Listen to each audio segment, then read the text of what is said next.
Hey guys, what's up? What did I miss? How you guys doing today? We have some videos I could have checked out over the weekend, but I said no. I was not going to do that. So we're here today. I'm gonna check it out. I wanted to react to these live because I think they have more information than we previously had access to. I would like to believe.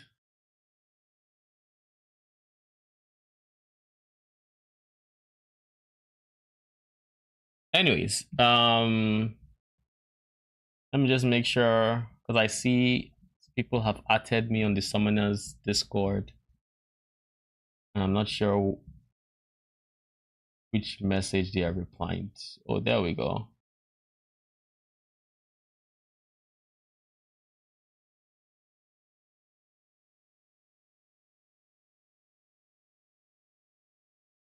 $25-30 so far campaign is going to generate enough planning anyway.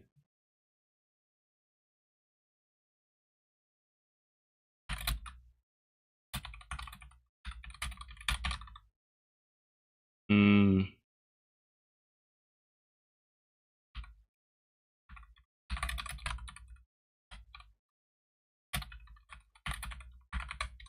All right, now that that's done, I don't know which one to start with, to be honest. This one has like new footage I haven't seen, and so does this, but this is focused on the witch. I'm inclined to start here, and I guess we'll see. Like, it just makes sense, right? The Witch in PoE 2 is the most interesting minion class I've ever played in an ARPG, but this class goes so far beyond minions. What a way to start. I guess I picked right. Recently where I got to play the Witch for about 6 hours and get to interview the developers, where I largely talked to them about Witch. And today we're going to go over everything I learned from that, and we're going to be talking about some of the stuff that was revealed in today's live stream. So in this video, we have all of the ascendancies, we have all the skill gems, we have the passive tree, we have basically everything you could possibly want for Witch, and at the end, we even have a little bit of a bonus thing where we're going to be talking about the complete Scepter rework.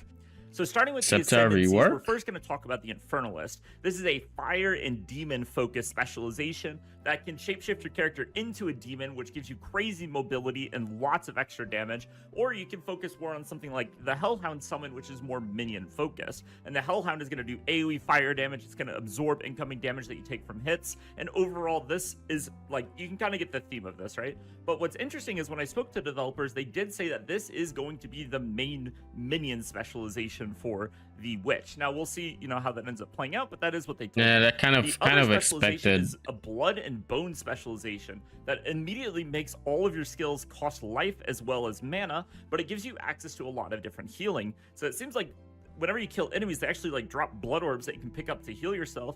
And this skill tree also has access to lifesteal and access to different damage multipliers. Now, one thing that's interesting is this does give you extra damage based on maximum life, which is kind of cool, and they also showed some extra nodes that do give more maximum life, but I think for anyone who didn't see Gazi and DM's interview with Jonathan, this node that makes it cost life as well as mana also allows the Blood Witch to get overcapped life, or to basically get more life than they actually have.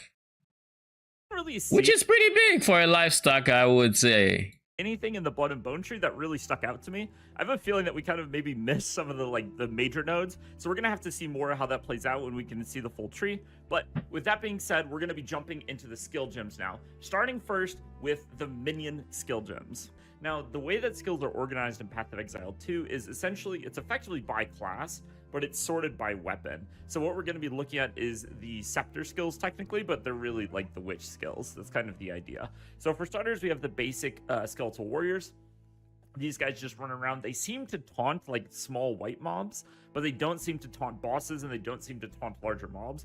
But yeah, they do seem to hold threat against trash mobs, so there's going to be some value in this. And one thing to really keep in mind as we're like... Where did he see the taunt?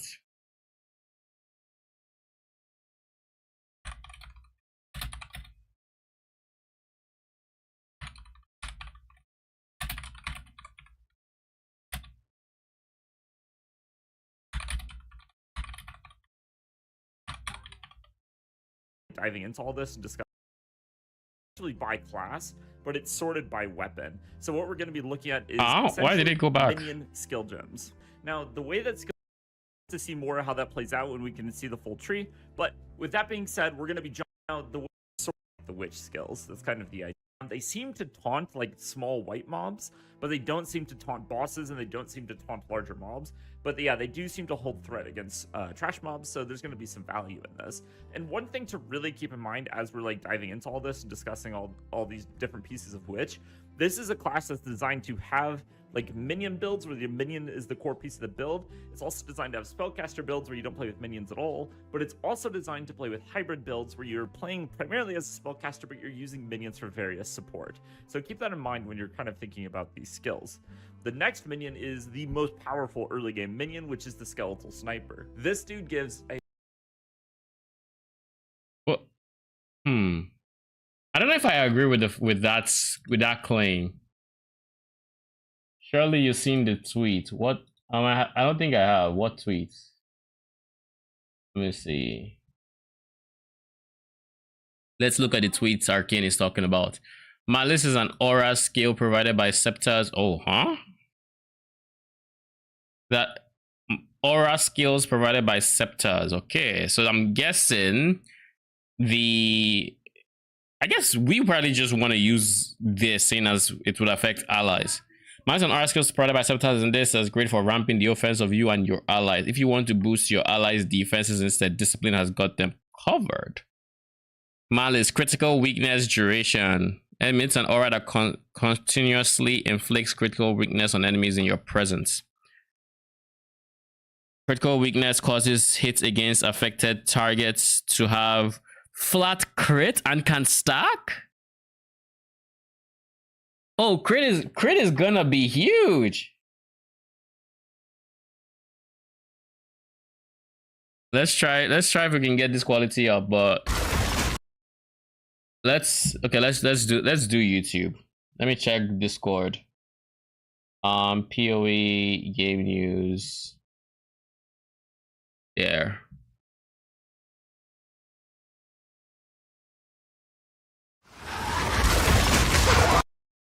So basically, crit is a go, because it says every single time they get hits, it applies.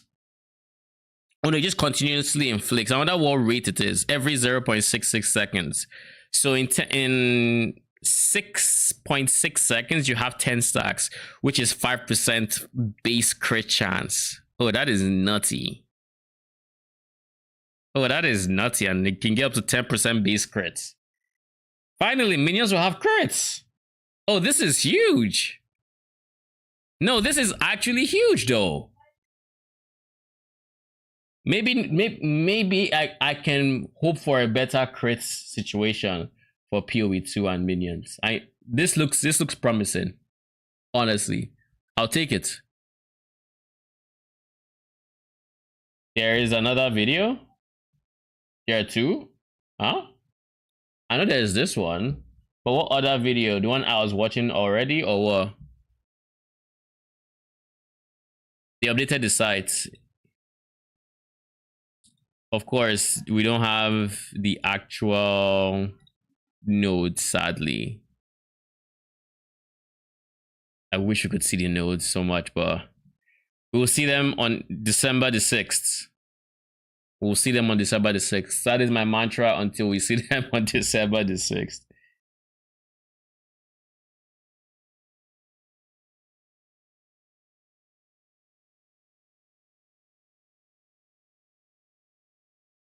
Oh, there's a second scepter in here? Like Discipline? Oh, I see. I guess I probably don't want to go on my tangents of ranting without actually finishing the video, because I haven't finished it. I'm just not realizing I didn't even fully watch the video.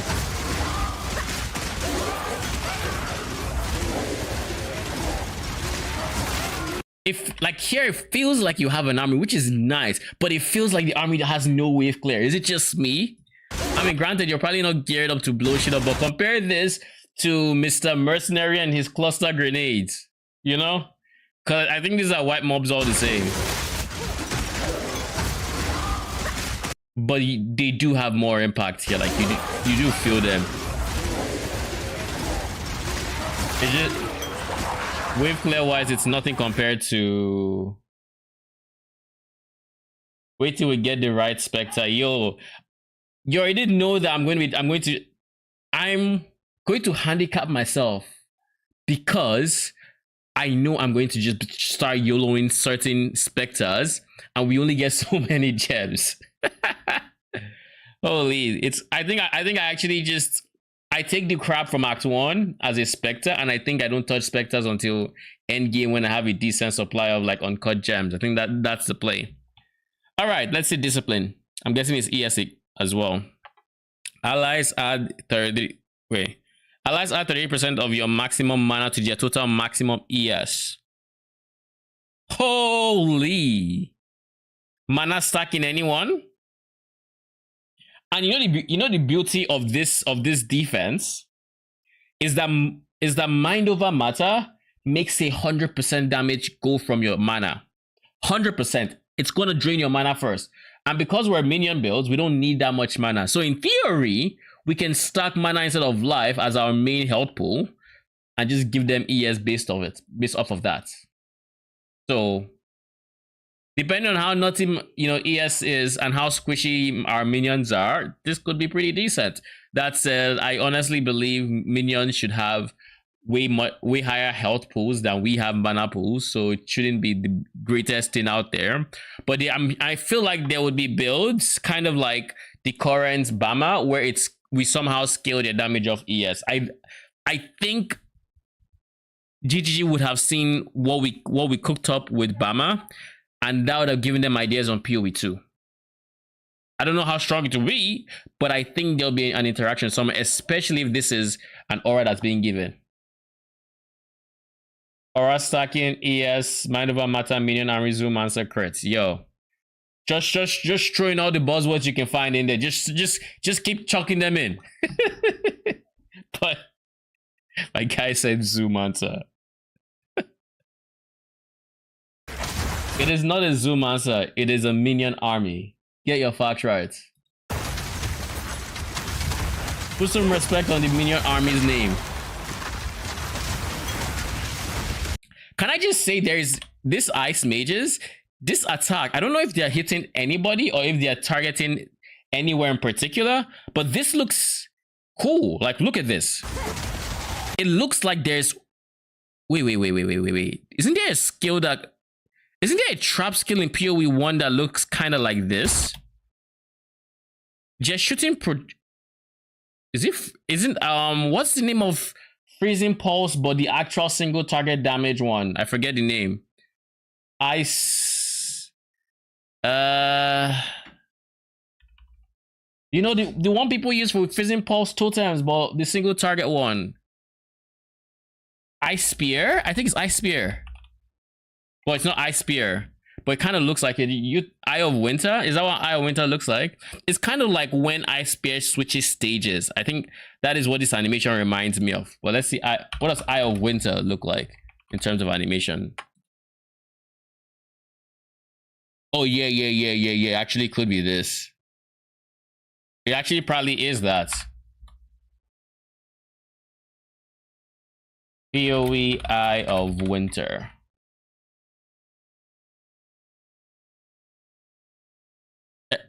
Arcane's favorite YouTuber. Let's go.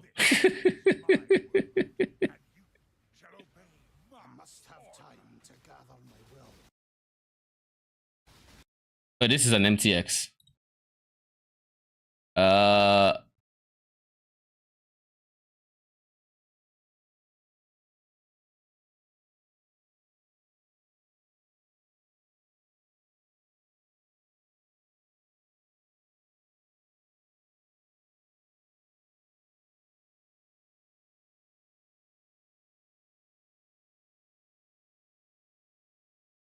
5 months ago. Oh. Let's do this instead. Let's do this.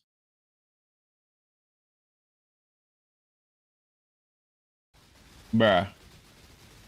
Really? Okay.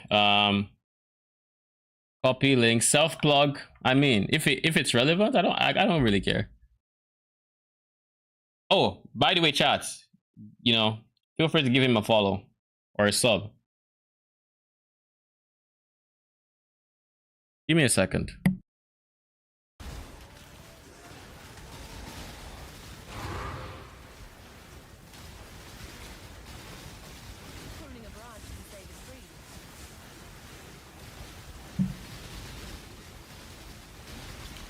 Is this genuinely what Eye of Winter looks like? It doesn't have like a flash animation, it's actually this? Or is this also the same MTX?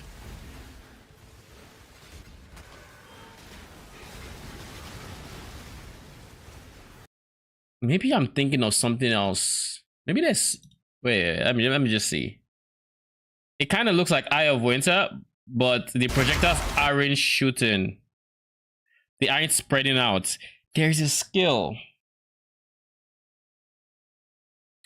What could it be?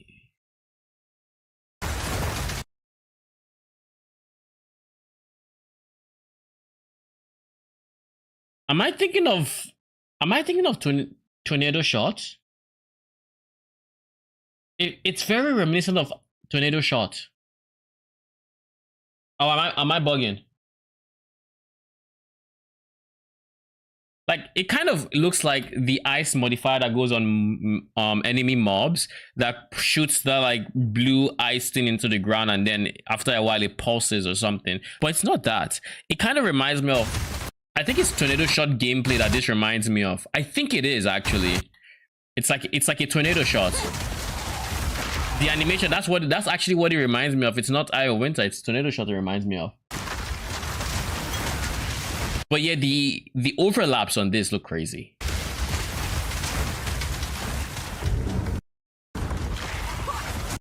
Because there's that AoE.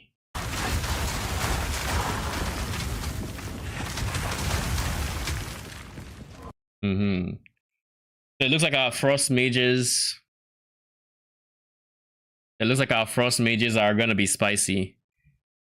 What if the reason they are spamming this skill versus the skill they were using in the early access reveal is because they have ES now?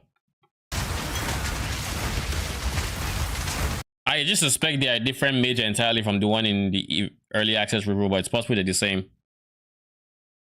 It's possible.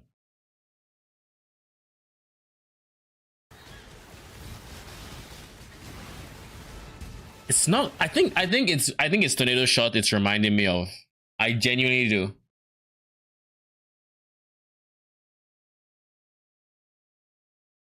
Oh, I just realized my my OBS wasn't refreshing messages.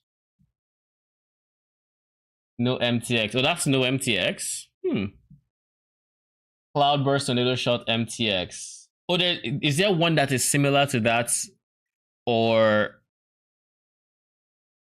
a lot of damage? It's a ranged auto attack that does physical damage, but you can give it the Pierce support room, which allows it to have very good AoE attack that does. Here's a problem already that could look awkward in reality. Look at this. They are being stunned out of their attacks. It's a ranged see this auto attack that does physical damage, but you can give it the Pierce stun, support room, stun, which allows it to have stun. It's like he got denied 2 attacks before he just straight out died in that clip. Auto attack that does physical damage, but you can give it the Pierce stun, support room, stun, which allows it to dead. have very good AoE. It can summon a poison cloud, and then you can give it is squishy AF if it only took 2 hits and died. Decimate enemies' armor, and because the attack damage of your minions is so low. But on the bright side, the melees, I assume, the melees should be harder to stun because they just have more health. Enemies actually ends up being a pretty big damage increase. So basically, for every, you either have to have a balance of them up until a point. My guess is you want to go equal on them until you have like 6 minions, in which case, actually no, 7 minions, in which case you go 2 to 3 melees and then 4 ranged. And then if you have 9, you go honestly, you just stay at 4. You can stay at 4 or you can stay at 3 and then just have more ranged or arsonist as well. I would honestly go, if I had 9 minions, I would probably go 3 4 2. 2 being the arsonist, 3 being melees, and then 4 being what you call it? 4 being the archers. Give me a second.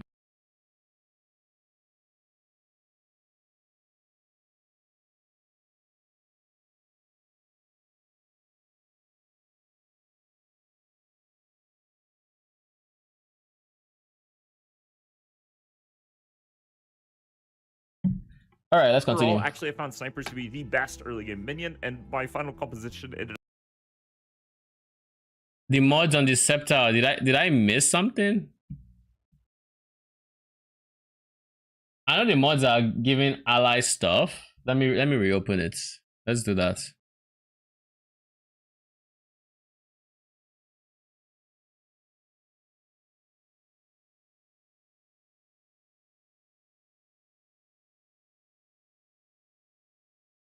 I wonder if this is going to impress me.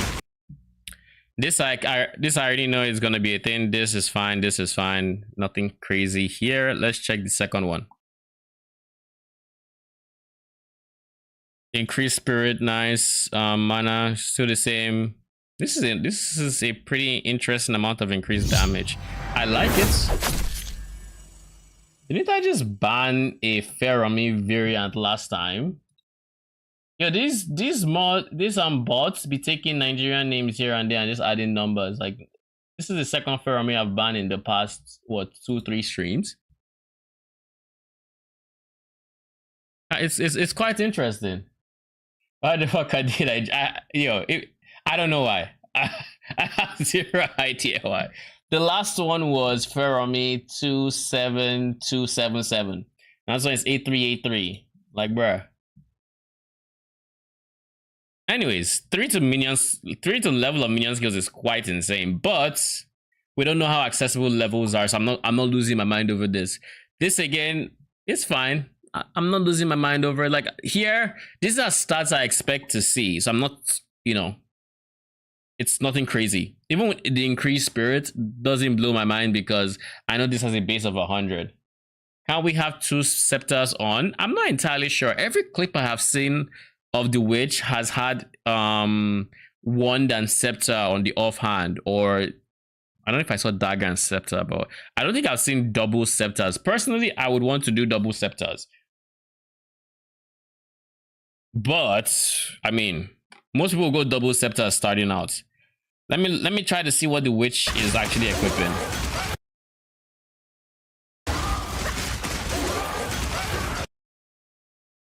This is not a witch. This doesn't look like a witch. So this is a bone shield and a scepter.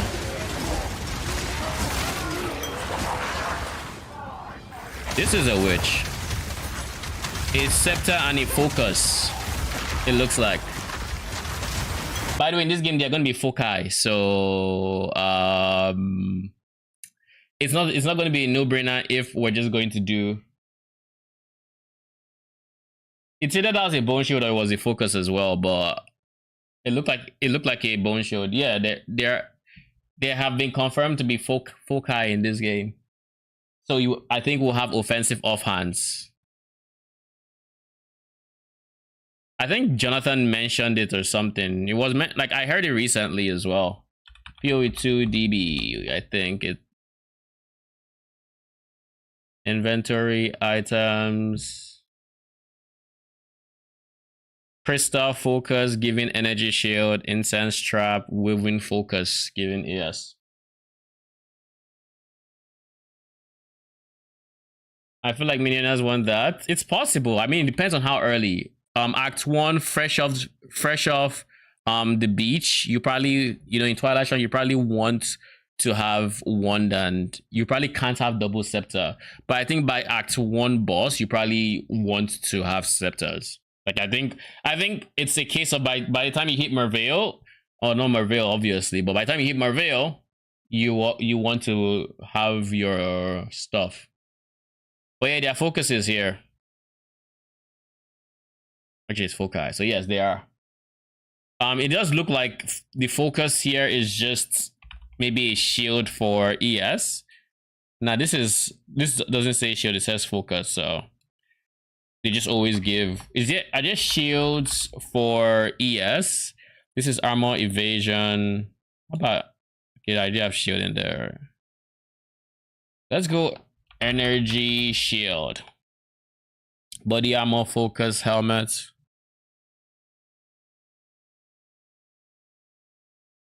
So there's give me a second.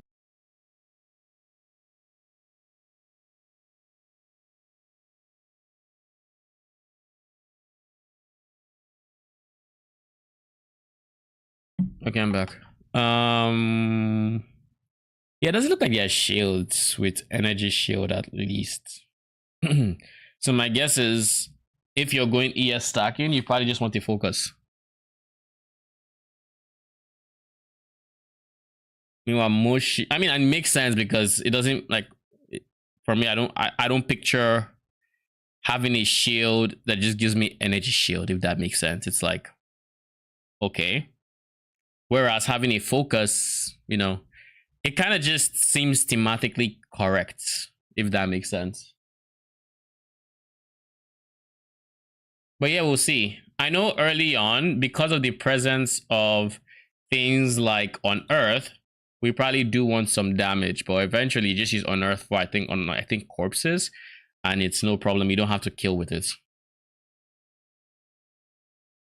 Ended up just being 7 skeletal snipers just stacked up. And while we're kind of on the topic of it, I do also want to talk a little bit about the way that minion ranks work. And if you're not familiar with minions, how they work in general. So the basic idea is that minions cost spirit to summon, and you have like a baseline level of spirit. The spirit is coming from your scepter in large part, but it's also coming from a few other sources, and every minion has a different spirit cost to have out, and you can basically customize your army and spend however much spirit you want to get exactly how many guys you want of each different type. And so what's really interesting about minions, and the thing that makes them very weird, is actually the more ranks of a specific minion you get, so the higher the rank of the skill gem, the cheaper the minion becomes. But, and I confirmed this from the developers, the stats and damage of the minions, the health of becomes of a specific minion you get, so the higher the rank of the skill gem, the cheaper the minion becomes. So yeah, that has been confirmed at least.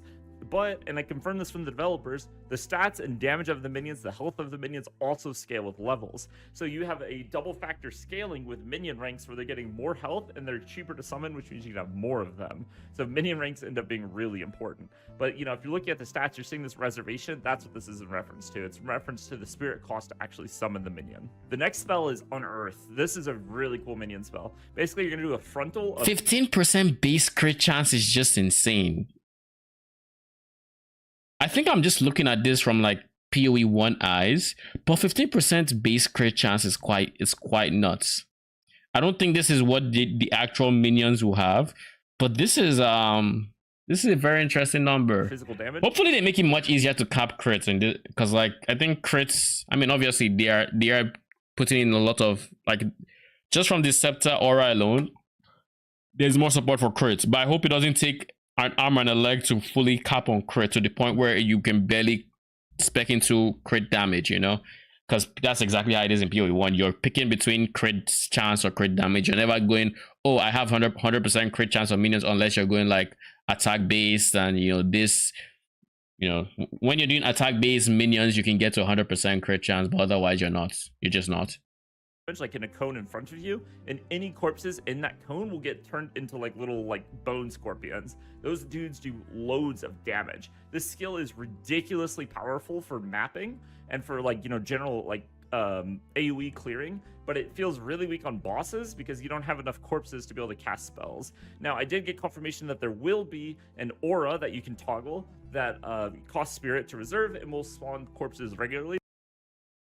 So there's gonna be a desperate aura that will be better against bosses. I don't know if it'll actually be worth it to run it, but on Earth in general, especially like in the early game. But at least that also means we can have end game builds around these bone constructs, because that means they don't just fall over against bosses because you can't summon them. Fantastic for farming, not so good for bossing. Now, the Skeletal Arsonist is really if you really wanted to. So it's a I don't care minion. enough. It's going to be throwing out like fireballs that just do like, you know, single target damage, but it has the ability to. Jonathan hates. I know he said he hates Desecrate and they wouldn't be Desecrate. That's why hearing the aura part kind of surprises me. But if they're gonna do it, then they're gonna do it right. Eat your minions to do ginormous amounts of AoE. Now, what's great about this is it can only eat low health minions, but this isn't actually in reference to the HP value, so it's not like when they're 20%, it's actually based on the overall maximum health. And what's interesting is when you pair it with the Unearth minions by default just have less health than what the Skeletal Arsonist needs to activate. So as long as you have the Unearth minions out, you can immediately eat them. PoE 2 DB. Let's go into gems, support gems, Infernal Legion. No, minion instability rather.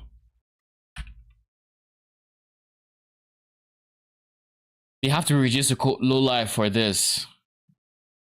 Okay, so you can't just double. Like I was like for a bit of today, I was trying to think of if there's any universe where you can mix this and Arsonist, but it doesn't look like you can, because if they are low life, this happens. But if this happens, then you don't get to click it for the Arsonist. So with Skeletal Arsonist and do a ginormous amount of AoE fire damage. Now, one combo I didn't get to test because I missed this is that the Skeletal Sniper can summon a poison cloud that does AoE damage, like poison, but you can actually blow this up with what it calls a detonator skill, doing a lot of damage. Yeah, isn't that funny? Because I did theorize that you'd be able to do this right from when they revealed the witch months ago. This skill, you know, also uses the keyword detonate on the Arsonist. So I think the idea is that you're supposed to, like, you make the little constructs with the Unearth, you put out the poison with archers, and then you blow up the construct with the Arsonist, which also blows up the poison cloud, and so you're getting a double dip explosion of damage. And then you can also put support gems that make it so whenever your minion dies, it explodes for AoE. You have all of these stacking things that you can get. This actually seems like a pretty decent setup. This might be competitive with pure archer for early game, but I didn't get to test it.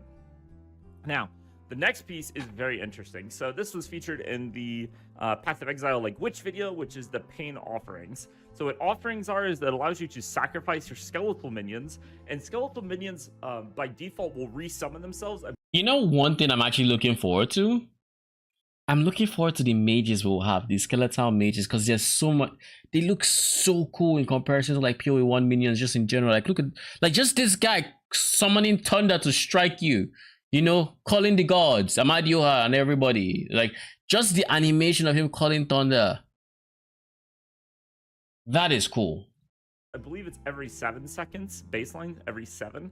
But every time... Compared to the current projectile we shoot, where there's no difference in ice, cold, and lightning except the color of the projectile. You know? One skeletal minion dies, it at least when you run frost mages, you know you're running frost mages. When you run lightning mages, you know you're running, you know, shock mages or whatever they're called. And when you run fire, you know it's fire. It's not like, oh, this is just fireball, different colors. Resets the timer, so it'll be like looking forward to that so much. Minion dies, back to 7, 7, 6, 5, and so it can be kind of difficult to reset.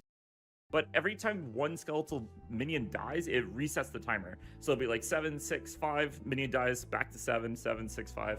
And so it can be kind of difficult to resummon your army. We're going to talk more about that later. But this Pain Offering allows you to immediately sacrifice a minion, and so it'll start the timer, and then it'll give your minions 30% attack speed and cast speed, and also give them a 29% damage multiplier. Remember, this is more damage, so it's a multiplier. It's got a 6-meter AoE, which is pretty big, but it's not ginormous. So you do have... What is his point with the timer? This doesn't reset your timer or anything, so why bring it up? Am I missing something? Have to kind of reset this as you clear through the dungeon, and you are limited to one Pain Offering, but it's a 30% or 29% damage multiplier with a 30% attack speed buff, so this is extremely powerful. Raise Zombie allows you to turn corpses into zombies, and the This is pretty okay. The thing is, I just find it to be too slow for farming when you compare it to Unearth, because Ray Zombie is only one target at a time, whereas the Unearth you can hit multiple corpses at once. So it feels a lot better for like speed farming. Wait a second, like, zombies have duration?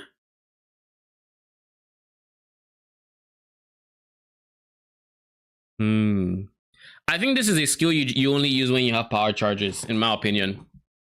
Early game, you obviously would just use it most likely if you have the chance to, and maybe your Unearth minions are being blown up or something. But in the mid to late game, you probably only use this for power charges so you can get your empowered zombies.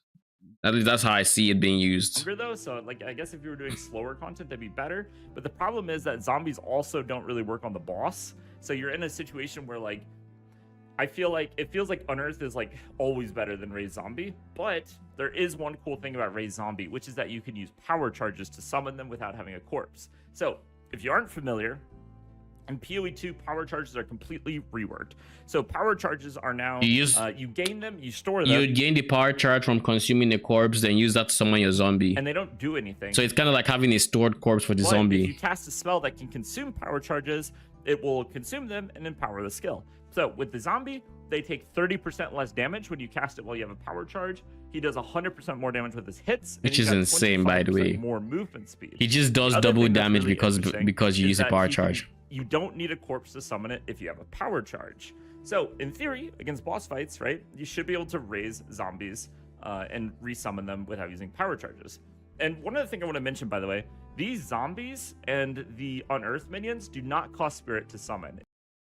Why do they look like they have lightning on their feet? What is this? What the hell is that? What did you use to kill them? The other thing that's really interesting is that he can 5% more when you cast it while you when were they summoned? But if you cast a spell that can consume power charges, it will consume them and empower the skill. So with the zombie, even they have blue feet. What is this blue feet thing? Oh, is this? No, it can't be chill. 30% less damage when you cast it while you have a power charge. He does 100% more damage with his hits, and he's got 25% it's not chill. more movement speed. The other thing that's really interesting is that what is that? You don't need a corpse to summon it. There's no aura showing up here. So in theory, against boss fights, they just look like they're empowered with lightning. Zombies, and resummon them without using power charges. And one other thing I want to mention, by the way, these zombies and the Unearth minions do not cost spirit to summon. It's only the skeletons that cost spirit because they resummon themselves and don't require any investment to summon them. The next minion is very interesting. This guy felt very powerful, but he has a ginormous drawback that I think takes it from being like one of the best minions to being kind of mid. So let me explain what's going on here. So the skeletal mages are really cool. So they're frost mages. They do frost attacks. Oh, where did we see this gem? Summon reviving skeletal frost mages that can be commanded to cast icy explosion. Oh, so wait. Crystallizes the air into icy shards that explode outwards when they hit the ground.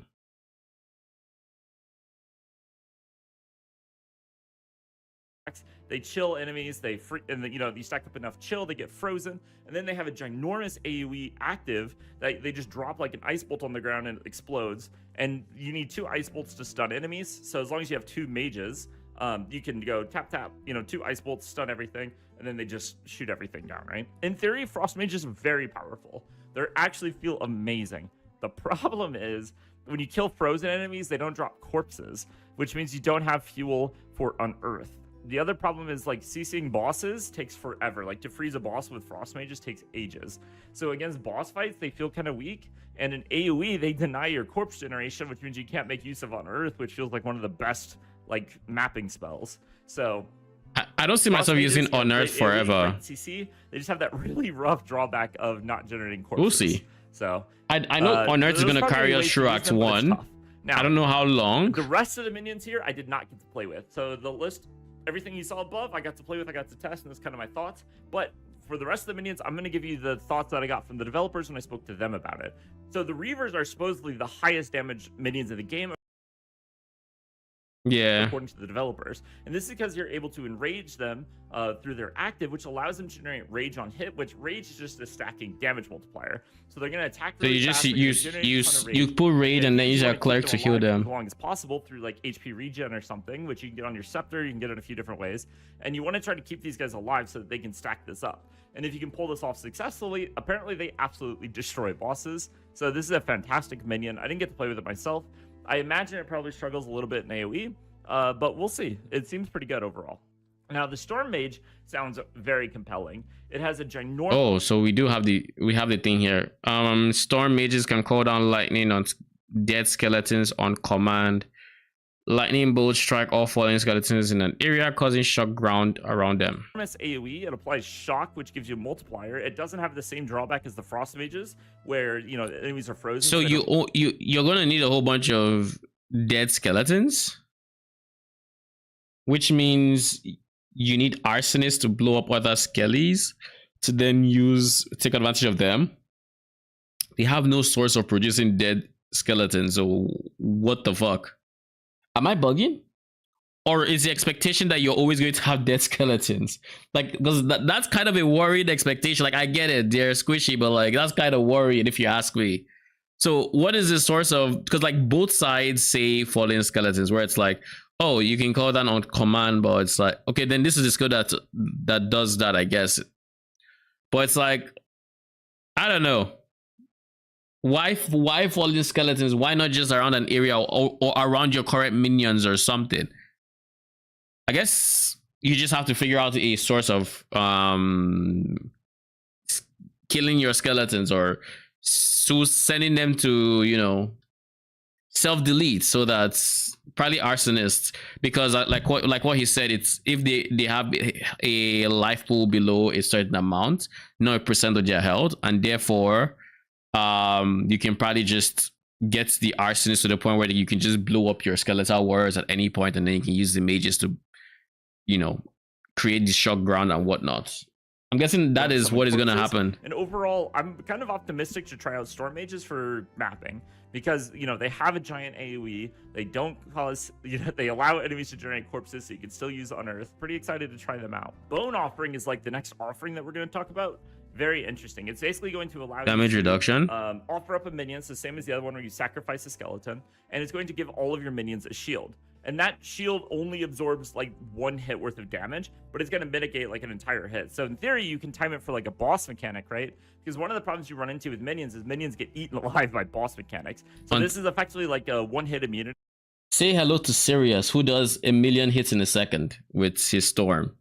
Good luck using this for minions, so that if you time it well, you can save your minions from getting one shot.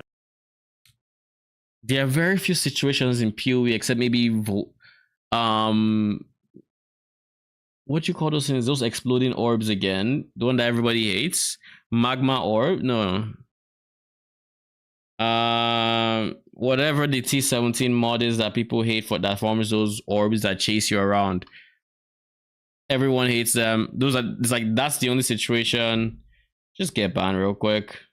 That's the realistic only situation where there's one hit that blows up your minions. Volatile cores, that's the one. Thank you very much.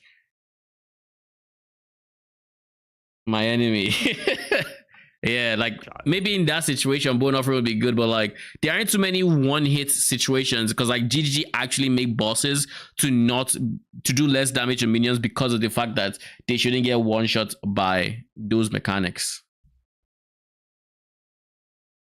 You think we're different in PoE too?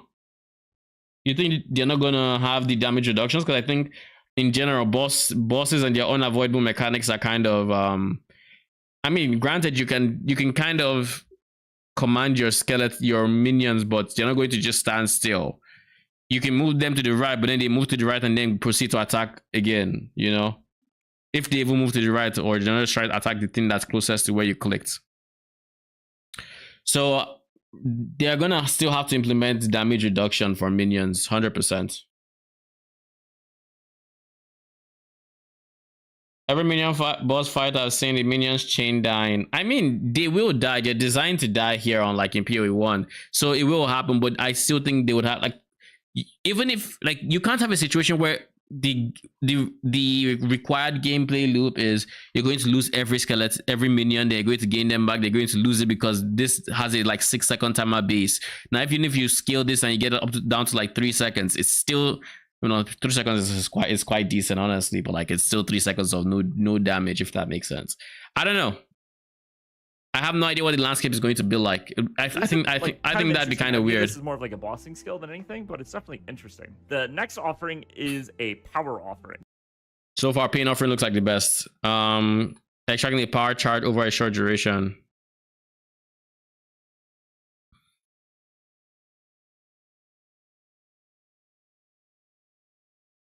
Also, you can use this to just keep generating power charges. Oh. Use this, impale your skeletons, summon your zombies, profit. And you're going to notice this one has a limit of 10, and the other ones all have a limit of 1. So with the power offerings, you can eat as many minions as you want, which, you know, when we're talking about minions as a support for other types of builds, power offering could be really strong, right? Because I honestly think if we get this early enough, I'm actually going to try it. I'm going to try sending zombies early, just sacrificing my skellies, putting zombies and seeing how hard they beat bosses. Specifically for bossing scenarios. Since the skeletons are going to die anyways, I might as well, you know, get it. Now, granted, this is the bone spike is a minion in and of itself, so if it dies, you know, so I have to time it right. But I mean, could be cool. If I can use this to someone like 5 to 10 empowered zombies, however much my max is, and they have 100% more damage multiplier, shit. What are we talking about? You can just eat all of your minions to turn them all into power charges, resummon the minions by default, and then eat them all again, and cast tons of empowered spells. Very interesting. So the Skeletal Brute, I didn't get a ton of information about from the developers. What I do understand is just what's on this page, which is that he hits enemies and he stuns them, basically. So basically, it's going to be the, I assume, default frontline minion. Every enemy in the game has like a stagger bar that slowly fills. So the Skeletal Brute can finish the filling and immediately proc the stun, right? And that's kind of the idea behind these guys. I'm not really sure how strong these guys are. I didn't get to test them, like I said. I didn't get input from the developers, but anyway, that's the idea of these guys. Now, the clerics, I did get a lot of information about. The clerics sound super, super interesting. So, okay, let's hear it. Remember earlier we were talking about minions take 7 seconds to revive, and every single time one of your skeletons dies, it resets that timer, right? This is really brutal, and you really feel this in a lot of boss fights. And one of the solutions to that problem is to play with skeletal clerics. These guys have an active that only has about a 4-second cooldown currently that resummons all of your killed minions. All of them? Just skeletons, right? It's not going to resummon your zombies or your unearthed minions, but it's going to resummon all of your skeletons every 4 seconds, which is pretty crazy. But an Obviously, active. if the cleric dies, you can't use the active, which is kind of the downside of it. But I'm really curious to try this guy out. It sounds really strong. But he also heals minions. It says it right here. Skeletal clerics that heal other minions and revive fallen skellies. I honestly thought it'd be one at a time, but like if his active is just whoop, everybody's up. You know, that is insane. That is wild. There shouldn't be a single build that uses skeletons without this guy. That is wild. I mean, I look forward to it. And he's also got the heal, which, you know, obviously with the Reavers, the idea behind them is, you know, the longer that they're enraging, the more damage that they do, but also the faster they're bleeding out. So, you know, Reaver cleric combo to keep them alive. Pretty interesting. That's also something I'll probably end up trying as well. To see how this plays. But these are all of the minions that we have just from skill gems. You know, there's a lot of interesting support gems and stuff. I didn't really want to get into the support gems here because it gets like too deep into it, but I do want to mention one or two. So one that's really interesting is you have a support gem that makes it so after your minion dies, it still survives and can still act for 4 seconds, but it does allow the timer to start ticking. This is really strong for bossing and stuff, a really strong early game gem. But like I said, I don't want to dive too deep into it. I just kind of want to give you guys. Did they stun lock this guy, or was he just? But the timer to start ticking. I think this is just really strong for if and stuff, really my guy was getting body blocked. He was trying to get to the player, but he couldn't because of everybody around him or something. Into it, I just kind of want to give you guys kind of an overview of what the minions look like. Now, the next category of skills that we're going to talk about is kind of like the second archetype of Witch. So Witch really seems to have like 3 different main archetypes. You know, the first is Minion, the second is Chaos Dot, and then the third is like physical damage. So let's start talking about like Chaos Dot and what the idea here is. So Contagion is back from PoE. I like how you put Minion as the fire ascendancy as Minion. It's a pure single target spell, and it bounces whenever that enemy dies. And when it dies, and when it bounces, it's going to multiply the damage of it up to 300%. So it's going to do double damage every time it bounces, up to doing triple damage. Wait. So you're telling me, in theory, a build you can potentially have, and I mean, I could be wrong on this, but you could, in theory, set up your skeletons to where at full life, your arsonists can blow up your skeletal warriors. The moment they get blown up, you have your clerics revive them. Then you blow them up again. That is something we can do. Okay. Purity is going to be fun for builds. That's what I'm going to say. That's all I'm going to say. Like, that is all I'm going to say, because, woo, the ideas I'm getting just by seeing some of these gems. Nah, gee, which like, is pretty interesting, right? It's gonna be nice. Great. Let's go. Spell. This is actually the fastest early game farming ability. It's way faster than Minions or anything else you can play, is to invest heavily into Contagion. And so the idea is you put Contagion on one mob, and then you burst the mob down, spread the Contagion, everything dies. So how do you burst on the mob? The answer is Essence Drain. So Essence Drain is a very powerful skill. It has a strong on-hit effect, and then it'll also apply a very powerful damage over time. So the idea is you walk up to a mob pack, you press Contagion. What is today's date? 25th. Holy, we're gonna be here for a while, aren't we? And this becomes really powerful. We're gonna be in limbo with one of the support gems where every time you cast a spell, it uses 100% of your life and eats that amount of life from a minion, and then it gives the spell a 40% damage multiplier. But if there's no minion to eat, this support doesn't work. It only works if there's a minion with enough health to eat, and it's going to give you a 40% damage buff, which is really strong when paired with these already really hard-hitting spells. These are kind of like your two early game spells, right? This is what you're going to be playing early on, like, and the next group of spells you unlock much later. So I got to play with those first two, really powerful, but this next one, Dark Effigy, is super interesting. So you're going to summon a totem, and the totem is going to spam apply chaos over time dots to everything around it, which is pretty interesting, right? And then you also have Despair, which is an AoE curse that gives enemies negative chaos resistance. And remember, all of these dots are all chaos damage. And so you have this curse where you apply it an AoE for negative chaos damage. For those of you who might not have played PoE 1, negative resistance is ridiculously strong, because at worst, this is a 32% multiplier, basically against most mobs. But at best, this is a ridiculous damage multiplier if a mob has a ton of chaos resistance, because this is just a flat reduction. So extremely powerful, right? Unless they have more than a cap, then it becomes really less effective. This is like one of the versions of like Corpse Explosion in this game. So the way that this works is you target a corpse and it starts performing a ritual on it. While that's being performed, the corpse does AoE chaos damage, right? And then at the end of the ritual, it eats the corpse and it gives you a power charge, which allows you to empower like some of your spells. And what's interesting is you can have 5 rituals out at a time. So when you're speed farming and stuff, you can go ritual, and not only is it going to do DOT, but it's also going to give you power charges for summoning minions. So this is really interesting when you pair this with like the zombie, for instance. So in theory, you could use this to like stack up and store a bunch of power charges. Like, oh, the witch is going to be so fun. When you go into the boss fight, you can summon all your zombies, right? So there's some like really interesting stuff you can do here. Also, just the damage over time itself is it's hard to tell like how high this damage is compared to other skills, because this is a rank 22 gem, whereas like, you know, if we compare it to like Contagion, we're only does it mean level 22 gem, I believe. Yeah, rank 5 gem. So you're not going to see it's like, level 7 and level 5 here. It's 5.4, and on Profane Ritual it's 59.2. it's just 2 level difference. We'll see how high the damage actually is, but this is a really compelling spell, right? This is really interesting. Hex Blast is also super interesting. I'm very excited to try this out. But basically, you detonate all of your curses on all of the enemies, and each one explodes and does AoE damage. And you can explode up to 9 corpses per cast. So the idea is you pull in all the mobs, you ramp your curses on them, and then you just Hex Blast, Hex Blast, Hex Blast, and just do crazy AoE damage.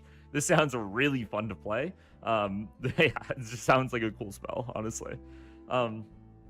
And with regards to curses, by the way, there's more curses we're going to talk about later. You know, obviously we saw the chaos damage, chaos resistance one.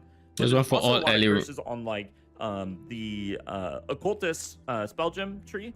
where they have like, you know, negative resistance to a bunch of different stuff. So there's plenty of curses to work with. There's like negative movement speed curses in some trees. There's all kinds of interesting stuff that we can Negative move. Oh, you mean like enfeeble? No, here. enfeeble But, is, you know, like I said, I just want to focus accuracy on like, and damage. Stuff. Okay, so next we're moving. A curse that slows enemies. Is there anything like that in PoE 1?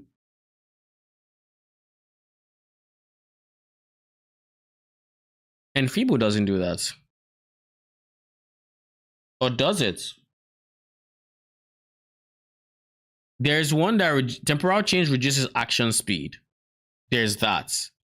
But it's not, it's slow. Unless he would like, I mean, he's not, I don't think he's a PoE main player, so it could be. Enfeeble reduces movement speed. Because Enfeeble was the first one that came to mind, but I know it has a second effect aside the damage. Is it movement speed? No, it's accuracy and damage. That's what Enfeeble does. It doesn't do movement speed. The only one that does movement speed, that to my knowledge, is temporal chains. And it's action speed, not movement speed.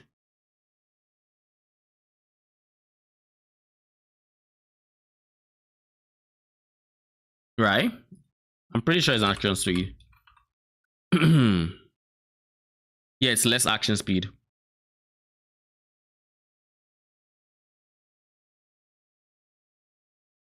Into the bone skills, and the bone skills are really interesting. They're not really like build enabling skills necessarily. There's probably ways you can make them work, but what makes the bone skills really good is that they're very powerful at utility. And the best example of that is through Bone Cage. So Bone Cage is going to summon an AoE circle around you, and it's only going to last a couple of seconds, but when enemies run into it, they're going to get pinned for like 5 seconds, which means they can't move. It's like 4 or 5 seconds. It is a very, very long CC. It's the longest CC I saw in this whole game, the whole time I was playing. And it does that in interesting AoE, so when mobs run in, boom, like they're all CC'd. It's super powerful. And yeah, really interesting skill. Did he watch the Mercenary, or am I bugging? Because I feel like electrocute, freeze, these things would last just as long. And the Mercenary seems to be, you know, handing it out like candy. Just saying. And this next skill is also super interesting. I played the crap out of this one. I really, really like this skill, which is Bone Storm. So Bone Storm, you charge it up. The longer you charge it, you summon this like row of bones behind you that keeps getting bigger and bigger and bigger, like shrapnel. And then when it's done, you can release it whenever you want, and they'll all shoot forward, and they do physical damage as like a spell cast. But then they stick into the enemies that they hit, and the next thing that attacks them, which is like a keyword in PoE, right? So it's not any spell, it's got to be specifically an attack, which works with minions, so minion attacks. The next thing that attacks them will proc the bone. Oh, I didn't know about the second part. To its own damage, which means when a minion hits an enemy with Bone Storm in it, it's actually going to scale its own damage, which means it scales with all of your minion multipliers. So this is really interesting, especially when. But that's cool. You think about something like Reapers, right? Where Reapers have this huge damage multiplier built into them. Does he mean? And then they're scaling. Does he mean Rivas? Bone Storm into a big number. It's also really good in party play. It's, you know, just a good freaking spell, man. The next couple of spells we're gonna look at. Look at this. Isn't this the beast? Yeah, the thing. The beast at the start here. Isn't this it? Or is this just a new one, like the part that maybe fell off or something? Because this is past the count. I assume we're still chasing the beast, but maybe it's spread so much that it has like big portions like this.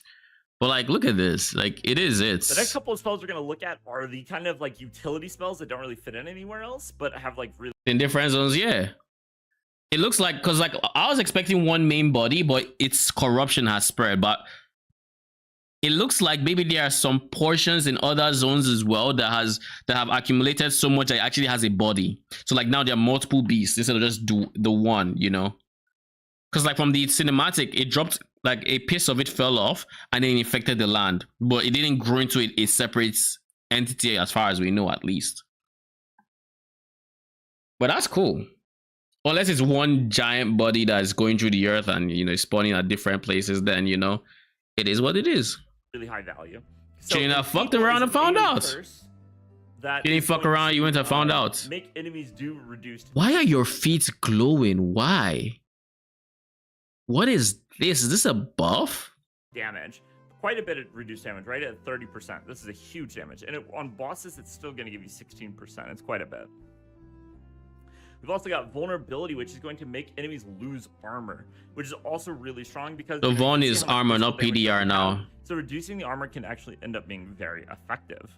Finally, we also have Detonate Dead, and Detonate Armor, which is also really strong because you also got vulnerability, which is going to make enemies lose armor, which is also really strong because you can see how much physical damage that we have. So reducing the armor can actually end up being very effective. Finally, we also have Detonate Dead, and Detonate Dead is a fantastic ability because it does percent maximum life.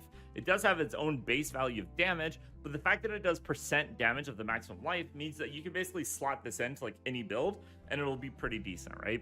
Next, I just want to quickly go over the some of the more interesting passives. I'm not going to go into every passive on the tree. I just kind of want to talk to you guys about the passives that really kind of, I think, define the playstyle of what they're going for. For which, I want to give you guys an example of like some of the minion multipliers and stuff, and kind of what you can expect to be playing.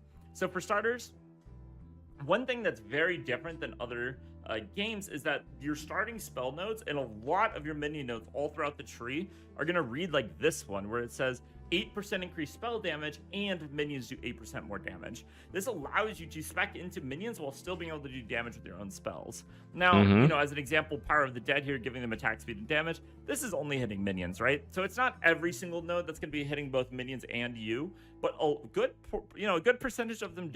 Can't hate, it's a good video. Yeah, this is a good video. Especially early on in the tree, which is really nice. Makes your leveling a lot smoother. You're also able to get this stat here, which is minions revive 15% faster. Yeah, I knew that'd be a stat that would work a lot. 7 seconds, and it's gonna cut that down to like 6 seconds. And you can stack this to the point where you can get. So it's now 7 seconds base. Right? No, it's 6 seconds. Coming back. It's still 6 seconds. And stack this. They said 6 seconds. Cooldown down to like 3 seconds, right? And you get it to the point where your minions are coming back pretty quick. Also, your minions are inherently really squishy, so these maximum life nodes are very strong. You've also got like. Wait, is that life from death? Okay, no, it's not life from death. It's living death. I was like, did they like? I wonder if there's gonna be the nodes that have the same name from PoE 1. Really squishy, so these maximum life nodes are very strong. You've also got like standard like movement speed, attack speed nodes, right? Like some pretty normal stuff. And then we have this really interesting one. 40% increase. I mean, not naturally you go for one of the power offerings because it's an easy source of offering. So does this mean by default you can have multiple offerings? Increased minion damage while you have at least 2 different active offerings. But I mean, it's really increased minion damage is like not the greatest, but if you're gonna have 2 offerings anyways, and if they are possible to have off rip, then it's just free damage. No, because but I wouldn't go out my way to get this. They're trying to push you into the offering, especially seeing as like that the weapon we saw had like over 190%, like was like 190 something percent increased minion damage. So it doesn't look like we're lacking in the way of like increased minion damage. Probably similar to PoE 1. You might sacrifice 2 minions so that you can buff up your whole army. You give them like the shield. You have a lot of choices for what kind of sacrifices to go for, but not every minion build is going to want to play 2 sacrifices, right? Like almost every minion build is going to want to play 1 for the attack speed and flat damage, but not every single minion build is going to be playing like 2 sacrifices, or sorry, 2 offerings. So some decisions to be made there. You also have this note here, Fear of Death, which is going to give your minions accuracy. I think this is mostly for your archers because remember in PoE 2 it's a little bit different than PoE 1 with PoE 2 accuracy only matters for ranged troops, and it's based on distance or something like that. Melee attacks can't inherently miss. The further away they are, the more accuracy starts playing a role into the thing. I don't know what the maximum range or fall off distance is, but with regards to accuracy, melee skills hit basically all the time. I think this extends to minions, but I don't know for sure. So I believe this accuracy node is more targeted towards if you're playing rangers. You've also got some interesting stuff where you can, you give your minions chaos resistance. You can also convert some of their physical damage into chaos damage, which This is is cool. enough convert its gain This as node extra. is really cool. So, oh shit! Tell me there's one for like int or strength, please, please, please. The dead can dance. This makes your minions basically have decent evasion if you're going for like high dexterity. Dexterity at its base right now doesn't do much for damage, or am I wrong? PoE wiki, what does dexterity do? I know there's accuracy and there's evasion basically. Yeah, it's accuracy and evasion. So I guess you would use this if you want to give them your archers a good chunk of accuracy, if dexterity gives accuracy in PoE too. But it sounded like they were still unsure if they wanted accuracy or not, or something like that. So I mean, this node itself is whatever, but like I like the idea behind this node. I really like the idea behind this node. It's called Dead Can Dance, and it basically gives your minions increased evasion rating, and then it gives your dexterity to your minions. Now, this isn't super powerful because dex is, in this game, it is only accuracy, but you can see that you have quite a bit only of accuracy? stack accuracy if you really want to. The next node is from PoE 1. Is what is this like bone cage? Minion node, which is that your amulet now applies to your minions instead of you. So, you get life on your amulet, it goes to your minions instead of you, whatever stat. Lol, necromantic talisman. I guess there goes ages. I mean, I'll take anything that gives minion stats, but the problem is I don't like this ending part. I don't like this. Like, if it's this, I want it to be a weapon because I don't care about the stats on my weapon. But the moment it's like a defensive thing, it's like, oh god. What does fortress support do? To stack accuracy if you really was this his spell is my question. But you can see that you have quite a bit of ability to stack accuracy if you really want to. The next node is from PoE 1. Is I don't think it was his ability, but I think it's the mob's ability. PoE 2DB.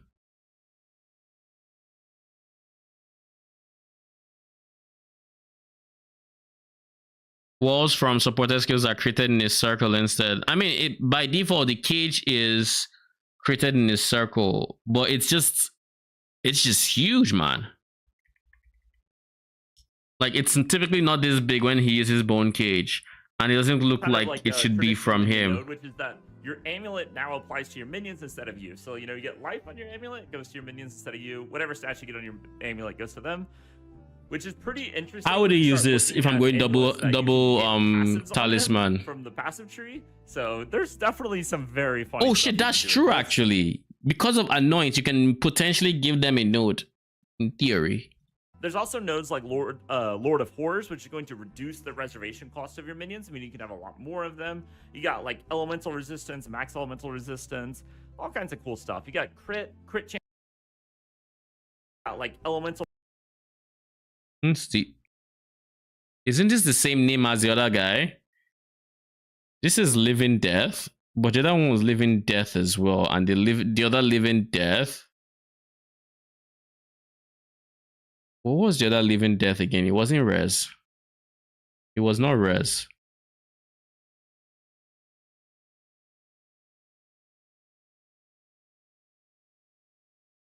Very strong. Also,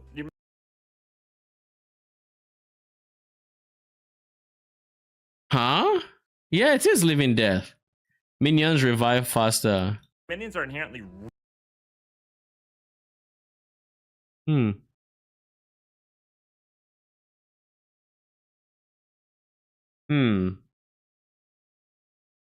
Question mark, question mark, question mark?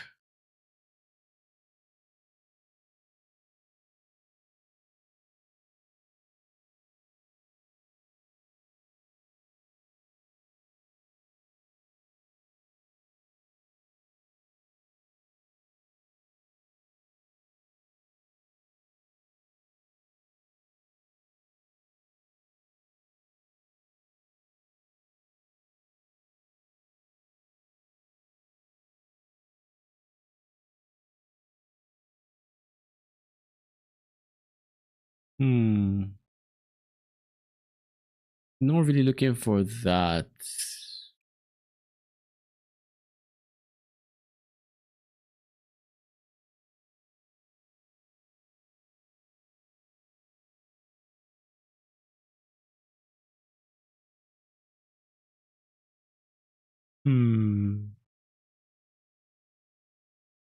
They have the exact same name. Kind of sus, but I'll let it. And I don't understand why these two have the exact same stat, but this is just better than this. Because this is 5 or like max res is 3. But this has 2. Like who the fuck cares about the 2 early res when you can get 2 extra max res? You know? So this has to be a mistake or something. I don't know. Cool stuff. You got crit chance, and crit damage. There's definitely. Hopefully there are more hybrid nodes. JSO770, thank you for the follow-up. How you doing? Hope you're not a bot. I have to confirm these days every single follow being from bots.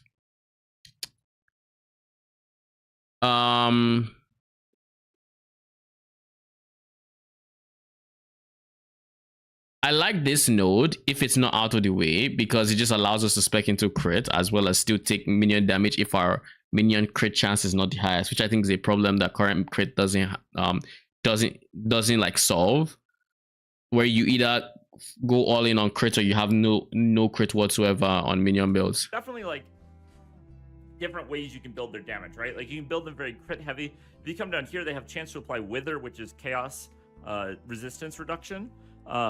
And you know, you can give them a lot more survivability, more cooldown reduction, all kinds of interesting stuff, right? So you can see like between all of this, there is just wait. What is this? What is this beautiful node right here? Hold up. What is this stat right here? What is this gorgeous node? This beauty. Please tell me we have more like this. Please.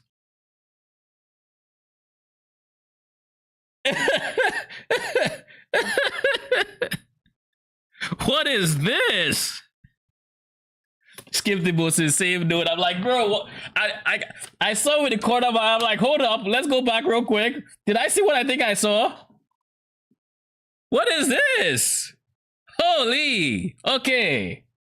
Please give us more like this. I am begging you. I'm almost sure this is a notable, but I'm hoping its cluster would have other sources of cooldown recovery rates. Wow. I need more of this. This I need this in PoE 2 and PoE 1 like right now. All right? All kinds of interesting stuff, right? So you can see like between all of this, there is just a ridiculous number of ways to play minions. There's like an infinite number of ways to play the minion build. Holy. And even like beyond minion they're giving us cooldown support? build, you can see. Like, okay, I'm not gonna get too hype. I'm not gonna get too hype. You know, you got this, like, December 6th is still over a week away. You know, let's just calm down. Let's breathe. You know, take a deep breath. So there's time. You know. More, but there's one more thing we got to talk about, which is the scepter rework. Now, if this is really important because scepters are not at all what they used to be, and their mechanics are very odd. Okay, so it's important to understand how these work. So. What is the scepter rework? What was the initial phase first? Scepters, do not like have like. I hate these guys so much. Can I just say in PoE 1 they are the bane of my existence? Not in endgame builds because it becomes less of an issue, but they still fucking hurt in endgame builds. But you touch this in campaign, you're dead. An attack damage. You see ritual in your campaign during Zizaran's gauntlet. The moment I saw ritual in Act 2, I was like, no, fuck this, I'm out. I didn't spend a second clearing that zone. I just beelined it to the end. Damage roll, and they don't have like because you don't even need to go into the ritual to have the mob that spawns it. It could just spawn on the ritual, and now you have these. I saw one with my 2 eyes, so I'm like nah, G, we're not doing this. We're not doing this. We're leaving instantly. Spell damage roll. So they're not buffing your spells, they're not buffing your attacks. But what they do is give you a He's like, Scepters do not like have like an attack damage roll, and they don't have like a spell damage roll. But they so have they're not buffing spirits. Your spells, they're not buffing your attacks. But what they do is give you a ton of spirit. Baseline 100 on like a level. I'm gonna dual wield scepters most likely if they let me. Now let's just make sure there's nothing on the actual scepter to make it so you can't dual wield them, because I still haven't seen anyone dual wielding scepters. Grants this, grants this, grants this, grants malice, grants discipline, yada yada yada. I will dual wield you if you let me. That's all I'm gonna say. I will dual wield all of you if you let me. 1 base scepter, which 100 spirit is like 3 extra minions, right? This is very strong. You like need to play this in a minion build. And the other thing that's interesting about scepters is they have unique stats that no other item in the game has. So they have things like increased spirit, which increases the spirit from the weapon. I suspect early game we're going to obviously be using Skeletal Warrior, but late game we might be going Malice Discipline, because it's in theory late games we should have like very good spirit reservation efficiency, and minion gems themselves should be very leveled. I mean, +3 to level just from the scepter alone is huge, and if you have 2 of them, that's +6. We're going to have good like increases to levels to the point where I think we can spare the reservation, the spirits, for malice and or discipline. Things like allies in your presence deal bonus damage. Allies in your presence get increased attack speed, plus to minion skills. Allies in your presence gain 1 to 4 additional physical damage. These are stats you can't find anywhere else. And my whole thing is, you know what my worry is about those stats? My worry is that there's an AoE for the presence, and like this guy right now is not being affected.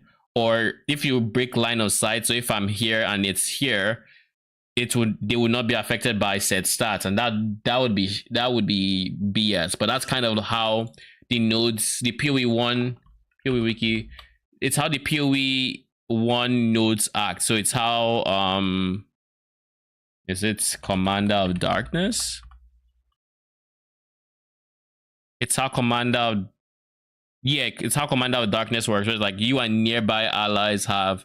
So it's kind of it reminds me of this a lot, and I'm hoping it doesn't work the same way, because this is also blocked by having radius issues, where if they're at the edge of your screen, they're not gaining these stats, and you're not gaining these stats, and if you break line of sight, they're also not gaining these stats. So like it's a problem. Whereas stats like increased minion damage on your convoking ones don't care about line of sight, they don't care about range, they're just always active. So I'm kind of hoping the same is true here, but I'm almost certain that they literally mean allies in your presence and there's an AoE and all of that. So I don't know, we'll have to see. From my testing, these stats do not apply to you, they only apply to allies around you. So if you're wanting to play a heavy spellcasting witch, you're not an ally that's in your presence, you're just you. You're going to be going with like double wand. I mean, to be fair, you can be your own presence, but like you can't not be your own presence, I guess. But if you're wanting to play a like minion, you have to go scepter. And because of the power level of scepter, you can no longer dual wield them. Okay.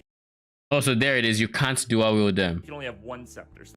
And because of the power level of scepter, you can no longer dual wield them. Okay, you can only have 1 scepter. So the best thing for leveling is to go 1 wand, 1 scepter. But yeah, scepter's super interesting, and overall, this class is just super interesting. I hope you guys find it as interesting as I do. And yeah.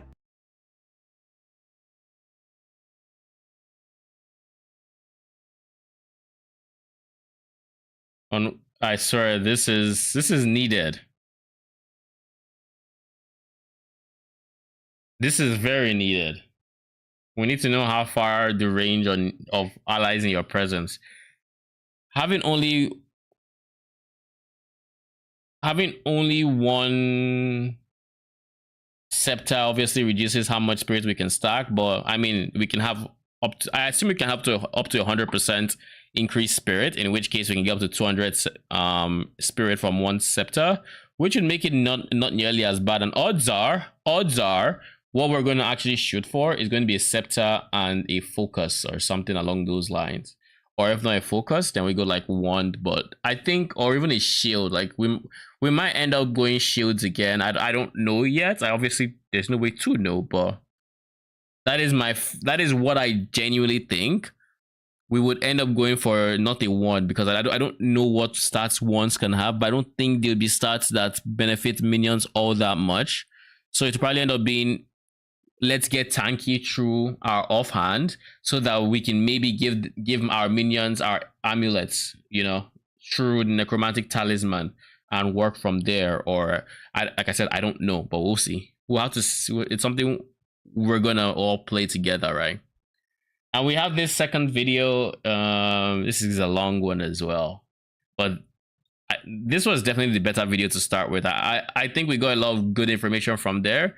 The extra information on some of the minions was very, very nice to have, especially when it comes to like the frost mages and the frost mages like images, especially the reavers. The reavers intrigue me the most, and they will probably be my first try at of how to clear the campaign. I'll probably end up using the reavers and clerics and juice them, or I either that or I go power charges and empowered zombies. I haven't decided which one yet, but I think the reaver should have less jank. I say that, but then seeing as they're constantly draining their own life, well, I don't know how true that is. We'll have to see. And we also have to see, it also depends on how much spirits the clerics take, because it's very dependent on the clerics. So let's see this one. All right, so yes, I was flown out to LA to go hands-on with Path of Exile. This boss still looks so beautiful. And I have returned with hours and like, hours it looks of so brand cool. new gameplay and all new details from game director Jonathan Rogers. That's what we're going to be taking a look at in this video. We're talking about the extensive in-game system, going over pretty much all of it, the Ascendancy class system, what it's like at max level and beyond, a tease at some of the in-game gear that we can acquire. Life Leech can overflow like maximum life. That's what the Blood Mage has by default. That last node, not Life Leech, but overflow max life with her healing. I mean, reduce max life, reduce bleed duration, all of these things being the downsides to just having that overflow is insane. So like that kind of paints a picture of how strong having that overleech in the Blood Mage section is for life builds, because you literally have to take reduced life to get it here. Tease at some of the in-game gear that we can acquire, a super detailed look at basically every system in the game. Early I think I already said this. We can acquire a super detailed look at. But this is Kyrak. This is Kyrak symbol right here. This is maps, and then this is strong boxes. Every system in the game. Early access. So Kyrak is gonna be in here. It seems like to this game starting at $30, which is absolutely insane to me. More on the new game plus type system related to replaying the campaign. You guys have got to also see how the actual map system works in the in-game. It's pretty cool. And also how this game is going to be starting out massive, but will also be doubling in size from early access until official. It's not Kyrak. Why do you think he's not in the game? I know he's not the person that introduces us to the Waystone system. Like that's Doriani, or I think that's Doriani, right? But that doesn't mean Kyrak is not in the game. What makes you so sure he's not in the game? Have they said outright he's not in the game? Because that's Kyrak symbol right there. Like if I were to go into PoE Planner, I did this last stream. He's dead. How did he die? Surely he didn't die against Sirius or something. Yeah, that's like, look at it. It's the exact same symbol. It's Kyrak. Unless I don't know, someone took up the mantle, but his faction symbol, unless his faction is named Kyrak, like this says Kyrak, I take it as Kyrak. Like this says Harvest, and I know it's Harvest. This says Harbingers. It's Harbingers, right? This says Kyrak. It doesn't say the order of House Kyrak or something. Like it's just Kyrak. I'm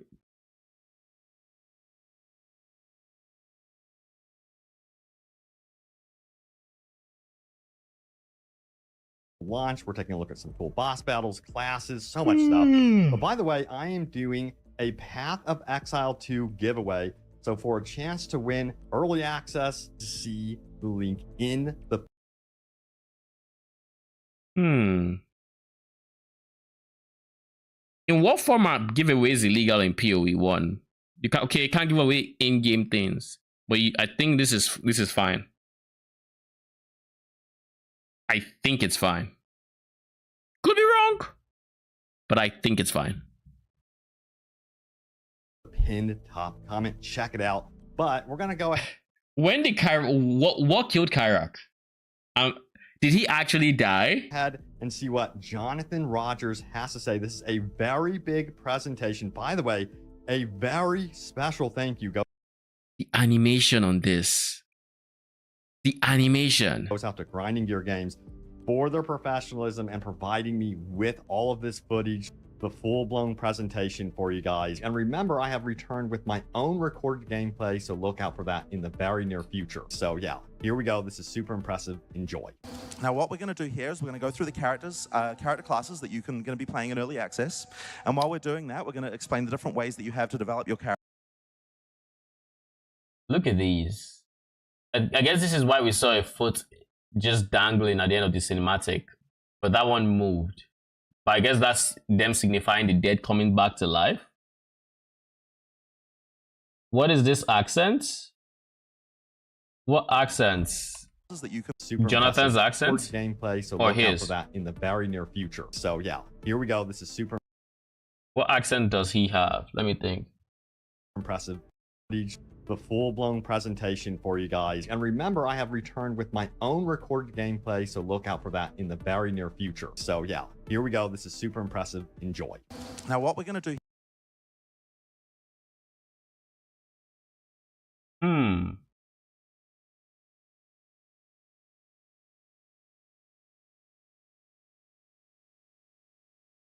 If I had to bet, I'd say it's not one accent, it's a mix.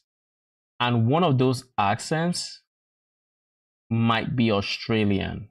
I don't know what the second one mixed in, maybe Australian / European. I don't know too many European countries. I don't know too many of their accents. Except the more obvious ones. So I could be wrong on this. But I suspect it's like Australian mixed with something else. here is we're going to go through the character classes that you're going to be playing in early access. And while we're doing that, we're going to explain the different ways that you have to develop your character. Now, as I said before, I like to keep things pretty casual. This isn't some kind of hyper-polished presentation. And Octavian, who's playing, is going to be using cheats and so on. So, you know, he might have to Oh, Octavian was here. die and revive, but hopefully it goes okay. So we're going to start off with the monk. So the monk is a fast melee fighter. He cares a lot about momentum in combat.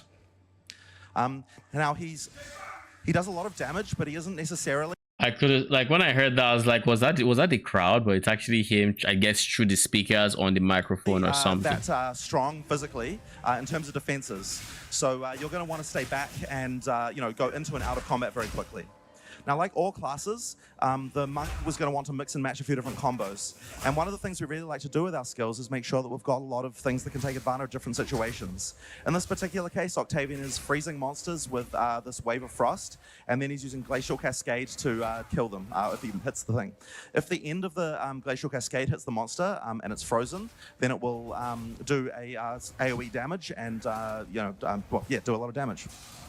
Now, the monk also has a lot of combo skills. Why does this look like Vortex? Am I bugging? This looks like Vortex. Now, the monk also has a lot of combo skills. An example, so if you hit monsters using regular attacks, then you'll charge those skills up. An example of this is Tempest Bell. So here we're going to create a bell, and then if you hit the bell, it'll do damage around it. You can also add status ailments to the bell. So, for example, you could freeze it like he was doing there, which will add cold damage. But you could also set it on fire or shock it and this kind of thing. So that's sort of just like a really quick rundown of the kind of skills you can expect on the monk. But how do you get skills in the first place? Well, the answer to that is skill gems. So the way that you get skill. This presentation is not from ExarCon, but I guess maybe they were also presented to people who are less familiar with PoE 2, which is why they're going through the entire spiel. Those are items that you can find in the world, and if you right-click on one, you can choose what skill you want to get. That's my guess. Now, we're trying to keep the skill system feeling as much as possible simple for new players. There's two things you can do here. You can either level up. Yeah, the recent LA event. That's the event that I want to call him the RuneScape player plays. I don't remember his name, the one you sent me. You want to play the RuneScape, made a feedback video on Brighter Shores. That guy. So he wasn't there. Okay, he went for the earlier one this year. The really big one. So wait, this one was just D4 and PoE players?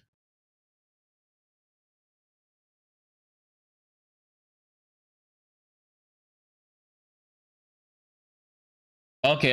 So just D4 PoE streamers. So it was mostly just people who are in ARPG and journalists. Okay. Up an existing skill, or you can pick. I wasn't sure who went there. Familiar. We have added things like tutorial videos for every skill. Frozen locusts will explode when attacked by you or your enemies. That is beautiful. That I love. The fact if they adding videos there, 100%. I love. But effectively, we just want to make sure it is nice. As simple as possible. Now, what you do once you've got a skill gem is put it into your skill screen, and once you've done that, you can bind it and use it. This particular skill is called Frozen Locust that creates a little ice ball there, and then you can detonate that with your Glacial Cascade if you want, since it counts as a frozen object. Or the monsters can attack it and explode it that way, or you could use it in front of a boss who's about to slam and explode it that way. So that's a sort of basic rundown on how you get skills, but it's worth mentioning that you can also use skills across other classes as well. So what we saw there was just the skills for this one class. Oh. Yeah, so I didn't mean to do that. Is our elements to the bell. So, for example, you could freeze it. Things that can take advantage of different situations. I meant to click this, but status ailments to attacks. Then it will do a example. This is Tempest Bell in the first place. So that you can do here, you can either level up, put it into your skill if you want, since it counts as a frozen object. Or the monsters can attack it and explode it that way, or you could use it in front of a boss who's about to slam. I had to make sure it wasn't on times 1.5 speed because I was watching 1.5 speed yesterday. Skills, but it's worth mentioning that you can also use skills across other classes as well. So what we saw there was just the skills for this one class. If we open up the screen again, you can see that the skills for the other classes are still available. If you have the stats to use them, you can use them just as well. And then there's lots of different interesting combinations you can use across classes too. So that's just. So what if an elemental spell falls on the? Is there overlap within these categories? Do we know? Like for example, elemental spells, can they also show up in? I don't know. I guess quarterstaff or dagger or bows, like like ice shots. Does this show up in elemental or does that show up here? I assume these are just both spells. Or these three, so as such, they would probably have like the minion stuff, the occult would probably have the minion stuff, the curses, all of that, and elemental probably have spells, occult spells, primal spells, and then the others are like attacks. That is my assumption on how they sorted it. Like here, I don't think there should be a single attack.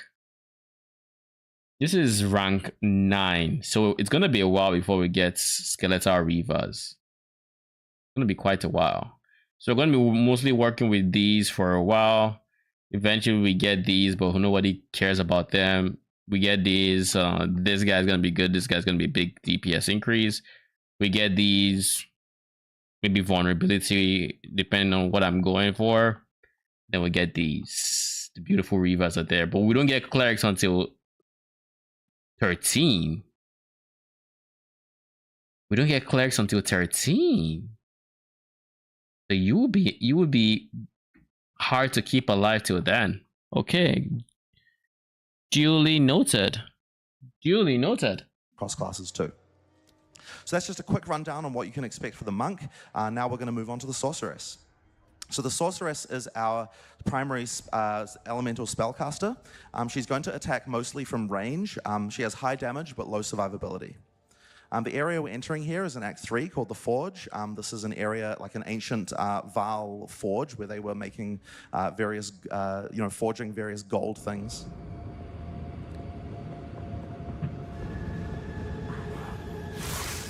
So she's using a combination. So that's the skill you wanna clear with? Spark?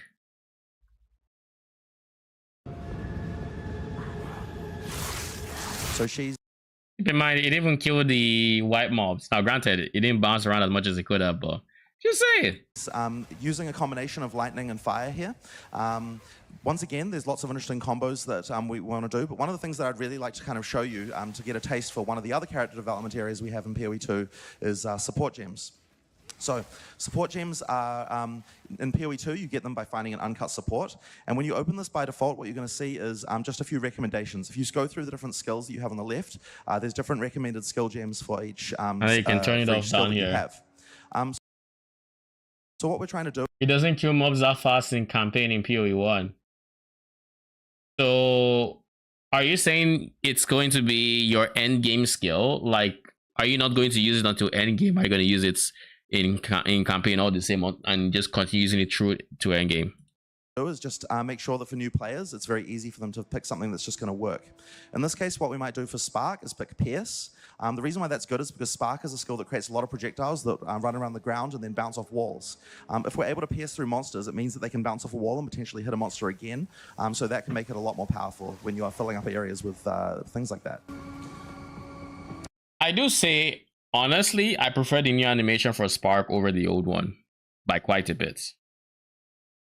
We're going to try and relight. Just combo it with stuff. Makes sense. I mean, Firewall looks pretty nice with it. Say that much. Firewall looks nice. Here in order to be able to get to the boss. So that's what Octavian's doing here. So one of the other things that we might want to pick is multiple projectiles for one of our skills. So for example, we've got Fireball. If you fire it without multiple projectiles, you get a single fireball that explodes. Throw multiple projectiles on there, and obviously it does what you might expect. You get multiple fireballs. So one of the things that's important is that you can actually move these skill gems, support gems around between skills. For example, if we took the multiple projectiles and instead we put it on, I don't know, this ice, I think you've got an ice skill somewhere, Frostbolt, then you'd be able to make that into multiple projectiles instead. So effectively, this is the way, another area of character progression that you can use. Look at how small the base. So you want to, I think there was another one as well, actually. Yeah, Firewall. Let's try Firewall. So Firewall is a skill that allows you to create a wall of fire. If you fire projectiles through that, it's going to add fire to the lightning projectiles that we fire through. So that is quite a nice little combo there as well. But if we want another skill, fire on ice. Fortress. Oh, that's kind of cool. If you throw that on any skill that creates a wall, that's kind of cool. Then when you cast it, it's going to make a circle, which you can either put around you or around the monster. So that means you can cast that and then fire in all directions afterwards. So it can add a little bit of power. It might be a little bit easier in this area as well when you've got tight quarters. Oh, that's cool. Yeah, right. I mean, it stands to reason there's fire and ice, but like it just is. So the warrior, my brain hadn't made the connection that you could do that before, but yeah. Unlike the monk, he's a lot slower, but he hits a lot harder.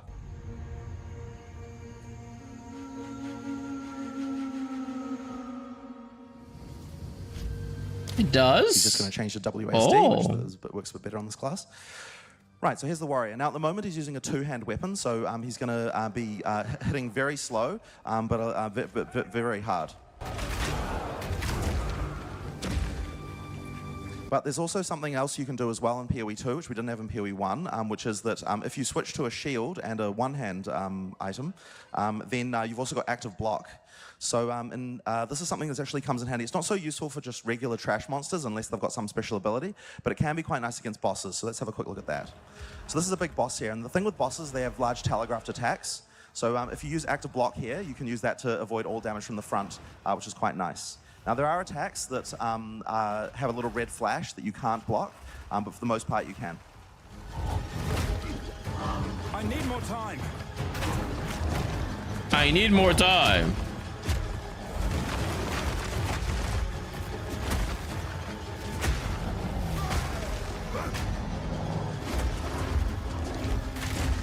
Get stunned.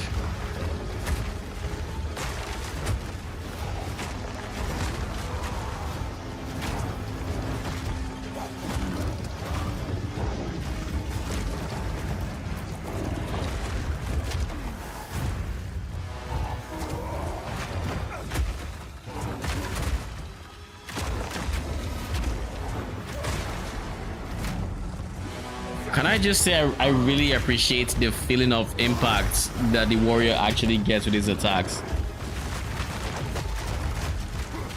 Like you can hear it.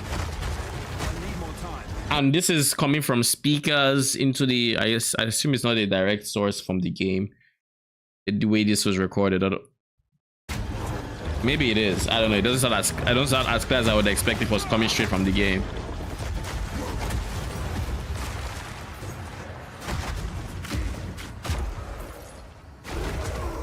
Now, one of the key areas that we haven't talked about yet in Path of Exile in terms of character customization is, of course, the passive tree. So Path of Exile is really well known for having a giant passive tree. There's 1,500 nodes in the passive tree, and all the classes use the same counted. tree. However, they start in different locations. So the warrior, for example, starts on the bottom left side here, and because of the fact he starts there, he gets... So mercenary starts here, meaning if we wanted to go Gemlin Legionnaire, we would have to start here and then path here or to this general direction. And because there's no Scion area, you can't just path through. So you genuinely access to a lot more need to go around. So you do something like, maybe let's just use here because we can see here. We can go like here. You're gonna have to path up through this web up until it's like that. That doesn't seem very conducive for minion gameplay. At least in a League Start scenario versus the Witch, where you start here, your minion shit is there. Let's go, you know, you can just beeline it straight for minions and have instant minion impact. More of the melee focused elements on the tree. Now, to quickly explain how the passive tree works, there are a few different types of nodes here. The smallest nodes are just like minor nodes, and they'll give very simple increases, like, for example, you've just got melee damage here and that kind of thing. But the thing you're probably going to want to go for are called notables. Notables are the very slightly larger nodes, and they have much more interesting effects. They're often going to depend a little bit on what kind of build you're doing. For example, this one here is 20% more damage against heavy stunned enemies with maces. This is something you're obviously only going to care about if you're heavy stunning enemies a lot, and of course using maces. So a lot of these notables are the things that are really going to define your character, and the list of notables is really when it comes to, you know, making build guides and things, is, you know, this is what really matters. And in PoE 2 have really tried to push the fact that notables are a lot more interesting, so there's a lot more stuff going on with them. So these kind of look like masteries. I will say that much. But is it possible that the only reason they are shining is because you got the notable and not? Is there any node that the notable was taken and it didn't have? Because like this isn't like an enclosed space. So let's say, because like, how many of these areas do you see a mastery in there that has not been selected? This looks like a notable. This looks like a notable. This is a notable. Notables, notable. I can't see anywhere that's not selected. Maybe this, but I suspect this is just a notable because it probably goes this, then this. Okay, it's been confirmed that they are masteries. Okay. Them. But as well as notables, there's also all right. Okay, then on the it's tree kind of what I was keystones. expecting. And keystones are unique because they have both upsides and downsides. So an example of one right here is called Giant's Blood. It says you can wield 2-hand axes, maces, and swords in one hand, but you get double attribute requirements of weapons. So effectively, if you want to use a giant 2-hand sword, but you still want to use a shield, you've got a way to do that. You just have to meet the attribute requirements to do it, which could be tricky for in-game bases. There's also other keystones, a few examples from other classes. Tricky is an understatement. That is, from PoE 1, maximum life becomes 1, but you're immune to chaos damage. Since chaos damage does double damage to energy shield, this is something that you might want to use. Once you've got that, you don't have to worry about chaos damage anymore. You just need to build for energy shield and not life. Or another example of one that's been modified from PoE 1 is Mind Over Matter. All damage is taken from mana before life, but you have 50% less mana. I love recovery this rate. node. If you're going to build for this, it means you don't have to worry about life once again, but you will have to build a huge amount of mana. I'm really hoping there's some stacking from potential for minions in PoE 2. Genuinely hoping for it in some forms. Like we've already seen Dex is a thing we can transfer to minions, but I can only hope like there's other stacking like strength, mana, the list can go on for as long as you want, but like an attribute you can stack, even if it's life, because there's also the blood mage, right? There's one other mechanic as well that I want to quickly talk about. So if you go back to the character and just have a look, Octavian was manually switching between, if you go back to the character and see, so Octavian was manually switching between one-hand and two-handed weapon sets. He was just pressing X to do that. When he's using both sets, there are things on the passive tree that you might want to be able to use for one or the other. So another unique feature for PoE 2 on the passive tree is the ability to split passives in two in order to allocate one for one set and another set for the other. So if we allocate ones in red here, these passives will only be used when you've got a two-hand weapon. And if you allocate passives in green using the other one here, these passives will only be allocated when you're holding the other weapon set, when he's using his one-hand weapon. So effectively, if he presses the weapon swap button now, it'll switch from one set to the other. So that means that he can effectively dynamically adjust his passives based on what weapon. I will cope as much as I feel like, okay? Let me cope as much as I need to. Just saying. If I am going to cope on how good minions will be, I shall cope. Thank you very much. Weapons that he wants to use. But the other thing as well is in order to make it a lot easier for you to be able to use different But I mean, I honestly think there's going to be some support. I don't know how good it's going to be, but I think there would be something. I don't know if there's going to be mana stacking. That seems logically like something that could happen, but we don't know, right? We have zero idea.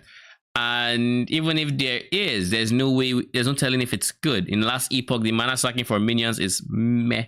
So it could also just be something where it's like it's not worth the stacking, but it's there. So long as it's there, like I'm fine.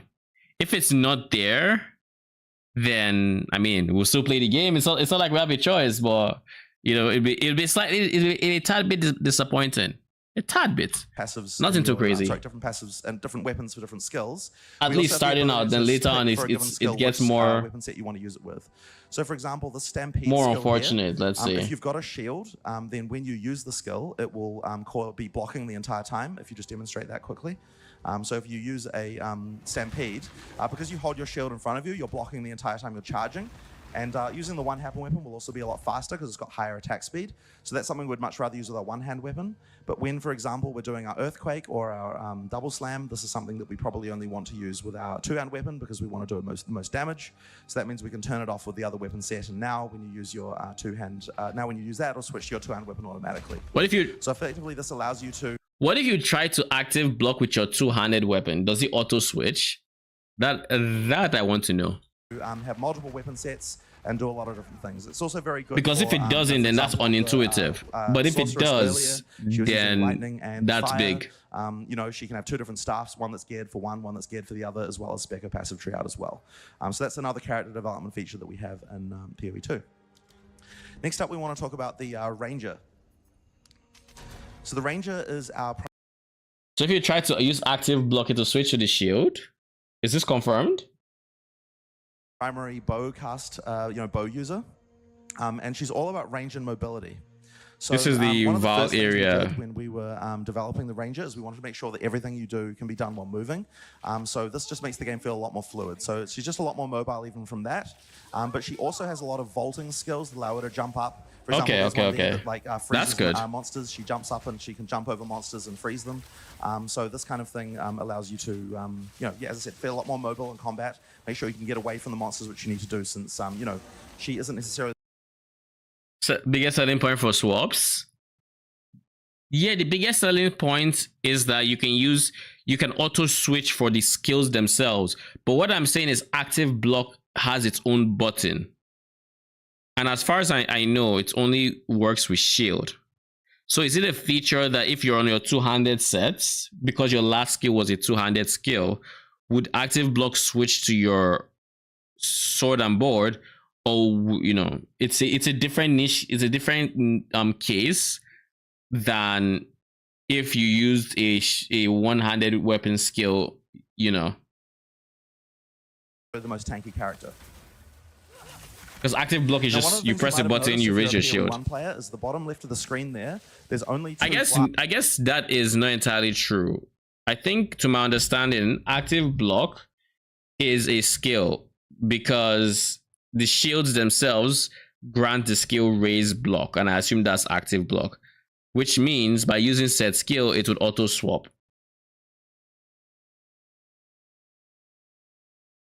Basically. Now, if that is not the case, but it still works, that's still good. So long as you don't have to like remember, oh, I need to use this skill before I can block again, then that's just janky, you know. Flasks, just a life. It's not like I'm going to use a shield, or it's not, I'm going to use, you know. In PoE 2 very recently. Now you get one life and one mana flask, and that's all. Now, good to work a certain way. There's a problem in PoE 1 called flask piano, where everyone was just sitting there pressing 1, 2, 3, 5 constantly, flasking. The thing is, so get your facts right. It's 3, 4, 5 because 1 and 2 would be life and mana. So you don't need spam that way. You need get one of each type. Now, one of the main things that people were doing in PoE 1 when they were using flasks is they had they were using the other flask slots for mostly things that were making them resistant to various element types and so on. And so we wanted to have a system to allow that to still be the case and still have interesting character customization there. So we've added a new type of item called charms. Are you giving us movement speed through charms? Question mark. Monsters, but they automatically trigger in order to grant you immunity to certain things at the point when you get those things. So for example here, this is used when you become ignited and then grants immunity to ignite. So if you're having trouble with fire damage, then you can throw that on there. If you get ignited, it'll automatically quench you. And then it will charge up again from killing monsters. This is wild. This uses 80 charges on use to grant immunity to freeze. For contexts, shock uses 50, ignite uses 60, freeze uses 80. You better not deal with ice mobs often. That's the takeaway from this. Oh, that's disgusting. There are lots of different charms that have different because if it works the same way flasks do, it's just going to be a very slow charge process. Abilities they trigger. I'm assuming they don't share charges. If they do, then even worse. On different things, they get you. They make you resistant to different things, and they can also get mods, from crafting and so on. So you can make them an interesting part of your build. But the point is, they're always automatic. You don't have to manually trigger them. So it kind of solves that problem of having to manually use flasks constantly. You get the ability to use more charms by getting higher level belts. This is relatively lower level, so you've only got 1 charm slot there. As you get higher level belts, you get more slots up to 3, and there might even be some uniques that lead to more charms later on as well, of course. Now, one of the other things that we wanted to upgrade as well is... Did you hear that? As you get higher level belts, you get more slots up to 3, and there might even be some uniques that lead to more charms later on as well, of course. That's the mage blood right there. I'm almost sure it is. Just saying. Almost sure. Now, one of the other things that we wanted to upgrade as well. Call it speculation. So in PoE 2, there's a huge amount of encounters and bosses. Maybe it is. Actually, 50 bosses. Reality probably is just spot on. Game. Yeah, something random. I don't know why, but I think I really like the art of this map. It has skulls and everything, but it's almost like it shows it's deadly, but it doesn't take itself too serious. There's something about this. I don't know what it is, but I like it. I like the art. Like I like the way it is drawn, basically. You call it copium? Hey, we'll see. Someone's gonna drop a mage blood day 1, and we're gonna see, and we're gonna curse the person, but we're gonna see all the same. So one of the things we've changed is we've upgraded the map to actually allow you to see all of those on the map. So if you zoom in a little bit there, you can see that there's a bunch of bosses and random encounters around the area. Near to where Octavian is right now, you can see that there's a boss called Silver Black Fist, and that means that in this area there's something. It's a giant monkey. Something to find, a boss to encounter. So yeah, as I said, the bosses often have.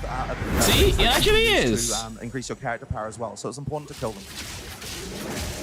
Yet another bot. Yet another one.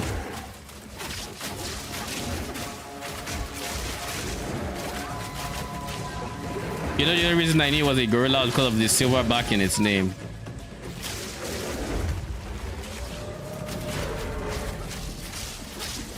Can you imagine how it would hurt if they dropped a giant pillar on your head? Like they just, not even like just dropped it, they smashed it. They added force to it. The kind of attacks your PoE character eats.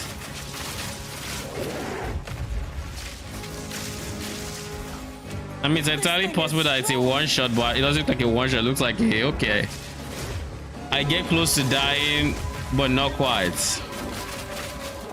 After just getting absolutely dinked in the head by a giant ass pillar. Forgive me, great creature. Did the pillar fall on his head on his death? It did. So that's his death animation. Well, that's kind of cool. That's kind of cool. It crushed its own head. Forgive me, great creature. So as you can see, he dropped a book of specialization there. And this is one of the items that allows you to do the split passive points in the passive tree, but it also gives you more passive points as well. So it's something that you're going to definitely want to find. Now, there are other bosses around the game that have different bonuses and so on. So it's definitely a good idea to explore all the encounters throughout the game and find all of those things. So next, we're going to talk about the Witch. And while we're showing the Witch, it's also a good time to talk about one of the other character progression systems in Path of Exile 2, which is Spirit. Oh, never mind. So the Witch is a primary summoner, but she also has a range of other supporting skills. But the thing we want to show you first is just the fact that she often, and in fact all the classes use a resource called Spirit. So there's a new type of skill gem, an uncut Spirit gem, which you can use here, and that'll give you a bunch of these, another skill screen with a bunch more abilities. What these ones are... Oh, so this is where summons are, never mind. Kind of somewhere halfway between a passive bonus and an active one. This one here called Grim Feast feeds on corpses to bolster your energy shield, but we've got lots of these for all classes. Wait, let's read that. Feeds on corpses to bolster your ES. While active, enemies and minions that die in your presence will drop Grim Remnant. So ES blood orbs, energy orbs. You can overflow your energy shield up to double its normal maximum. This is literally...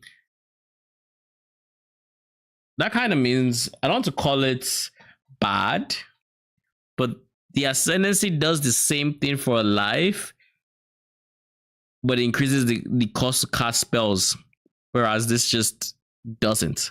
It reserves spirit, so there's that, but like, I don't know. I feel like the Ascendancy could be stronger, but we'll have to see. I mean, overflowing ES is good because, I mean, it's ES, but it's also bad because chaos damage is still its bane, you know. Whereas with life, it's just life. Being able to overflow up to double is quite insane. So, like, it's strong. Don't get me wrong. But I feel like it could do with, I don't know. It could do with like some blood magic treatment where it only costs life instead or something. Feeds on corpses to bolster your energy shield. But hey, I get it. But we've got lots of these for all classes. All classes can use them. For example, on Sorceress. Hey, look at this. Withering Presence. The occultist in PoE 1 specialization. Yeah, I think Grim Feast would be good. I think it's definitely going to be a really strong one for CI builds, or at least just for all classes low life, any ES build. Here you've got Arctic Armor. Is Mana Remnants the same?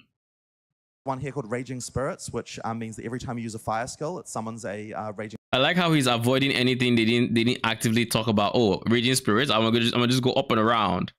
Spirit. So you can, like, as I said, it's somewhere between like an active and a passive.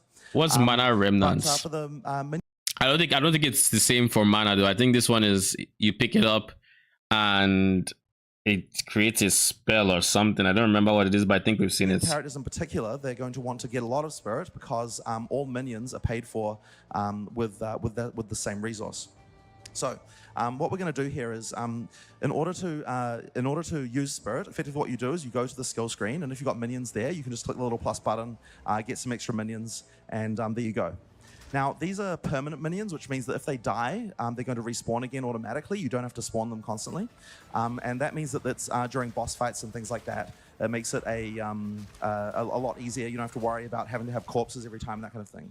But we also do want to support large minion armies, and because of that, we also have minion skills that you can summon from corpses as well. So all these little scorpions here, those are summoned from corpses. While you're clearing, you'll get large armies. During boss fights, it'll be a little bit more focused using the minions, your permanent minions for the most part. Now, he's also got some other supporting skills, a lot of things focusing on chaos damage. So he's got a skill called Contagion that'll spread between monsters, and other things like Essence Drain and so on, like just a few other chaos damaging skills. Now, the other thing with minions is that all the permanent minions... Fun fact, level 1 through like 10 or something, your best bet is probably going to be Contagion. And Contagion paired with minions and summoning minions, temporary minions from those Contagion corpses. That'll probably be a big way you end up clearing. Minions come with extra abilities that you can trigger manually. So you see those little markers on your minions. You can use those to explode your minions. So that's the Arsonists. It's their ability. They'll throw a little bomb and explode your minion. There's also other ones. For example, the snipers have the ability to create little gas clouds. And the more minions you have, the more often you can use those abilities. So effectively, it means that each minion also effectively serves as an extra skill, as well as being a meat shield for you as well. I was like, is it just me, or did this shit just get louder when I paused? So it sounds like for the clerics, the more you have, the lower that cooldown will be. So for the actives, the more you have, the quicker they come off cooldown, which makes sense instead of having charges. It makes a lot of sense. Also effectively serves as an extra skill, as well as being a meat shield for you as well. Oh, that got very loud very quick. That's a quick introduction to the witch. But now we're going to show off the mercenary. Oh, actually, wait, no, we did miss something. Sorry about that. Can I just appreciate the pause? Just put a little attention to the pause right here. To the witch. But now we're going to show off the mercenary. The pause. Oh, actually, wait, no, we did miss something. Sorry about that. Right, so just one other quick thing I wanted to show you as well is that the witch has a lot of other summoning options, even beyond just the ones that were picked, because she also has things called specters. So basically, anytime you kill a monster on the ground, it can be turned into a specter. We've actually created one here from Act 1 called a Cultist Archer. They cost quite a bit of spirit, so we're going to unsummon a couple of the Arsonists and put this Cultist Archer in. Now, the nice thing is that because lots of monsters in Path of Exile have different interesting abilities, all those abilities can be used by the summoner as well. Isn't this the Cultist Archer that came in these like purple polyp things, Affliction? Slow monsters, and add yeah, it is chaos damage as well. I think she's using it there with those little things that you know, it's not exactly the same. Because those are going to make monsters weaker to chaos damage. It'll be a very good part of this build. It's not as many minions, but the nice thing is that it'll actually end up being more DPS, and I think for bosses it probably is better for this build than not. It's like Toxic Ring. Yeah, it is the same one, except maybe it doesn't have this snipe, the one that shoots pods along the way, or whatever it's called. Character, but this time using crossbows. Now the main so not exactly doesn't have all the moves from crossbows fire. It doesn't have all the skills from PoE 1, but it has the ones that the more important ones, I should say. And they also have an ammo mechanic where effectively, you fire until your clip is empty and then you have to reload. So it plays a lot more like an FPS. And we've got lots of FPS type weapons as well. I just changed to WSD here because this character plays a lot better in that way. So if you've got like a shotgun type weapon, you've got a assault rifle type weapon. Find some monsters. And various other types. You've also got attached grenade launchers and things like sniper rifle type weapons and so on. Now, About the mercenaries playstyle being a bit bait early on with how much you have to reload and switch grenades and all of that. While that is the case, remember in that video we watched, he was only using grenades and he was avoiding using his auto attacks. But I feel like his auto attacks, if he were to use them, would be, what's the word here? Would help alleviate some of the issues, not all, but some. Like, you know, for the ice wall that you shoot and the other, like it helps even in a grenade focused build. Plays very differently to the other classes, but I think it's really fun. It's just like a whole different sort of feeling of the game. This particular area is called Doyani's Sanctum. He's doing a lot of oh shit, what was that bounce? This particular area is called Doyani's Sanctum. It bounces off walls? Because it went here, hit this, bounced here. He's doing a lot of experiments on humans and, you know, is very interested in anatomy and kind of merging them with machines.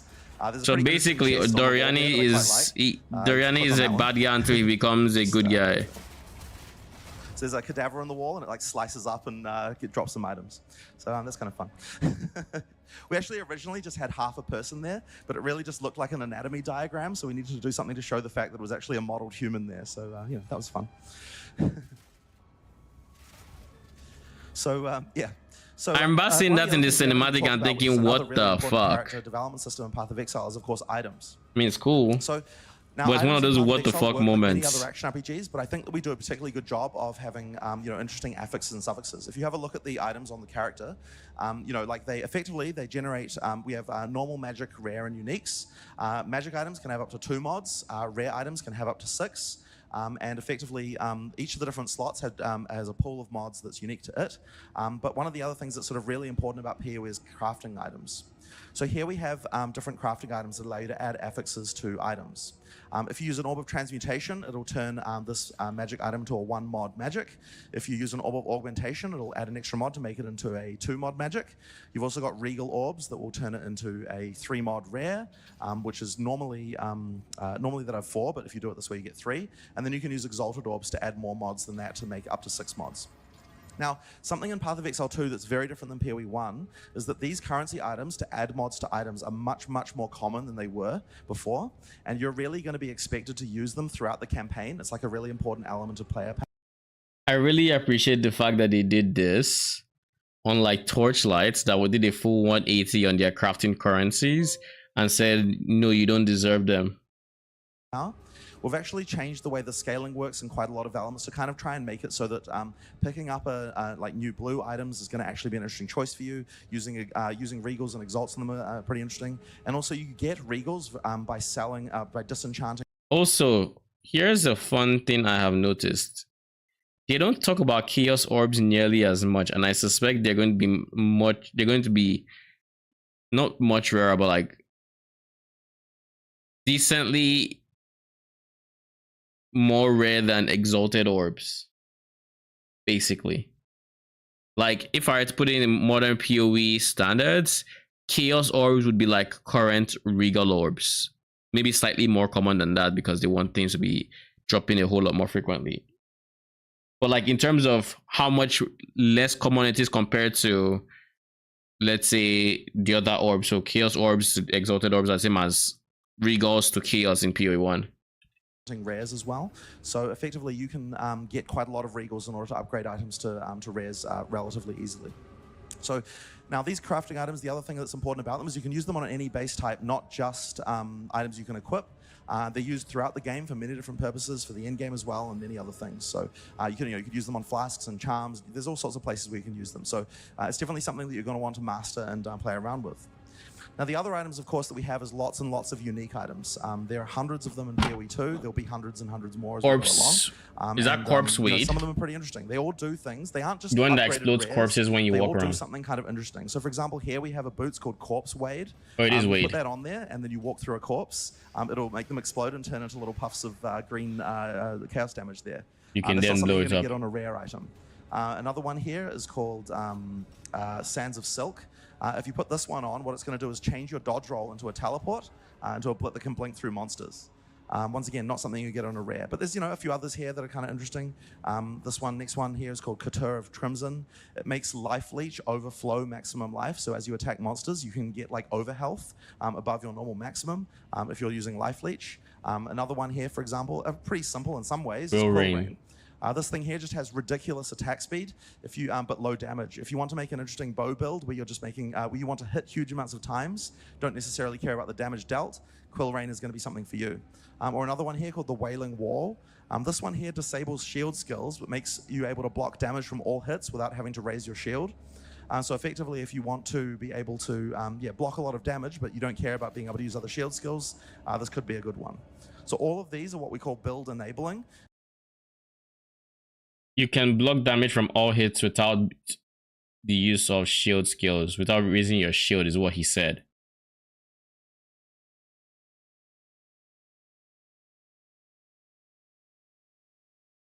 What does that mean? Does that mean you need this shield for passive block?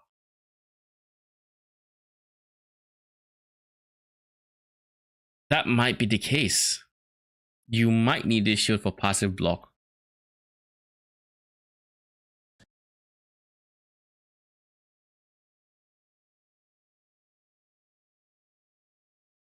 Uses raise shield, but only uses.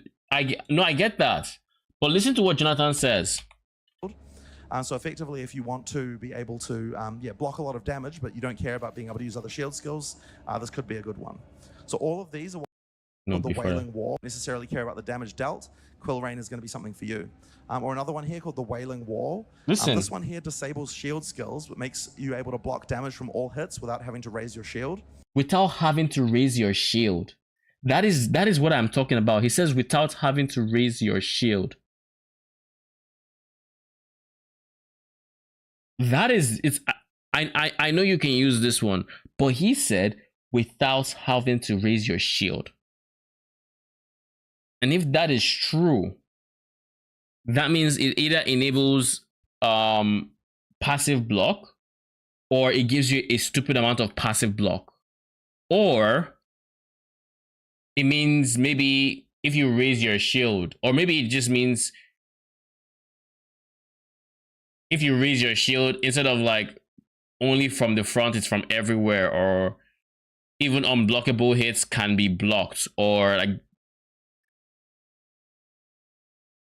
But him saying that makes me think there's something extra other than just raise shield. Be able to block a lot of damage, but you don't care. Because right now in PoE 1, spells and attacks aren't distinguished, so you can block all of them by default by just raising your shield in a direction. So that it has to be it has to do something meaningful for the shield to be worth using, even though it disables all your other shield skills. Like, it has to be worth using. So like, that is what I'm trying, like, that is what we need to find. We need to know. Hey Gorge, it's Gorge, right? Or is this George just misspelled? How you doing?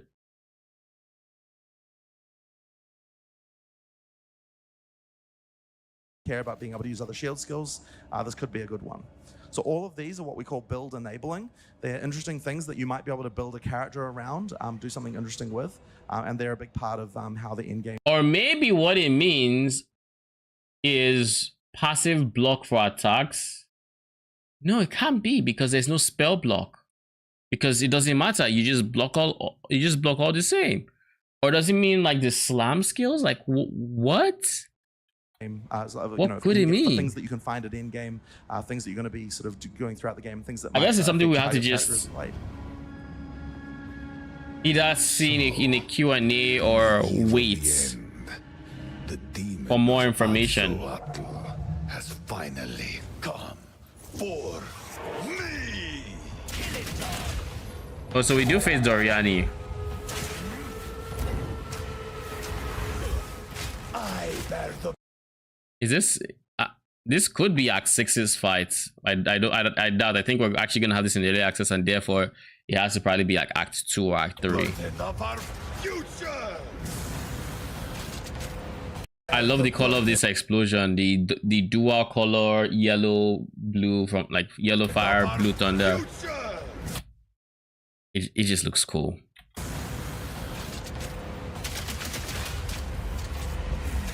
Pathetic. Lol. That's an interesting way to say pathetic.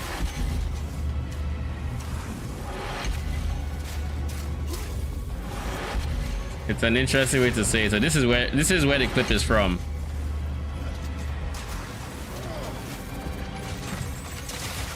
The fact that he like the boss was stunned and he basically spent the entire time reloading and using wrong ammos most likely is it kind of just shows the mercenaries gameplay.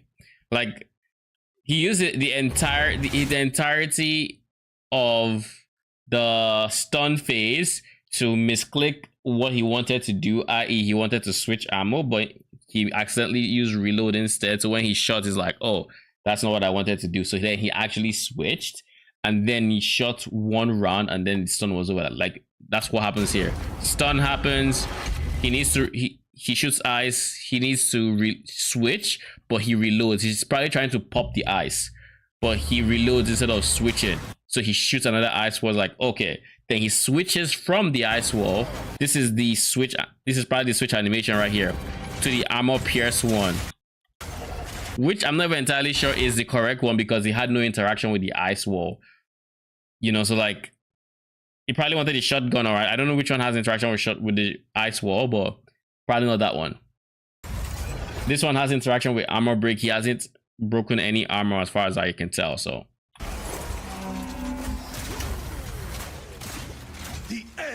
Justify the means. Oh, do they? Let's see how you handle this. I can't give up. Not now. The cataclysm must be stopped.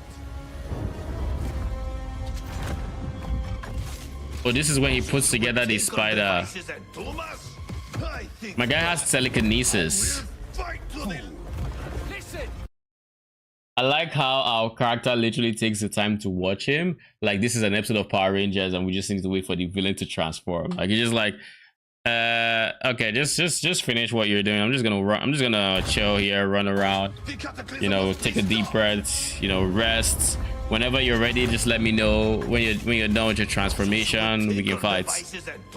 He has basically an assault rifle, sniper rifle, you name it, but he's like, yeah, just do your thing, Doriani, do your thing. I'm just here for the lady. There's no need for all this. Oh look, that's a banner skill right there. I'm just here for the... He used a banner skill. So this is Valor. So that's Valor. I'm just here for the lady. There's no need for all this.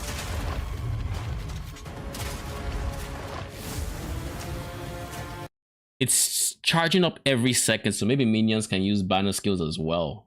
Notice this, it's every second, it's not per hit or anything, it's every second.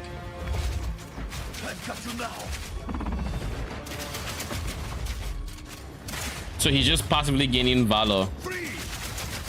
But seeing as it goes to 50 stacks, it means you can only use it like once every like 50 seconds or something. Maybe you can speed it up if you really need to. Wait, what? His hand was blocking the grenades. I hope that doesn't mean he just takes less damage, because like this goes in there. I guess it doesn't matter because it will still be in the AoE. Now, within my grasp.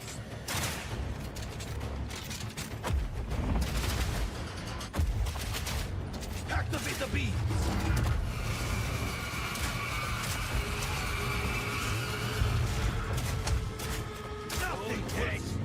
I've got you now.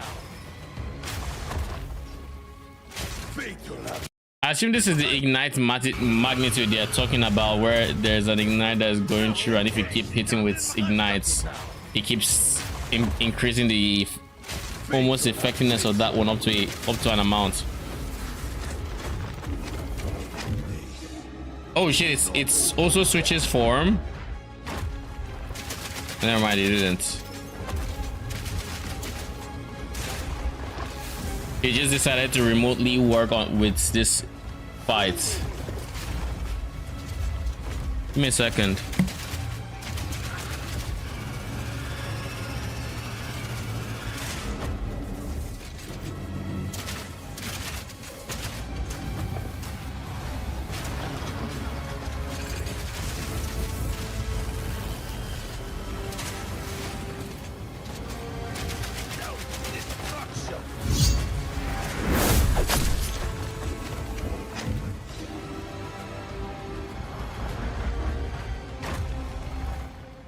All right, I'm back.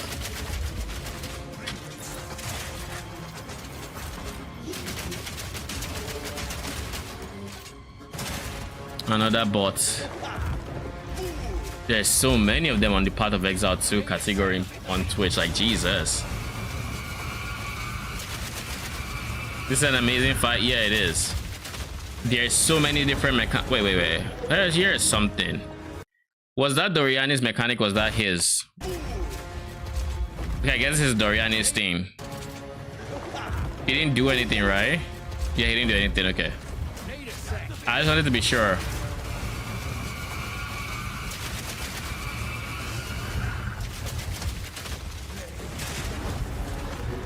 That sniper, once you shred the armor, does big damage too. It does nuts damage.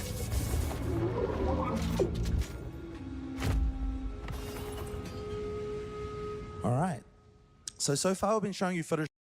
Why did I for a second think that was Doriani? They just switched up and said, all right, you know, you beat me. Like he just dropped all his, you know, all his machination, his accent. And said, all right, okay, you kill me, bro. Okay, I will help you. It's like, is he doing this fight with zero movements, or are those one of those slams is pretty close? I don't know what his stats are like in this clip, but I do know with those slams, it shouldn't be that close when you take into account that you have dodge roll. Because what happens is it homes in on your location and then it slows down. The closer it gets to actually like impacting. Let me see if I can find it. I think it's like, you know, still, yeah, here. So like it starts slowing down, and then when it gets really close to the slam, it basically stops moving. But yeah, there are no dashes, so like no big dashes other than your dodge roll that we know of, at least. From the campaign, one of the really important things. So movement speed is very important, and I assume his boots would have some level of movement speed here. Okay. Now, something that happens almost every time a new action RPG launches is people saying there isn't enough in-game content. We really want to make sure that in PoE 2, people don't feel that way. And it's something that we actually changed our priorities for as a studio relatively recently. Now, the first 3 acts of PoE 2 take around 25 hours to complete. Who's this? This is already longer than many campaigns in other games. Alva? On the other hand, people spend hundreds of hours in in-game. Were they on a torture? They were, right? It's something that we actually changed our priorities for as a studio relatively You were recently. on like a torture chair or something, and then we freed them or something. Around 25 hours I think it's Alva. This is already longer than many campaigns in other games. On the other hand, people spend hundreds of hours in in-game. We realized that finishing the rest of their campaign for early access instead of working on in-game would actually be a very bad idea. So instead of having acts 4 to 6 in early access, it's much better for us to concentrate on. The way he's talking in this moment kind of reminds me of Chris Wilson. The exact, like even the choice of words right now, I don't know what it is, but it's reminding me of Chris Wilson. In-game and make that great. If you're a new player, a 25-hour campaign is already a huge game with plenty of content. You can just change the voice to Chris Wilson and you think this is Chris Wilson's exact speech, basically, is what I'm trying to say. But if you're an existing action RPG player, then what you're going to care about is the in-game challenge. It's possible. It's very possible that Chris, you know, was there for the writing of this, or vice versa. If we'd launched with a double-length campaign and a bad in-game, we'd effectively have to say, hey, trust us, a good in-game is coming later. But if we launch with a 25-hour I can picture it so vividly. Then people can easily understand what's coming when we say, oh, yeah, and there's 3 more acts coming really soon. Now, in early access, there are 50 bosses currently and around 400 monster types. It has to, but like, it has to be, or there has to be something there. And to be 6 acts with 100 bosses and around 800 monster types. Now, the great thing is the rest of the game is like 80% there, and so we'll be adding content very quickly during early access, and so you can expect to see a lot of that coming really quickly. Now, in order to make the end game happen at the same player level, we've had to add a second difficulty called Cruel difficulty, where you repeat the campaign with all the monsters and bosses harder, but also better rewards. If you sort of look at it in traditional game terms, you can think of it as a kind of like new game plus type thing, but we've actually made quite a lot of changes to the game throughout as well, which you'll probably enjoy as well. And that'll take you to around level 65, which is where the end game begins. So, let's talk about what the end game is. So in PoE, there are many different end-game grinds. One of the things that's kind of really important is that people feel like they've got a right choice into the between trial of different types of Sekimas. activities in the end game. So for PoE 2, at the start of early access, we're going to have 8 primary end-game grinds that you can do, all of which have their own. This sounds less like Chris. This now sounds less like Chris and more like Jonathan. Of systems for leveling them up, improving them, unique rewards, player power that you can get only from them, and we're going to introduce the first 2 of them right here during the campaign, which are the Ascension Trials. So the Ascension Trials in Path of Exile 2, you do encounter them in the campaign to start with, but then they level up all the way to endgame and they have interesting mechanics. So this first one here is called the Trial of the Sekimas, and it's actually a sequel to Sanctum League from PoE 1. So we've actually done quite a lot of sequels to leagues from PoE 1 with new mechanics and new stuff, but all of them have new things going on. So basically, in order to the Trial of the Sekimas. I also like the way they're just some random NPCs from like PoE 1 that we never met that just show up, like Baobala, the person who has the timeless show. I think it's Elegant Hubris. The one for the traitor, basically. Like, that's him. He's here, Same with Doriani being in the end game, just being the potential new Kyrak, Jonathan is cool. I messaged him a random idea in PM and he responded. Oh, that's cool. Actually, he added it. Oh. What is it like the skill Sunder, or is it like something with Sunder? Is a place where the Maraketh came to be tested and gain power. Well, that's pretty dope. You need a coin containing the soul of a djinn, and then once you put it in the relic altar there, then you can enter. I do think Jonathan has been a lot more involved in social media, and I think he's involved in social media in a way that it's really, really good for promotion for PoE 2, in the sense that, like, early on when there was no footage, there was nothing about PoE 2, we were just like talking about it on the PoE 2 Reddit. He was there frequently, and just the responses he would give people would be all people would go with, but like that alone would build hype, and that has over time just snowballed to where we are now, where there's actually footage and all of that feedback, or all of the ideas that were thrown initially are all being implemented and whatnot. With shockwaves coming out, other mobs auto target. I was playing Grand Slam but wanted something similar and long range but tighter AoE. With shockwaves coming out to other mobs. I mean, that makes sense. Because to my understanding, Ground Slam, depending on how much AoE it is, it's a circle, right? There is, other than, I guess, maybe I want to say, what was that skill? Lacerate? There really aren't too many melee skills that go in a cone, like far away. Maybe some that would be shorter range, but like Sunder is pretty unique. I think at the time he was relatively uncommon and new, but these days it's 100%. Like right now, his inbox is probably flooded consistently. Like you wouldn't get a private message reply back, but the dev team overall, at least on the Discord, I think are doing their best to be responsive. And considering how much work there probably is in the coming 2 weeks, the trial, because like imagine what it's like at GGG right now, seeing how popular PoE 2 has been since the announcement, and just picture how many people have bought the early access since they made it live. How many people are going to buy it on the day it comes out because they just don't feel pressure to buy it now, and how much they have to account for like that initial burst of players that try to get in on launch. Like, it is probably very hectic and stressful right now. Like, the nerves would just like the way we are excited and the day can't come soon enough is the same way they are nervous about it. And of course they're also excited, but like it's probably next level nervousness. At least I would be. Of various different rooms, and it works a little bit like a roguelike. I cannot tell you how disappointed in like Diablo 4 I was that by the time the expansion came out, they were like, before the expansion came out, they were already guides on the end game. They had already discovered like a lot of the end game builds. The Dodge spirits, the Dodge Eagle was already there. A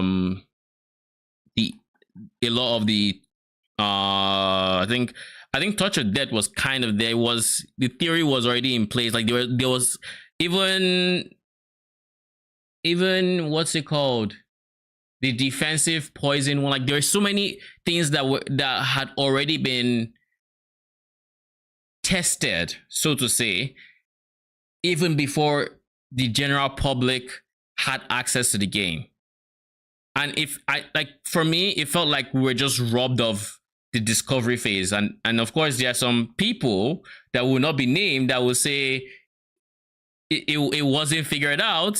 But like, what else would we call it? I don't know. It was whatever.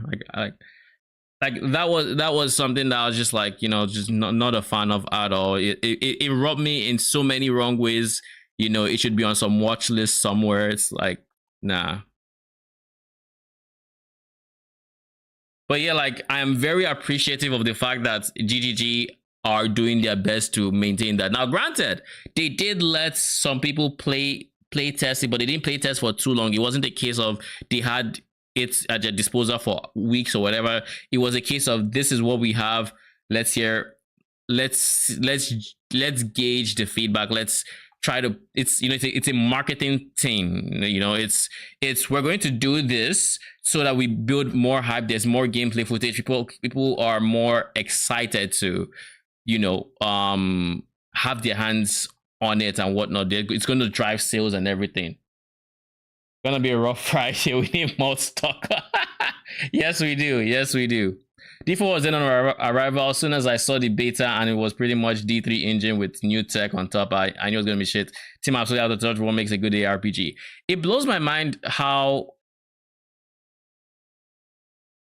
I want to say the keys to success for ARPGs are, it's kind of just out there, plain simple. Y'all had the winning formula apparently, like with like D2. From what I hear, I never played D2, but everyone has nothing but positives, and PoE was inspired heavily by D2. So like, it clearly was good. Like it had the formula, and then PoE built on it. So you have D2 as a case study to where you can improve your game. You have D3, which was less popular, as another point of interest where it's like, okay, so what did we do differently that people didn't like as much? What were the points that we failed on? You have PoE to say, okay, this is what's successful. Can we make this more casual friendly? Because obviously being casual friendly is a big positive. And then they made D4. And I'm just like, huh? Like people were saying, don't compare D4 to PoE, to a game that has been out for 10 years. And I agree, like, cut it some slack. But PoE 2 has more content than D4. What are we saying? PoE 2 is not out. It comes out in early access in 2 weeks, and it already has more content than D4 does right now. Make it make sense. But hey, what do I know? What do I know? Before launch, I basically suggested don't tie item levels to character / no automatic scaling, remove every skill being scaled. I think any ARPG player can tell you having mobs dynamically scaled to your level is probably a bad idea because, well, you're meant to be getting stronger as you level up, not weaker, you know? The mob you killed when you were level 10 should not be dying quicker when you were level 10 than it is when you're level 90. That is a bit, you know, it's a bit off. Just saying, it's a bit off. Like, I get the idea because of their open world system and everything, but they could have just made level zones, you know? Fractured Peaks could have been level 1 to 25. Skull's Glen could have been level 25 to whatever. They could have just done that. You know, it's like, what? Anyway, let me finish this message. Significantly reduce drop rates of items. Oh god, the initial drop rates of items where you're coming out of every dungeon with a backpack full of like items that you have to go sort through, make sure there's no upgrade that's just there. Like, I prefer current D4 to launch D4. It's in a much better state, but I don't think it's in the state it should really be in if they had a good vision for it. I want to say let's say that let's be light on them. You know, it could have been so much better, but you know, apparently we're going to have to start calling games Diablo likes. Yeah, that tweet is a joke. Oh well, don't even get me started.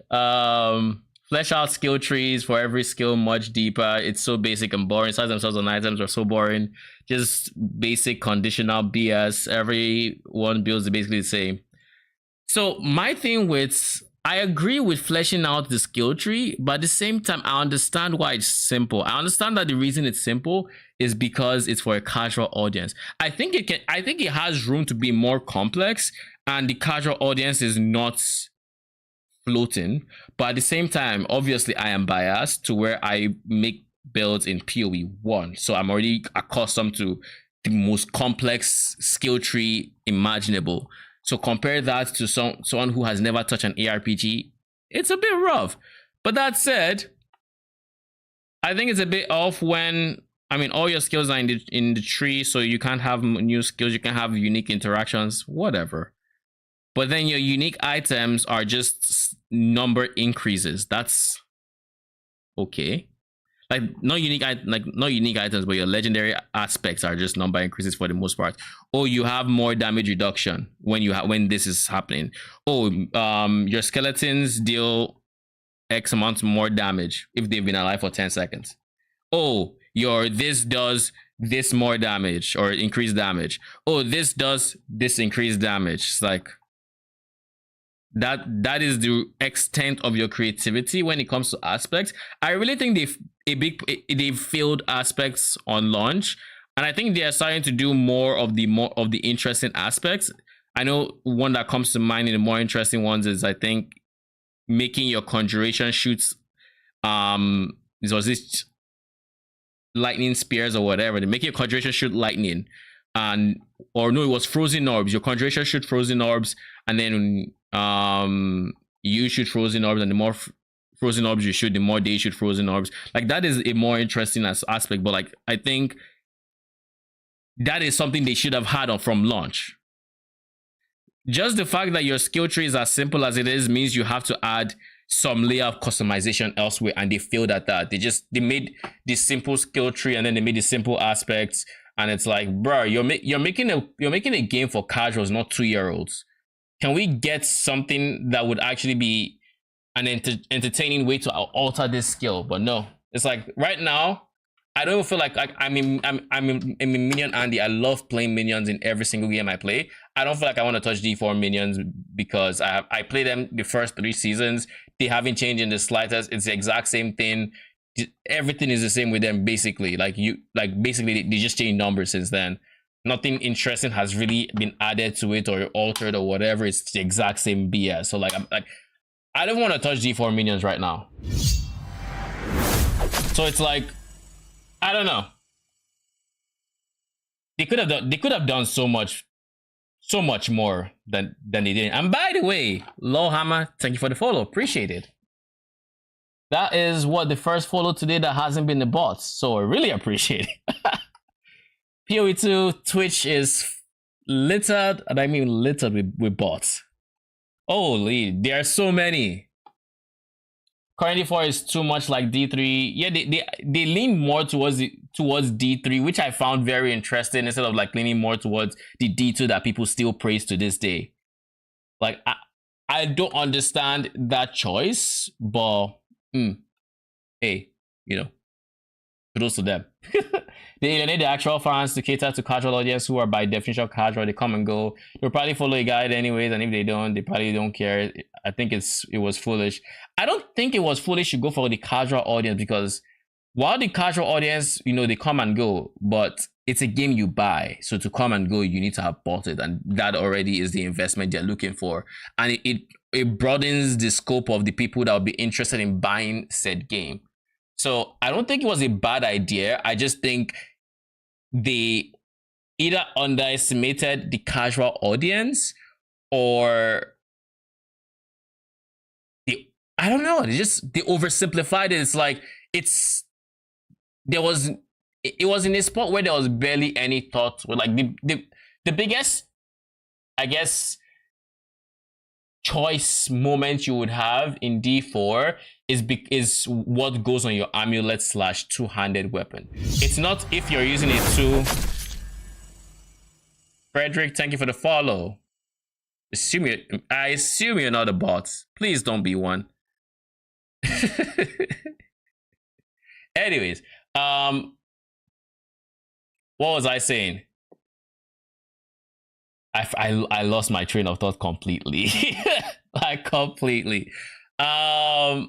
D4 launch. I think I was talking about the casuals, right? And I was saying they either underestimated the casual audience into not being able to understand, you know, oh, this says this skill, so it's probably good for this skill, you know. Or okay, I have a skill that shoots in a straight line, but this one makes it shoot in a circle around me. For what I want to, do I need this circle or do I want the straight line? It's like casual players can do that though. Like they can actually play around with whatever has the skill's name and make more interesting builds. But like I said, I think they just underestimated their casual audience to the point where it was so simple, you would play and you would just lose anything to do. Like what the fuck are you gonna do? And of course, it didn't help that the only thing you could literally do was just nightmare dungeons. Just nightmare dungeons on repeat. Like, bruh, no. If you like Diablo 2, try checking out Project Diablo 2. Actually, I have never checked out, I have not played Diablo 2 myself. I have just heard very good things about it. Whenever I look at Diablo 2, the graphics have been a big barrier to entry for me. The graphics / gameplay, because I don't particularly like I don't know if it's a teleport meta everybody goes with D2, but it's just been, whenever I look at D2, it just feels like everybody's just teleporting all around with characters that don't look the best and don't look like they move all that well. And I don't know. There's been a block there for me personally.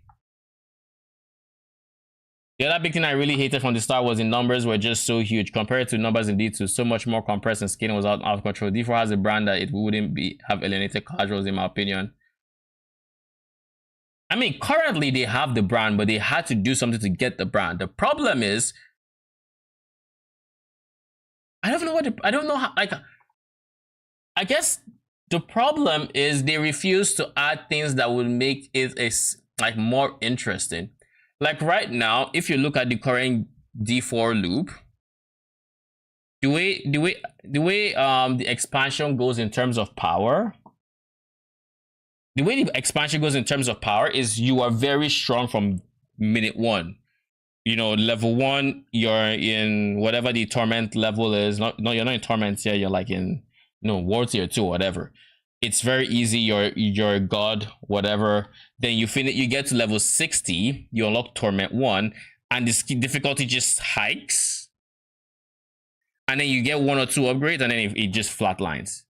And then same with like 2. But then from like 3 and 4, it starts maintaining that difficulty for a bit.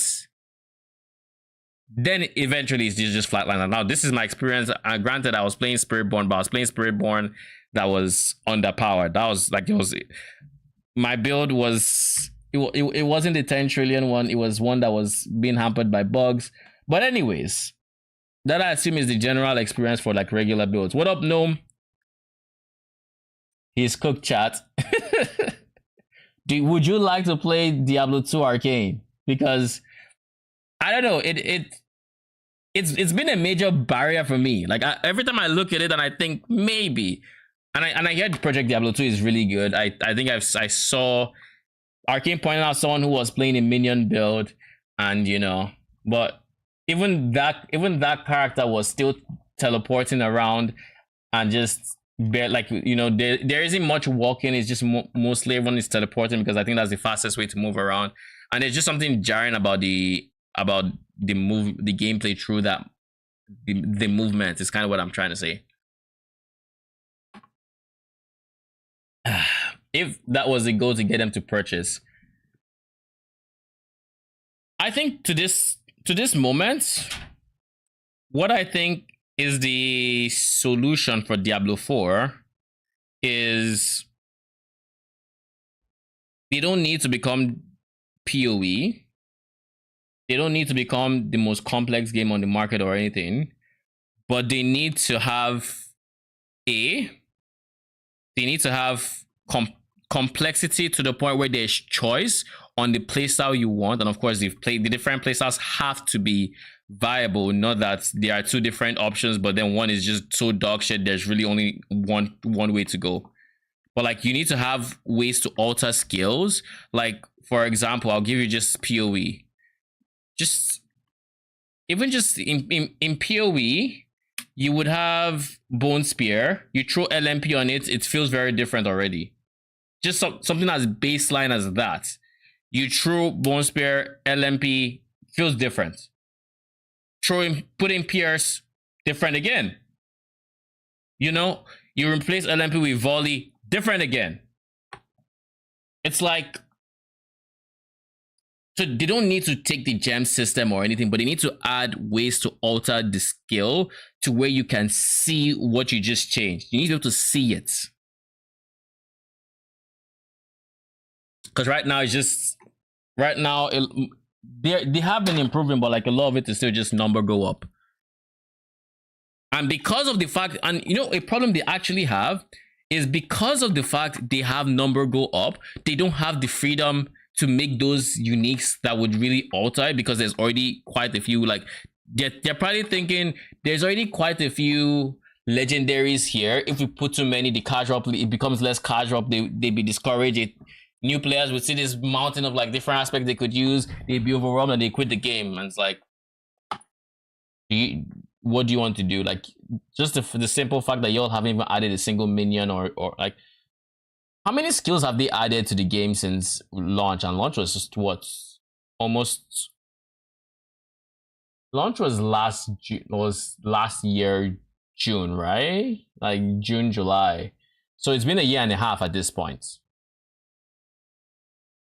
Necromancer front, they added an ultimate skill. What else did they add? I think that's about it. I feel like that's about it. They added an ultimate skill, and they haven't added any new skills since then. Like, I'm genuinely trying to remember. There haven't been new skills. There have been new aspects, new uniques, but there's been only that one skill for the Necromancer, I believe. And of course, the Rogue has their spin to win new skill. I think that's a new skill at least. I could be wrong, but they have that. So I think it's at a point where each class maybe has one new skill. in a game that's been out for a year and a half, that you can't customize the way the skills feel. You just expected to do what? Play the exact same skill? It's like there's so many different areas that Diablo 4 can lose you that it's a surprise they still have a player base playing them right now that are not just new players. Like it's actually surprising, because if you don't get tired from the lack of choice in terms of what you're actually building, you quickly realize, like, even the Paragon system that seemed interesting initially, you realize it's not really a choice. It just devolved into get as many glyphs as you can. And even right now, it's get your 5 boards, then pick everything, because you don't really need to pick anything. You have enough points to just practically pick all the red nodes. So just pick all the red nodes. And then after that fact, maybe if you want to min-max something more, you can lean more into it or whatever. But like that's basically what the Paragon board is right now. And it's like they're really, like, granted, okay, you can make the argument that there is choice to be made with the picking of the Paragon boards, but in reality, not really. Like, you're not gonna pick a bone board when you're playing minions unless you need dexterity or whatever. You're not gonna pick, it's very, like, you pick the minion boards when you're playing minions. You pick the bone boards when you're playing bones. That is what you're gonna do. So there really isn't much of a choice there, in my opinion. I think they saw the extensions of casuals. I am inclined to agree there as well. Casuals are often smart, but time poor due to life. Like, being casual doesn't mean you can't figure out that seeing this, say, this skill does increase damage, and you use that skill doesn't mean you can't just press the thing, Like, I think casuals have that understanding to them, and I think if, like, literally, they could have made a game where every skill had like 3 aspects to their names. For every offensive skill had like 3 offensive aspects to their name, and then casuals would just drop it, wear it, try the skill, see if they like it. If they don't, they remove it. It's not rocket science, but I don't know if it's laziness. I don't know or if it's just like lack of vision or whatever that just made them do what they did. And it's like, hey, but I could rant about D4 all day. They have genuinely been disappointing. Like, and granted, like, their game is in the best state it's been since launch, but even then, it leaves much to desire from it. It could have been so much better, but it is what it is. And then someone has the audacity to try to say we should call ARPGs Diablo-likes. Like, get the fuck out of here, man. Type encounter system where effectively you like the audacity, and then within each room there's a different challenge. It just feels like a pretty slot machine, not a game. Do you know the worst part about what you just said is that that's exactly what it was on launch, when you could even target farm stuff. It was just because, like, as a minion player, I needed a specific unique.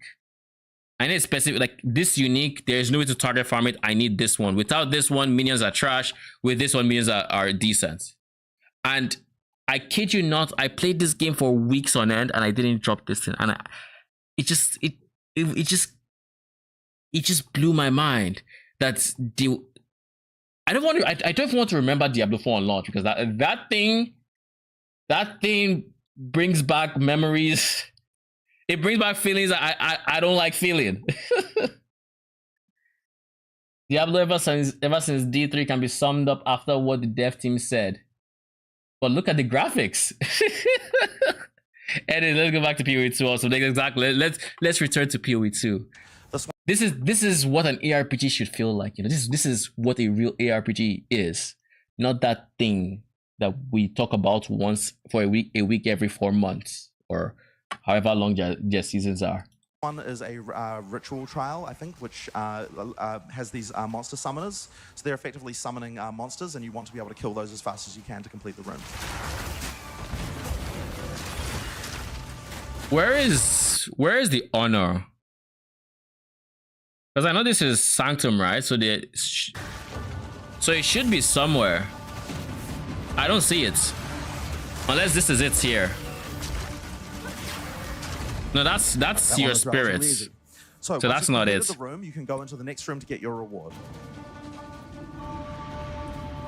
Now in this case, we Yeah, have it's a nowhere on the silver map. key. It's nowhere here. Keys can be used at the end of the trial to be able to get rewards, but effectively you have to be able to survive the entire trial to be able to claim them. Now this is the map for the trial, and you can effectively pick what type of room you'd like to go to next. There are a few different issues. One of them is that the next room will have a type, so for a type of trial. For example, here's an hourglass trial, and it also has a type of reward, but also some of them have boons or afflictions that might get you. So this one says, for example, when you enter it, that it'll afflict you with one sword I on would entry, not touch that thing which with a means you and your 3-foot minions deal pole. 40% less damage. We probably don't want to I do would that just as a go minion this build, way. but they have better rewards in exchange for that. So once you've picked your room, you can go and do go and do the next one.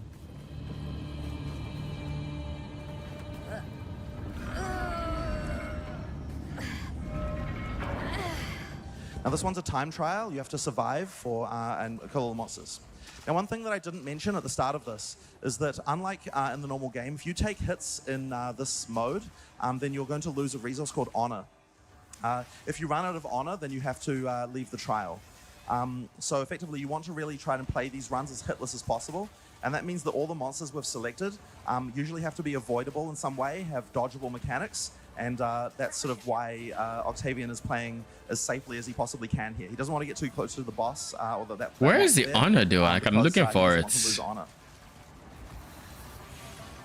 Like, is there no bar somewhere? Oh, yes, it is. Okay. No, it's okay. Don't worry about it. Okay. All right, so once the trial's... So, Yes, notice how he didn't pick this. This is not because this unique might not be good, but because they don't want to tease or spoil another unique, so he's just not touching it. Okay. No, That it's is okay. that is my theory. All right, so once the trial's complete, once again, you can go and get the reward, which in this case is a bronze key again, because we picked one that had the same reward. We'll do one more. So that one's a sacred water fountain, the chalice trial. Yeah, sure, let's do it. All right, cool. The next one's called a chalice trial.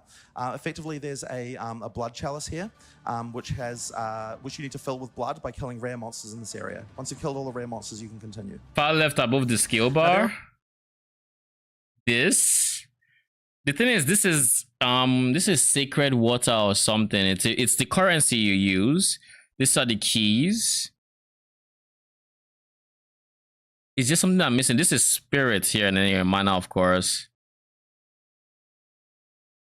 Yeah, I don't see it. I assume maybe it's just turned off for this demo. There are a lot of different rooms, and the one that went up by 8 is the resource you spend for the around 70 merchant or whatever it's level called. 1, and they're random, what you get each time. So you should expect each run to feel quite different, and the kind of stuff you can expect to find, you know, the kind of boons and afflictions you get, the monsters. Yeah, that it's you'll the face, sacred this kind of water. thing. All of these are very different. And there's also 4 floors as well. This is just the first floor. Each floor looks different and has different mechanics, rewards, and so on as well. So there's quite a lot of content here. And once again, like I said, Or there's got to be ways minions. as well for it to sort of expand into. So now you just have to dodge. So like this is the part that concerns me for minions personally. It's that like, look at this. You're fine, you're chilling. You have all your minions. Then they start dying.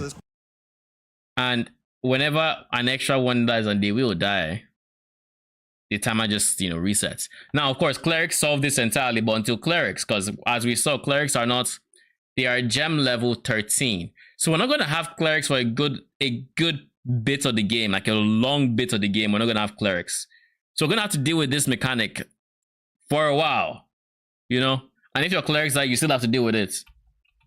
Quite a lot of content. But like here, you have only one skelly, but instead of it ticking down to 1 second, because this guy dies, it's you now have to just survive for 7 seconds doing ZDPS. And once again, like I said, there's got to be ways as well for it to sort of expand into in-game, have more, have ways to expand it. And, but of course, also with so many minions, make it both more, can't complain. Wait, what was that? PID 48, that's ID, doesn't matter. Okay, it still isn't showing anywhere to my knowledge, even with the extra information, so.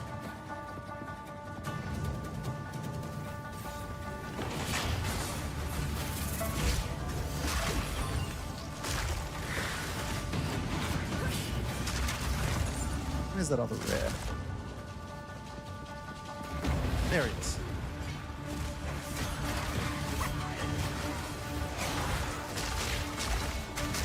Cast on Minion is going to be fun. It depends on how it works, because you know how cast the trigger, I won't say meta gems, they all, instead of whenever a minion dies it casts, it's whenever a minion dies it adds to a percentage, and then you know when it gets to 100% it casts the skill. So I wonder if all minions give the same amount of contribution towards its cast, or if the bigger ones would give more, like in theory. Because then you could go for something like the biggest skeleton you can have and just spam kill it as fast as you can. Then the moment it's dead, you have your clerics bring it back, and then rinse repeats. And then you kind of achieve some level of automation. That would be my guess as well. I would think it should be based on their life. Avoid that one. Like because the more advanced minions just have higher base health. They have higher stats. You know, maybe not all, but like you know, if you kill a brute, you should be able to do something with that, at least more than if you kill a skeleton warrior, in my opinion. If that is the way the mechanic works. All right, so that's this trial complete. And once again, you can get the reward you picked, which I believe was Sacred Water in this case. So Sacred Water is a resource that you can use throughout your run. Effectively, it's a currency that can be used in a shop that you can find throughout the run as well. Yeah, that's this Sacred Water. A very hard resource in the desert. So in the interest of time, what we're going to do now is skip to the last room in this floor of the Sanctum, which is a boss room. Formidable. Steel yourself. All right, so now we have Rattle Cage.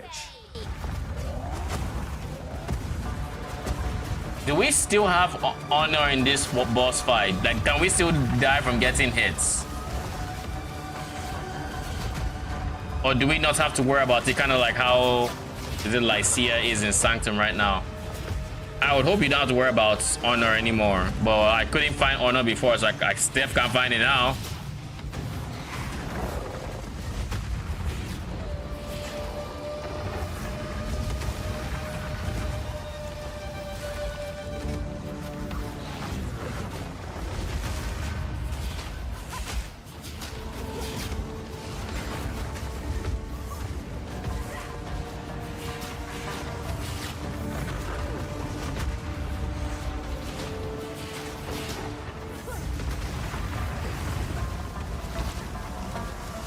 You know something I also wonder? I know the arsonists can blow the poison clouds with their active, but since they throw bombs, is it possible they can detonate it passively? I don't think. Let me see. Let me find the gem real quick. I think that would be the best way to do it. Skill gem. Kelly. Someone bomb throwing. Oh. Doesn't say what I guess the passive is, but it throws bombs, so I have no idea. It's definitely something I'll probably end up testing.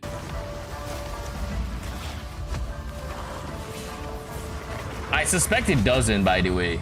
That is my initial suspicion for how it would interact. It just wouldn't. Otherwise, you wouldn't be incentivized to sacrifice your minion for the detonation.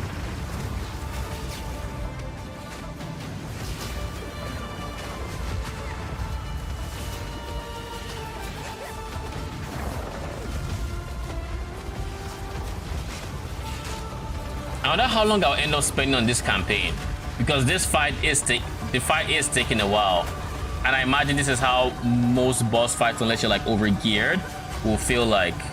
So long as you're like, you know, not over leveled, not over.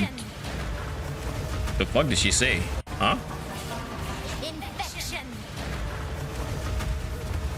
Why did she just randomly say infection?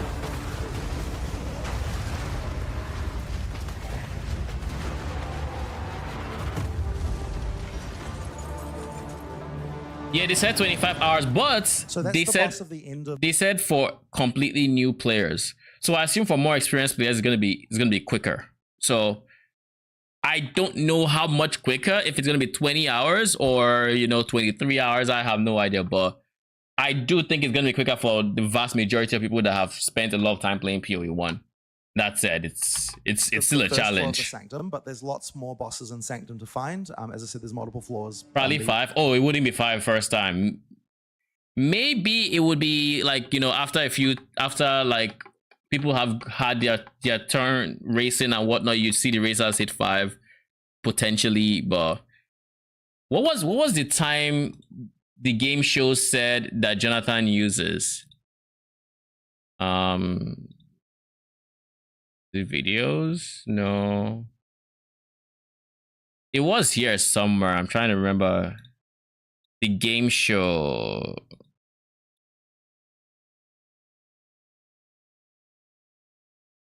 Tokyo Game Show. I'm not looking for the links. I'm looking for. They wrote something here. Let's see. I don't know the link, but they did say how long it takes Jonathan to beat, was it the first 3 acts? So, and I think it was like it was single digit hours, I think. So I do think like later on. Oh, you mean like later optimize? Okay, yeah, yes, those runs. If you're twinking as well, it'd be faster.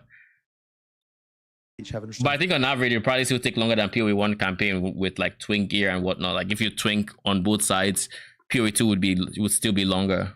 Things would be my guess. Now, at the end of each floor, you'll get the ability to pick from various different. Oh, look, chests. subtract them. The keys that drop give the ability to open these caches here. So you want to pick which one because each of them have different types of rewards in them. Now, the other thing that you get to do here is use the Altar of Ascendancy. Now, unfortunately, we forgot to reset. It kind of looked like she was holding a bomb for some reason. Like this kind of looked like a bomb. Here is use the Altar of Ascendancy. Well, it's just a scepter, of course. To reset the Ascendancy class, so you're not going to be able to see the list there when we did the thing before. But effectively, once you've the first time you use the Altar of Ascendancy, you get to pick between 3 different Ascendancy classes. In early access, there's only going to be 2 available for each class, and we're going to be adding the rest later. And those give you interesting things that are only available to your class because no other class gets those things on the passive tree. Now, with Ascendancy classes in PoE 2, we've really tried to do a lot better in terms of how interesting the things are. For example, this particular class, and because I can't see the name on the screen, I forgot what it's called, Infernalist, right? It's got some pretty interesting abilities. One of them here is called the Hellhound. So that's where the Hellhound is. I suspect that it was a standalone node, but seeing this confirmed, this is the demon form. This is the flame mana thing, and then the flame mana minion ignites, yada yada. That's this one, right? The ability to summon a Hellhound. When you summon it, it has a few abilities. One of them is that it sets everything next to it on fire. It's a minion, so because we're a minion class, this can be really useful. But also, it takes damage for you. Every time you take damage, it gets transferred. So it is very similar to Sentinel of Radiance.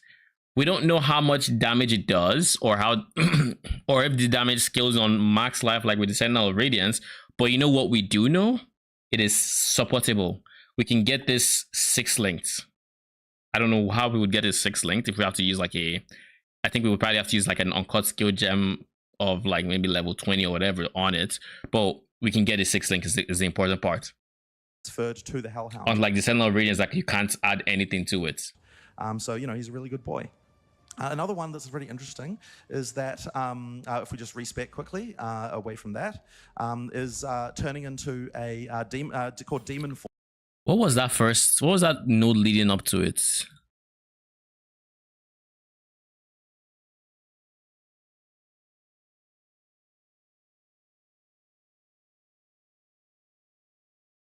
Or just increase spell damage?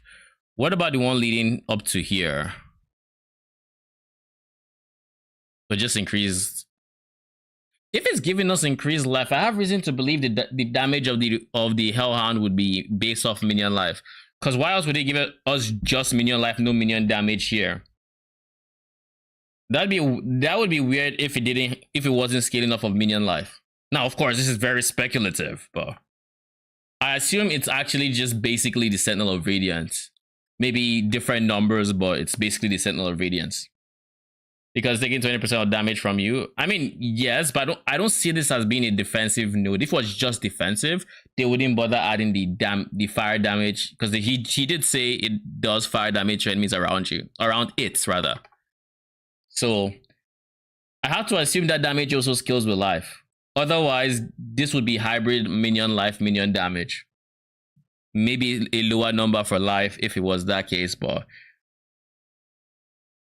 because I'd imagine they would say this is a node a lot of minion players would take first, and I don't know, ARPG players don't like, minion players don't tend to take as much life. You know, we don't value life as much as damage, so it has to have some value in the way of like increasing damage, at least to a degree.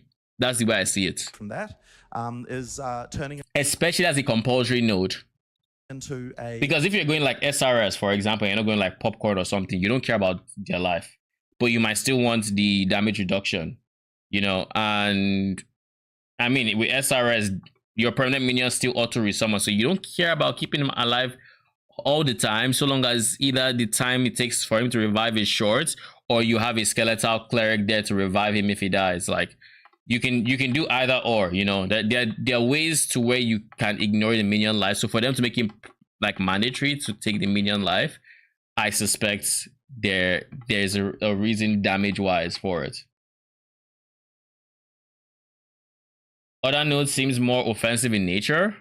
I don't like this node or this route personally, because say you take it on your first ascendancy, all you have right now is the Infernal Flame, which does nothing for your minions. It's just like you. I don't even know if it has a damage buff for you. It just means you don't care about mana anymore. It's just when you fill up mana, you take damage. I don't even know if it has. Let's just confirm real quick. But I don't think it has. I don't think it has anything. I said Ascendancy, did I not?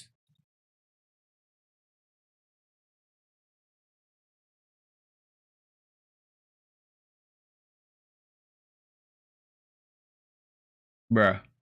Oh, there we go. It's max is replaced. Gain Infernal Flame when you spend mana.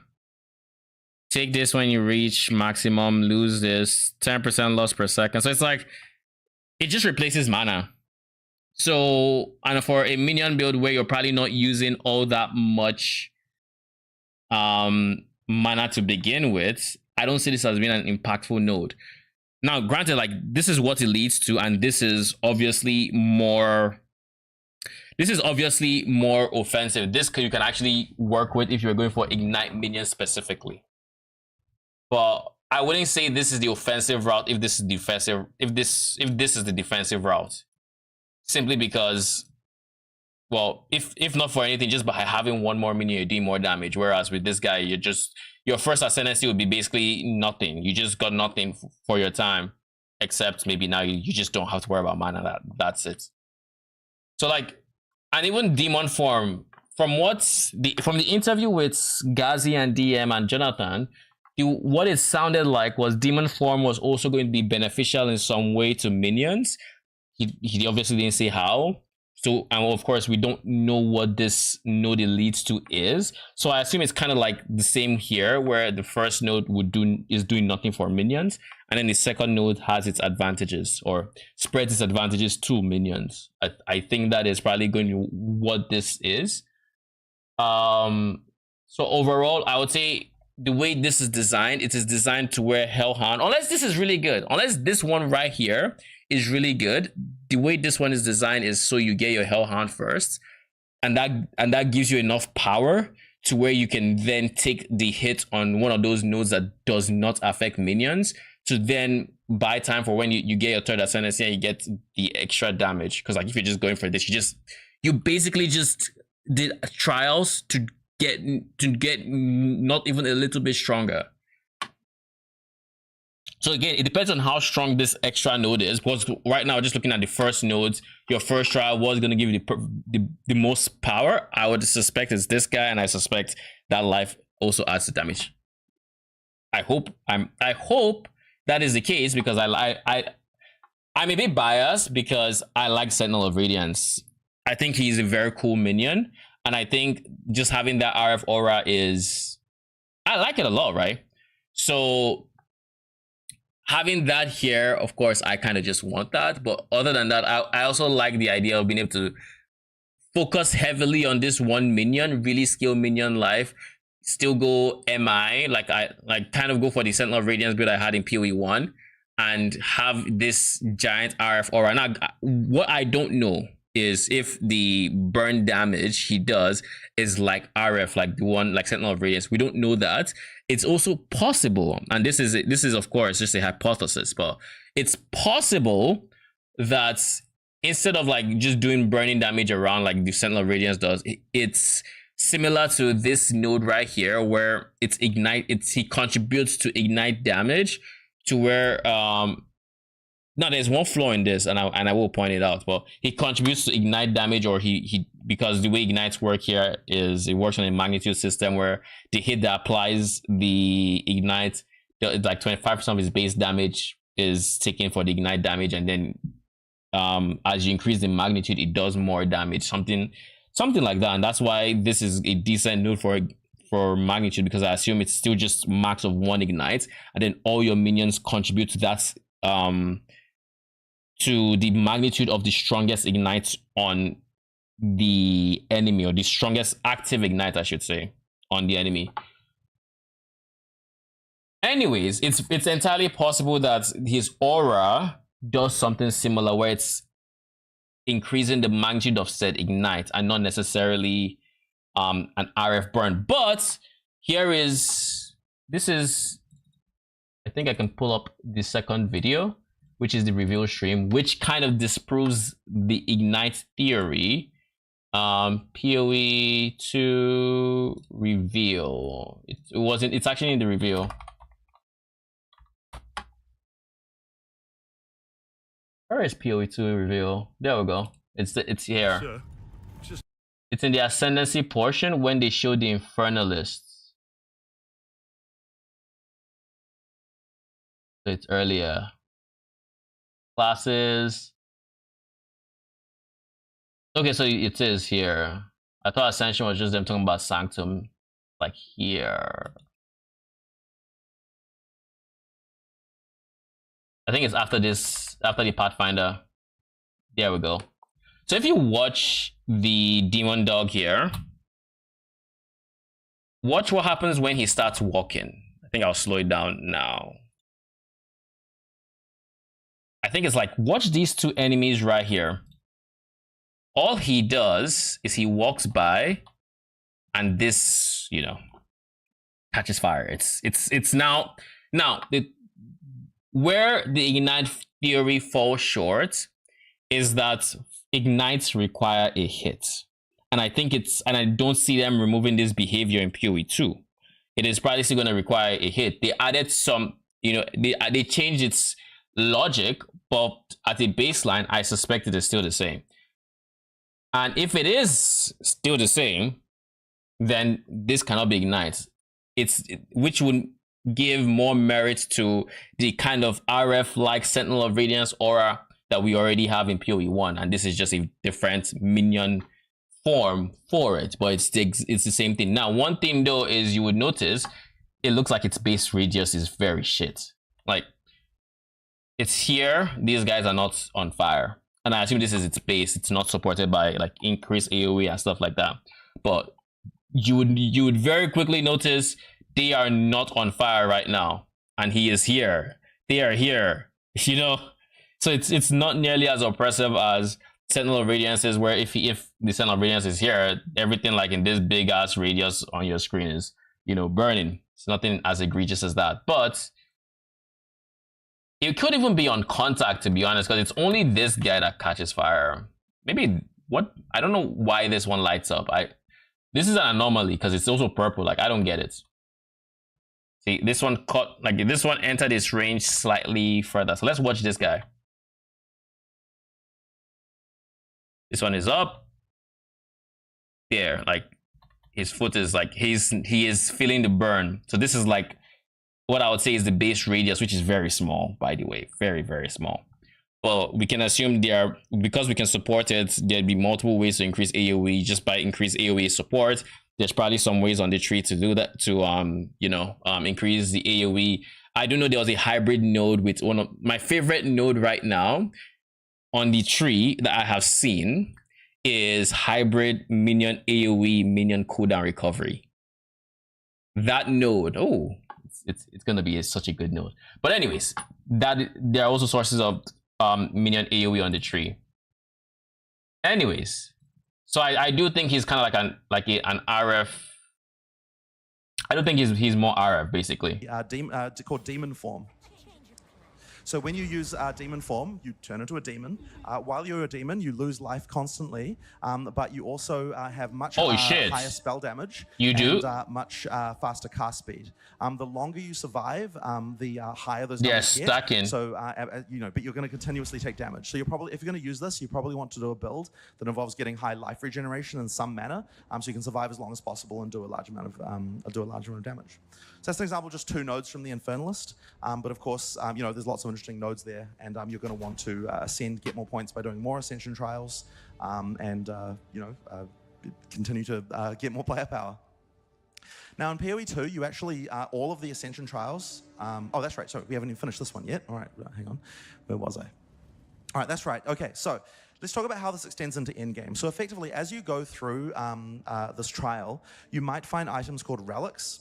And relics are these items here, which can be crafted. You can see an example of a blue one here. This one says monsters have a 4% chance to... Is demon form supportable? Yes, it is. Any skill that is granted to you by an ascendancy is fully supportable. You can 6-link it, all the works. What I don't know fully is if it takes one of your 12, because I think I've heard the number 12 being thrown around. So I don't know if it takes one of your 12 skill gem sockets or if it's like a 13th gem. If that makes sense. Like, I don't know if it takes up a slot that you're supposed to use for something else, or if it's its own unique form. I would assume it's its own unique thing, just in case you already have 12. It's not going to, like, remove a gem or anything. It's just going to slot itself nicely under. Drop double sacred water and gain 16 sacred water at the start of the trial. Now these are ways that you can effectively improve your odds as you go through, but there's some pretty interesting ones as well. Let's have another look at another couple. Bosses deal 4% reduced damage. These ones are very low level and simple, but they can get quite powerful. If you click on the relic altar before you start your run, put a coin in, then you've got these slots here that you can put the relics in, and you can also unlock more slots by doing more, by doing this more in order to be able to put more in. There are also unique relics, like for example this one here that says that the... By the way, this one is basically the PoE1 the PoE1 equivalent of this is original sin, and this one is not original sin. You'll notice it's temporalis. I have no idea what this item does. I assume it's going to be very strong and going to be very time related. I suspect it's also going to super juice your movement speed because, or maybe give you phasing or something. I don't know, but it's going to be an OG sin level unique. This one. We have no idea what it does. I'm really looking forward to the first one we see. Because I'm almost 100% sure GG are not going to spoil this one. They're going to just leave it until someone manages to finish a no-hit run on Sanctum here, which is going to be such a challenge, by the way. The end of the but someone will get it. Entire trial will drop a specific unique item, but your maximum honor is 1, which means you can take exactly 1 hit, which means that you need to do a hitless run in order to be able to get that unique. So there are lots of other interesting unique relics that do other things. The ability to extend this and get into endgame is pretty high. And one of the reasons you're going to want to do that is because like all of these different endgame mechanics, there's unique player power that only comes from it. So in this particular case, we have jewels. Jewels are coming back in PoE 2 as well. You can see an example of one of them here. These are things that you can socket into your passive tree to be able to get more. Can I also just say I really like what they did with the jewel system, because one pitfall, I guess I should say, of player builds in PoE 1, or at least when I was newer and getting to make better builds, was I would not take jewel sockets. I did not value them to the point that they should have been valued because they are very strong. But by putting them in your path, there is literally no way to ignore them. And because there's no way to ignore them, even if you have zero PoE experience, just by going to what makes sense, you will want to get something out of that point you spent. So you're going to just say, okay, I'm going to at least find something that goes in here. And maybe you find some interesting modifiers that are like, oh, I'm going to just put this in every dual socket, you know, and expands from there. But I like the idea behind putting it in your path. It makes it so you're going to want to engage with it. You don't have the choice to skip it. You don't have the choice to not have the knowledge to not take it, you know. Maybe you might leave it empty for a bit. You might still undervalue its power. But eventually, even the newest of players would say, I don't want to get nothing from here. I will put something in there, you know. Oh, they 100% are. They 100% are. There was like one particular mob I saw that it had a ranged attack, and sometimes the attack will hit minions in front of you, you know, get body blocked, but then sometimes it's just randomly go phase through the minions, and I didn't understand that entirely. But overall, you can see it coming. So like it's going to be a lot more manageable dealing with this with Sanctum in PoE 2. One thing though, those rolling guys, I saw a rolling mob that just, you know, they rolled really quick to you. Now with dodge roll is less of an issue, but if you have like 5 of them, because that was only 2, if you're like 5 or 6 of them, it's going to be very hard to avoid getting hits. If any one of them is hasted, you're in trouble. Stats. Unless So you can just blow them up, of increased course. Maximum energy shield, and minions have plus 7% to all elemental resistances. Now, because of the fact that you can roll these yourself and stack them, there's some pretty interesting things you can do with jewels. And there's also jewels that have other kind of random and weird effects. Like, for example, this one here says says that 25% increased effect of small passive skills. And I love this, by the way. So this one actually modifies. This node in any area that gives us minion CDR and / or increased spirits, this will probably be best in slots. And if even just accidentally there's any area that has both of these modifiers, you best believe minion builds are going to be investing heavily into like the best version of this increased effect that we can have. Maybe there's probably even increased effect of like notables, so probably look more to that. Or, you know, it could come in different forms. Whatever the best form it comes in would get that for that particular area, even if it were limited to only one, or it's a unique or whatever, you know.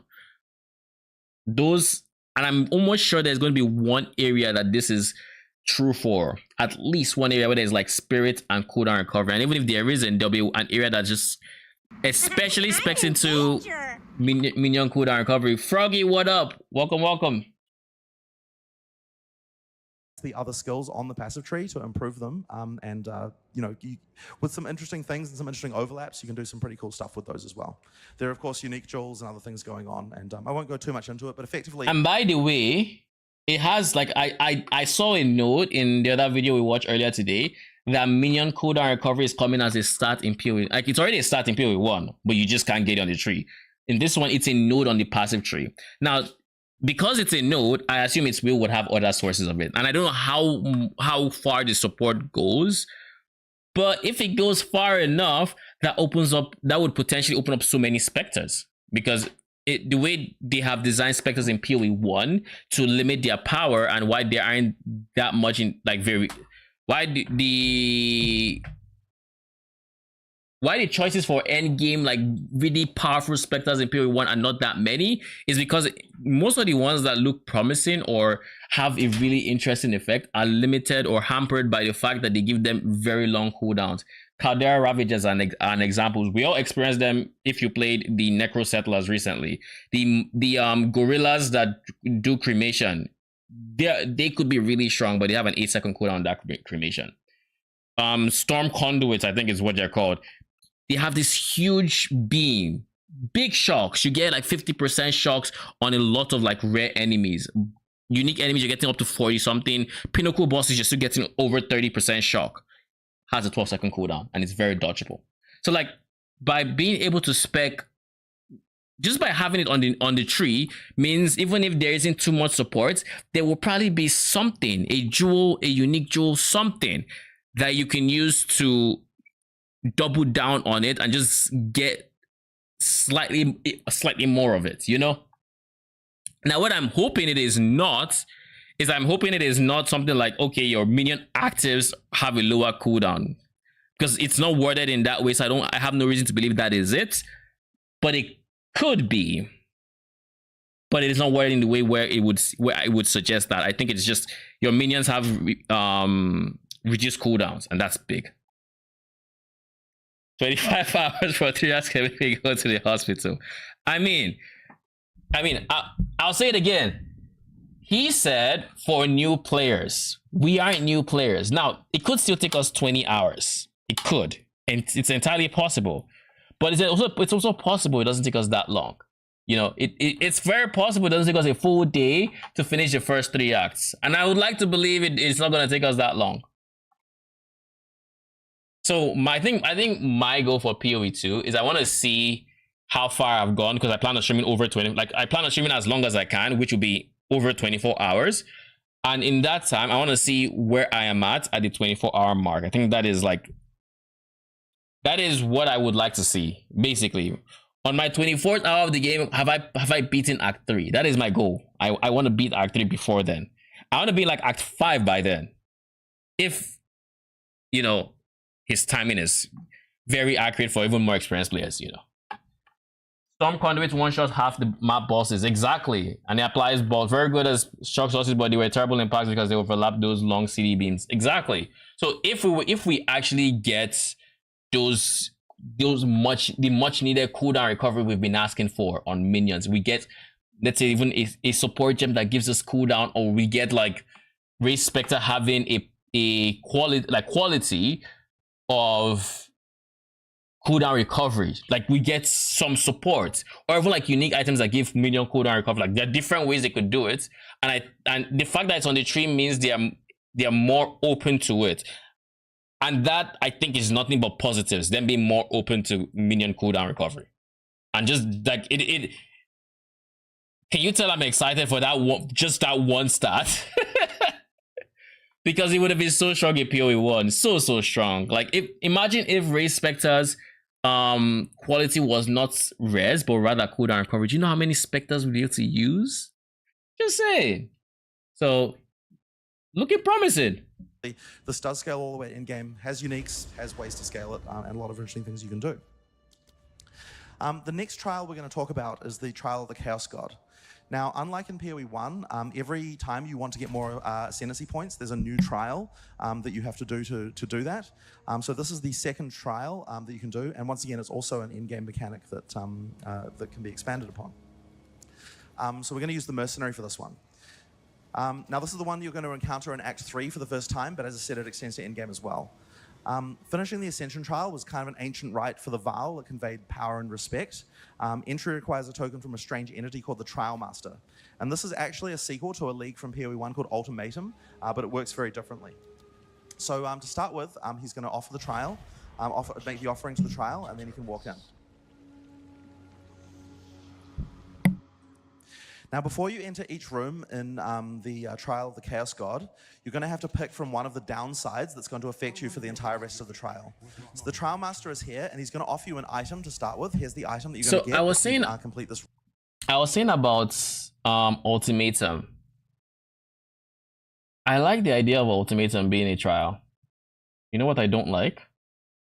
Ruin. I don't like mods like Ruin that essentially are just pseudo ways of saying you only have 2 options to pick here. You might, just pick one or the other 2. I would like it to where every mod, I mean, granted you can have in like the Uber version, like that's fine. But like I would like if every mod in like tier 1, 2, 3 at like Ascendancy or at the Ascendancy trials did nothing but this has maybe phase as extra chaos, or this has phase as extra lightning, or all damage can shock, stuff where it's like you have to take you have to take into account what kind of like damages you can have, what you can handle, how much damage you have. You know, are you making them tankier, or how much defenses you have? Those kind of nodes, in my opinion, would be more interesting for the first 3 trials versus, you know, Ruin, where it's just like, just take one of the other 2. You know, I'm not an option. Just pick one of these 3 things that's going to potentially hurt you. In this case, we're going to pick blood globules, which will one of the easier ones. And what that's going to do is mean that these blood balls are going to appear above you. Exactly that. It shouldn't be an instant ignore unless it's like if you're a CI build and there's a mod like all damage goes through ES or percent of damage goes through ES, like obviously that's an instant skip for you because of your build. But it's not like, oh, nobody wants to run this.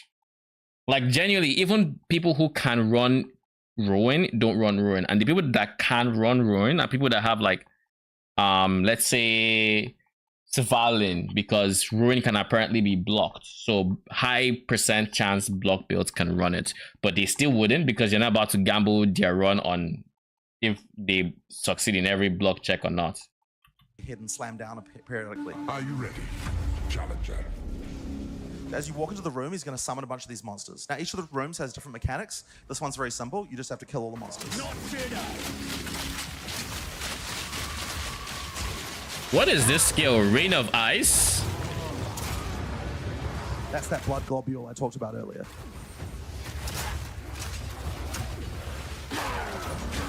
Let's see, like blood globule seems like an interesting one, where it's like it's not obnoxious and it's not an instant skip. Now, but as you go through each room, you're going to add more and more mechanics that are going to hurt you, and so it can get quite intense by the time you've gotten to the end. Like obviously it stacks up, and it's not obnoxious to the point where you just don't want to deal with it.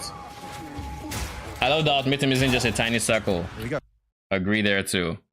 100% agree with that one, because ultimatum right now is a mechanic I would honestly argue I would probably have interacted with it more if it was less of a tiny circle, and the reason being because it's a tiny circle currently, it increases your defensive requirement just because you have to be able to eat the things that are thrown in that small circle. You can't leave the small circle. So if it was more lax on, if it was bigger, it would be slightly, not that much, but slightly more lax on the defensive requirements, and more builds would be open to it. All the monsters in this room, and we can move. And on I'd to have the tried next it. one.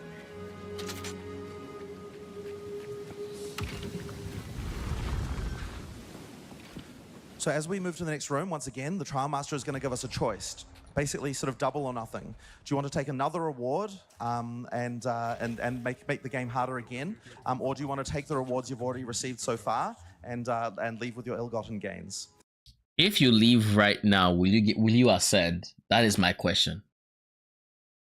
I feel like the answer is no, and logically that should be the right answer. Like, you don't ascend because it's just round 2. But it's possible you do. Please tell us. Obviously, like most players, you're probably going to want to pick another reward and keep going. So there's the existing one, blood globules, and that'll keep stacking up. But we're also going to add shocking turrets here, which are going to add turrets through the room, which you'll have to deal with as well. Yeah, I don't think I'd put globules and turrets together just because. A trial that requires it's a timed encounter type trial. Live. So you just like live. Lightning turrets there now, just which you also have survive. to deal with, and it's going to spawn a lot of monsters that you have to survive. You don't have to actually kill all of them. If the time runs out, then they're all going to go away. So yeah, you can. You just have to survive. That is a pretty interesting monster design. This stone-clad gorilla. It's like a gorilla covered in stone with a scorpion tail, like this guy. You just have to survive. That is so cool.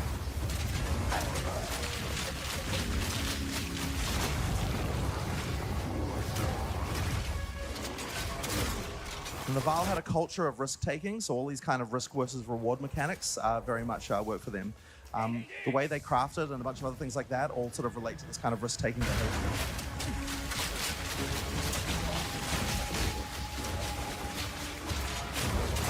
Oh, this is a long survival. Oh shit, he's stuck? Uh-oh. You've only got 4 seconds. Just survive for 4 seconds. Yeah, He's just stunning everything. there we go. Okay. He just full sent so it's okay. electrocutes. I feel like he activated dev mode there because there's no way you would tell me that I, as a random player, would get into that tight spot and I can just use electrocute to get out. Game, there'll be a very significant number of rooms you can do in a row. But I did see his life dip again, so I guess he didn't. Harder and harder. In this first version of it, you're going to in this first version of it, you only have to do 4 rooms to be able to ascend. There it is. You have to use 4 to be able to. Without dying, then you'll lose your entry ticket, so you'll have to get another one to get in. So once again, like the other challenge, you'll want to be make sure that you're ready before you do this trial. Now this particular one involves pushing this idol forward. When you're near the idol, it moves forward. When you're as you get further away, it falls down and doesn't move anymore. So it's kind of like the one from Acts. You can get close to it. 7, now, 6. As you move it forward, it's also going to spawn these, trigger these monster elevators with monsters that are going to come down as well. Except, of course, this one is just better animated.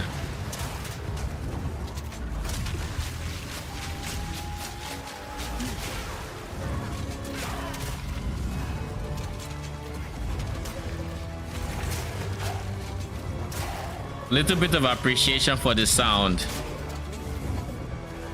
The sound is pretty good. However, it's entirely possible after hearing this for like your 50th time that will become very, very annoying. Very possible. All right, finally. That one dragged a little bit, but it's okay. We finally got there in the end. All right. So just like in Sanctum, there are also bosses that you can get as you go through here. The order of them is random, and so they can be very hard or relatively the Black Flag Zone. Counter them and what things that you've picked beforehand. Before the boss, once again, the Trial Master will ask you to pick. Do you want to bail now, or do you want to pick something else? But you have to do this to ascend. Yeah, like this is fine. If you do chaos damage, it's not a problem.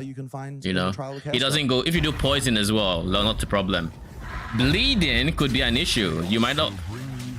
Now, I don't know if you guys know this, but bleeding in PoE 2 goes through ES.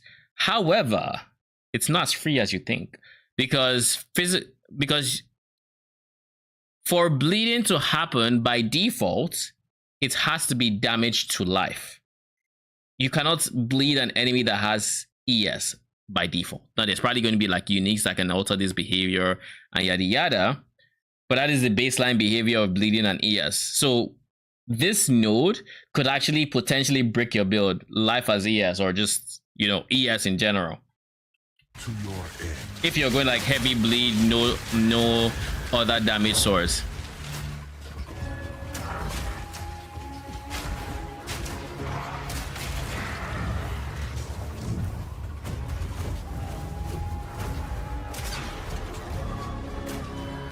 By the way, this boss kind of reminds me, I don't know why, because they look very different, but the boss kind of reminds me of Act 4, the Act 4 unique enemy in the River Aqueducts.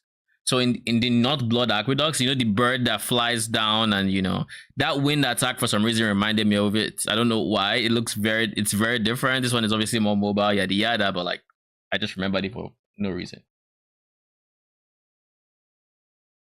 Dots goes through energy shield, which allows your ES to recharge. Not all dots, actually. Not all dots. Chaos dots won't go through your ES. Chaos damage does 2x damage to ES. So chaos dots is the same. However, poison is of course different. Poison does go through your ES. ES used to be, I feel like ES used to be more straightforward before, but like now we're entering a form of ES that is actually more complex, and you just have to know what goes through and what doesn't.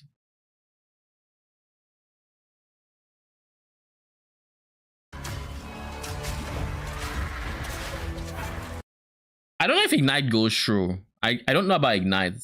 I don't think we have enough information on Ignite to tell, unless we've seen. I don't think we have. Wait, he does have Ignite, so let's see. Did he ignite at any point when the ES was still up? Trial of Chaos God will bring you to your end. That's chill. ES is already gone, so never mind.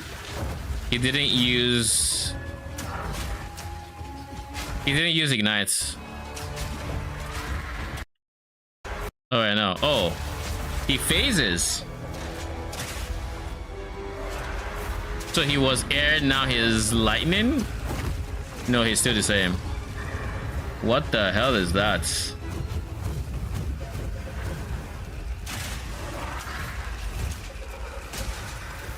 Those are probably birds, and if you stand in their stream you take damage. That is my guess.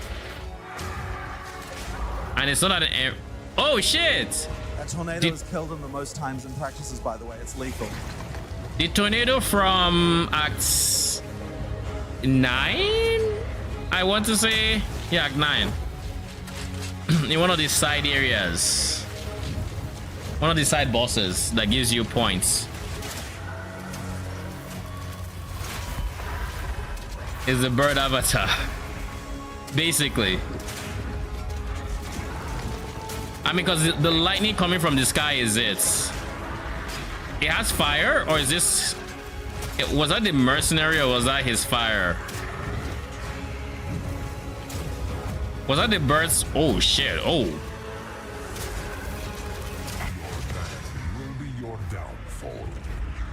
I want to believe that was a mercenary skill, but it's entirely possible that fire so was, that's as far as we're you going to know, go in because this trial for now at this low level. And of course, once again, you'd be able to ascend here if this is as far as you can get during the campaign. But there's a lot more stuff you can get. So the Trial Master now is going to give you why the long walk? The trial, and there are a lot of rewards that are unique just to this trial. So let's go through a few of these that we've got here. Now, the first thing he's going to offer, one of the things we've got here is an item with a socket in it. Now, we removed our gem socket. So item with sockets drop exclusively from this? Or is it just because it's corrupted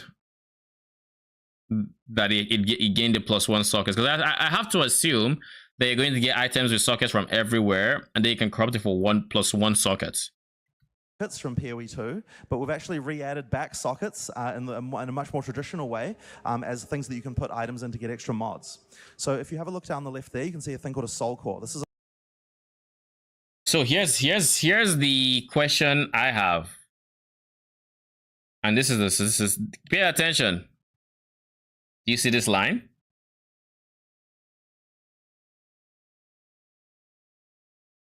Now, this line means they are not as flexible as I once thought.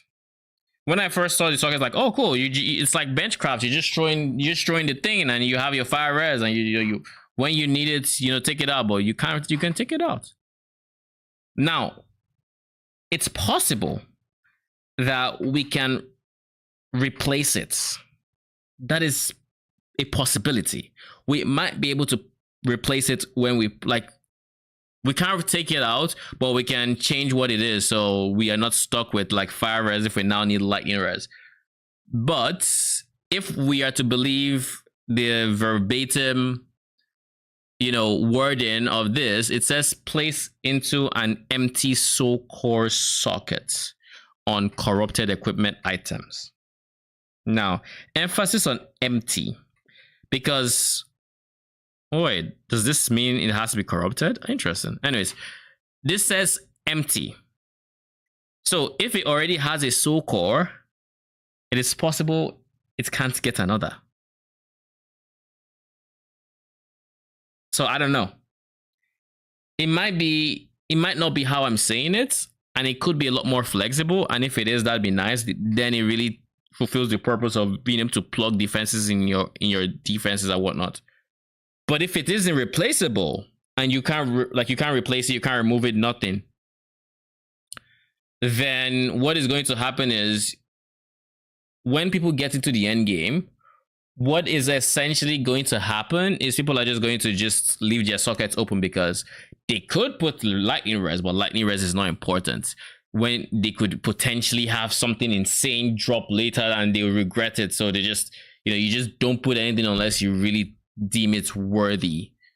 So people will just not engage with the sockets as much as they probably could until we know all the cores that could be, and we say, okay, this is the best one, this is a good role, this is what I'm putting in. And of course, the role also matters. So it's like if it's not T1, it's just I'm not gonna put it in my gear.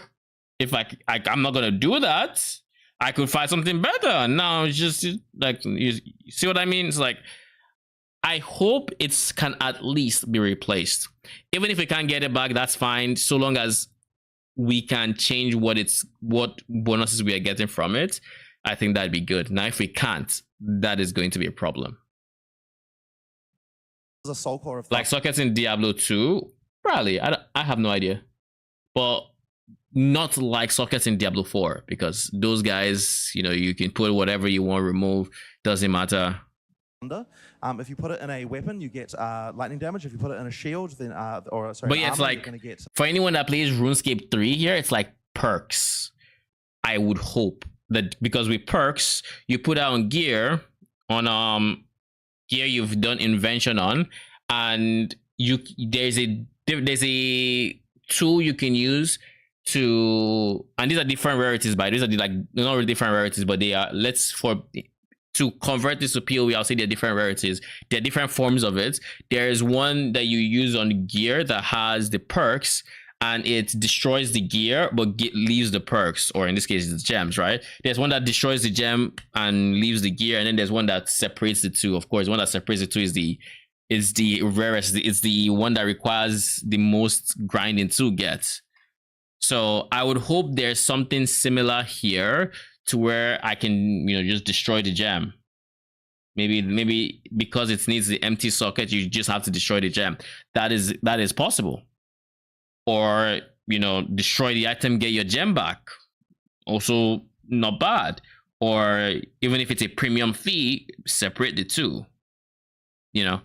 So hopefully we see something, some support, and we don't get to the point where people just don't want to use just sockets because they could in theory find something better, especially when it's an item you're going to be using for a while. That wouldn't be fun. 10% lightning resistance. Now this is player power. You can't get any other way than sockets, and it's only unlocked through content that you can get through here. Now, wait, what did he say? You get 10%. You get lightning damage. If you put it in a shield, then an armor, you're going to get 10% lightning resistance. Now this is player power. You can't get any other way than sockets, and it's only unlocked through content that you can get through here. Now, if you want to be able to actually add sockets to existing gear as opposed to using the sockets that are on gear that you get from here, you're going to have to use these things called Vile Orbs. Vile Orbs modify things. So there's no sockets unless you use Vile Orbs. Unpredictably, and they work a little bit differently than they used to in PoE 1. Now, the first thing I want to mention is the fact that these corrupt items, and what that means is that after you've used this, you can't use it on another item again. So that's the last thing you want to do in your crafting step. This particular one here rolled with it got an extra mod. It got 14. Yeah, explain corruption the best, but it's a pass. But they can also do other things. So we'll use it on some of our gear here. You can equip it. I think you can leave it equipped. Yeah. So we're going to use it on his bow here. Okay, so that one gave him a socket. Excellent. So now he'll be able to upgrade his bow with a soul core to get an extra mod. So that's really valuable. Probably wouldn't have picked that one, but that's fine. That's what he had. Then we've also got, let's see in some other results. By the way, can we just take a moment to appreciate the soul core here? Can we just take a moment to appreciate this? That's some extra spirit right there. And I assume, well, that might not be how it works, but because it's on the item, it might be affected by increased spirit mods as well, like on the scepter. So this would be prime, this would be really good for scepters. PoE 2 currency tab has some second things. Have we seen the currency tab? Oh, PoE 2 DB. Let's see. You said it has some socket things.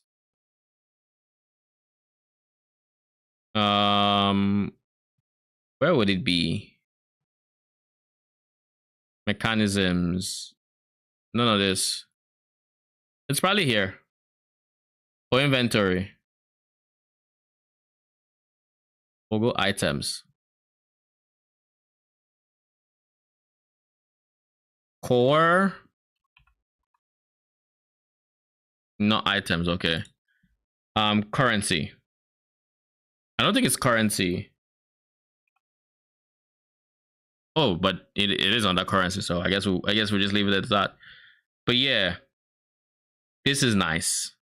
And like I said, I assume it would be affected by increased spirits on the scepter because that is a local mod, and this is also, I assume it's translated to be a local mod.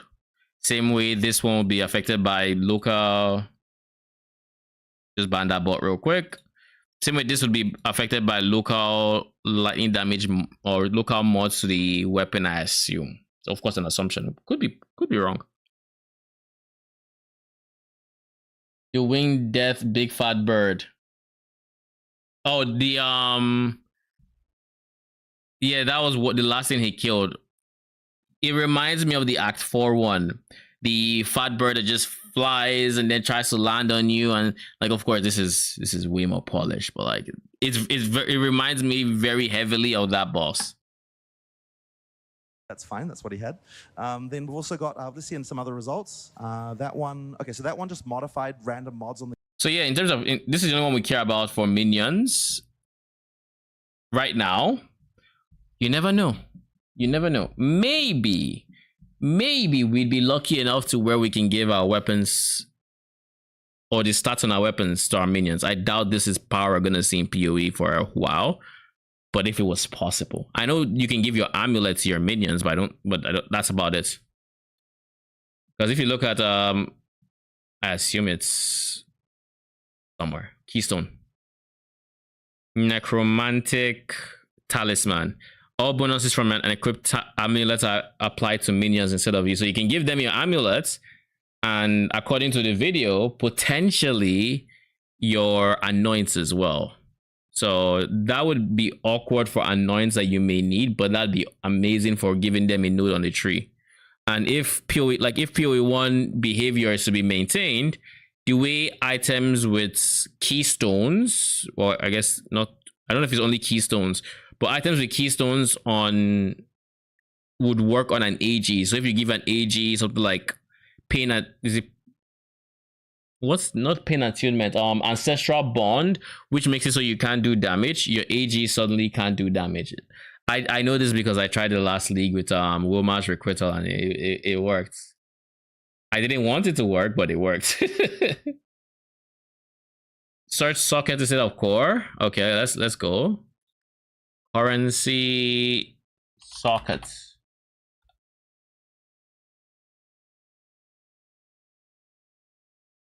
Quality of an armor.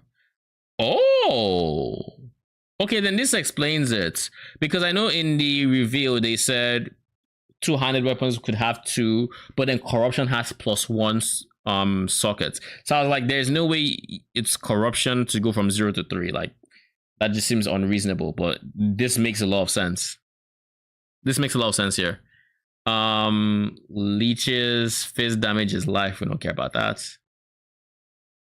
Chaos Orb, Desert Room, don't care about that. I mean, it's decent, but we don't care about it. Distilled emotions, distilled. We just give the distilled area. Essence of haste we saw, of ice we saw, body exalts. Yeah, we saw catalysts. That's the only catalyst that's been confirmed. Glacial rune, greater essence of haste, ice, body. I think they just made educated guesses with this ones. Wait, what? Greater Jeweler's Orb adds a socket to a skill gem. Oh, is this how we get 6 links? It's not by level, it's by this? So this is what Jeweler Orbs are now for? So wait, you'd use a lesser Jeweler Orb to go from 2 sockets to 3. And then this would go from 3 sockets to 4. But then what happens after 4? What do you do past this? How'd you get 6?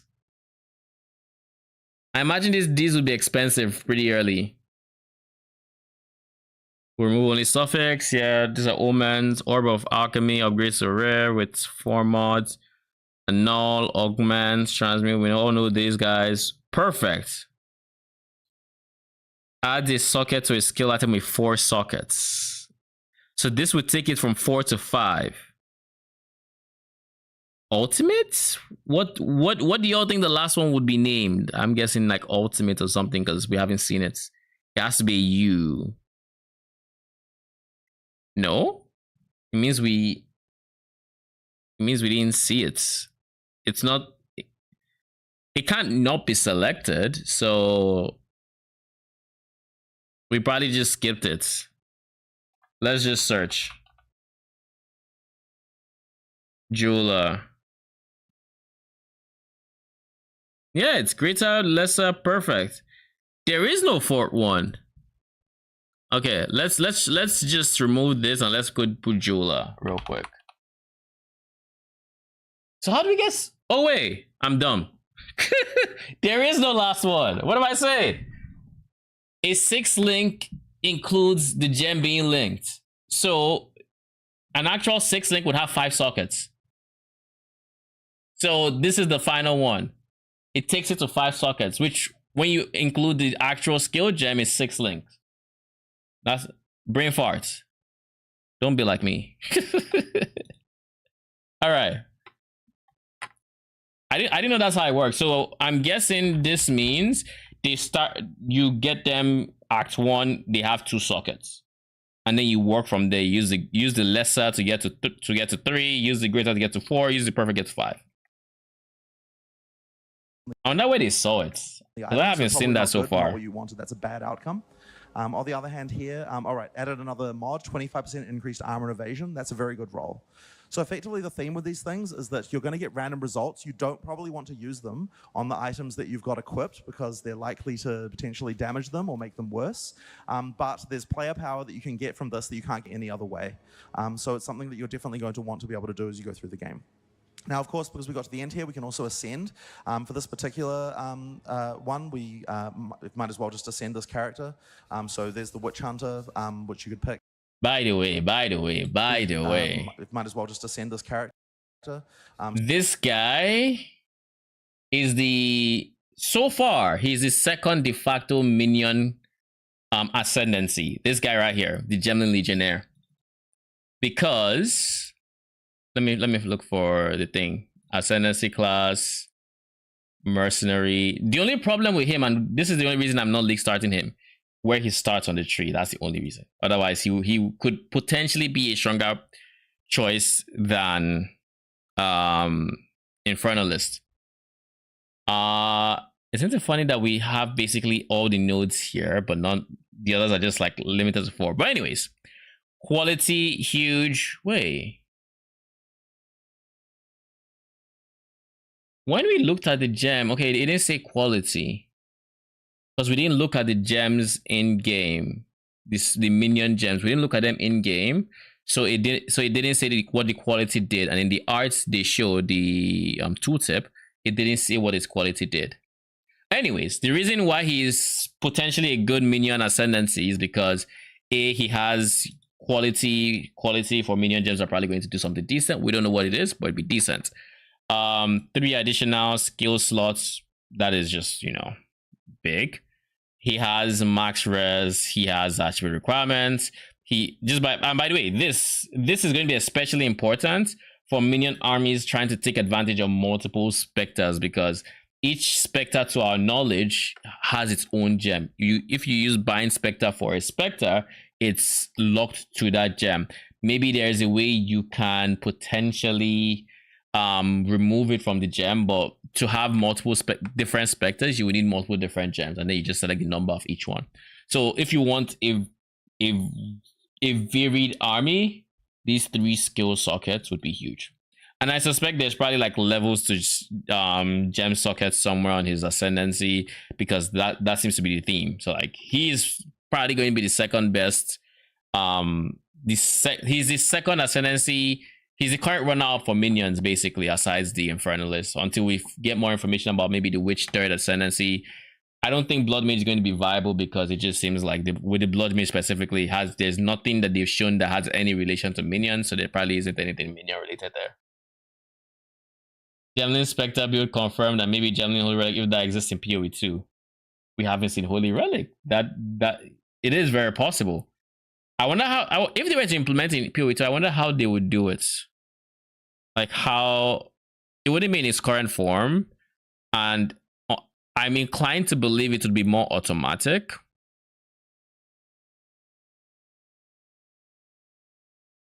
I almost feel like it's not going to be one of the starter gems we get, but rather we get it as the seasons go on. But it's possible. It's popular enough to where I think they'd be incentivized too, at the very least, you know. So there's the Witch Hunter, which you could pick, and might as well just pick a simple node. I mean, there's a basic one that's just Culling Strike. You might as well pick that. We didn't actually plan to show this character class while we're doing here, so just, you know, ascending while we're at it.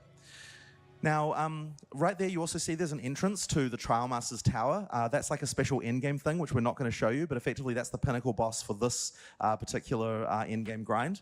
But let's talk a little bit about how you're going to expand on this. So if you go back to the start of the area, the keys not only have let you get into the trial, but they're also going to have mods on them as well that allow you to do different things. And just like the Vaal always have, we want to make sure that there's things that have both bonuses and downsides, that they're very double or nothing type culture. So this one here says sacrifice up to... Oh shit. Holy.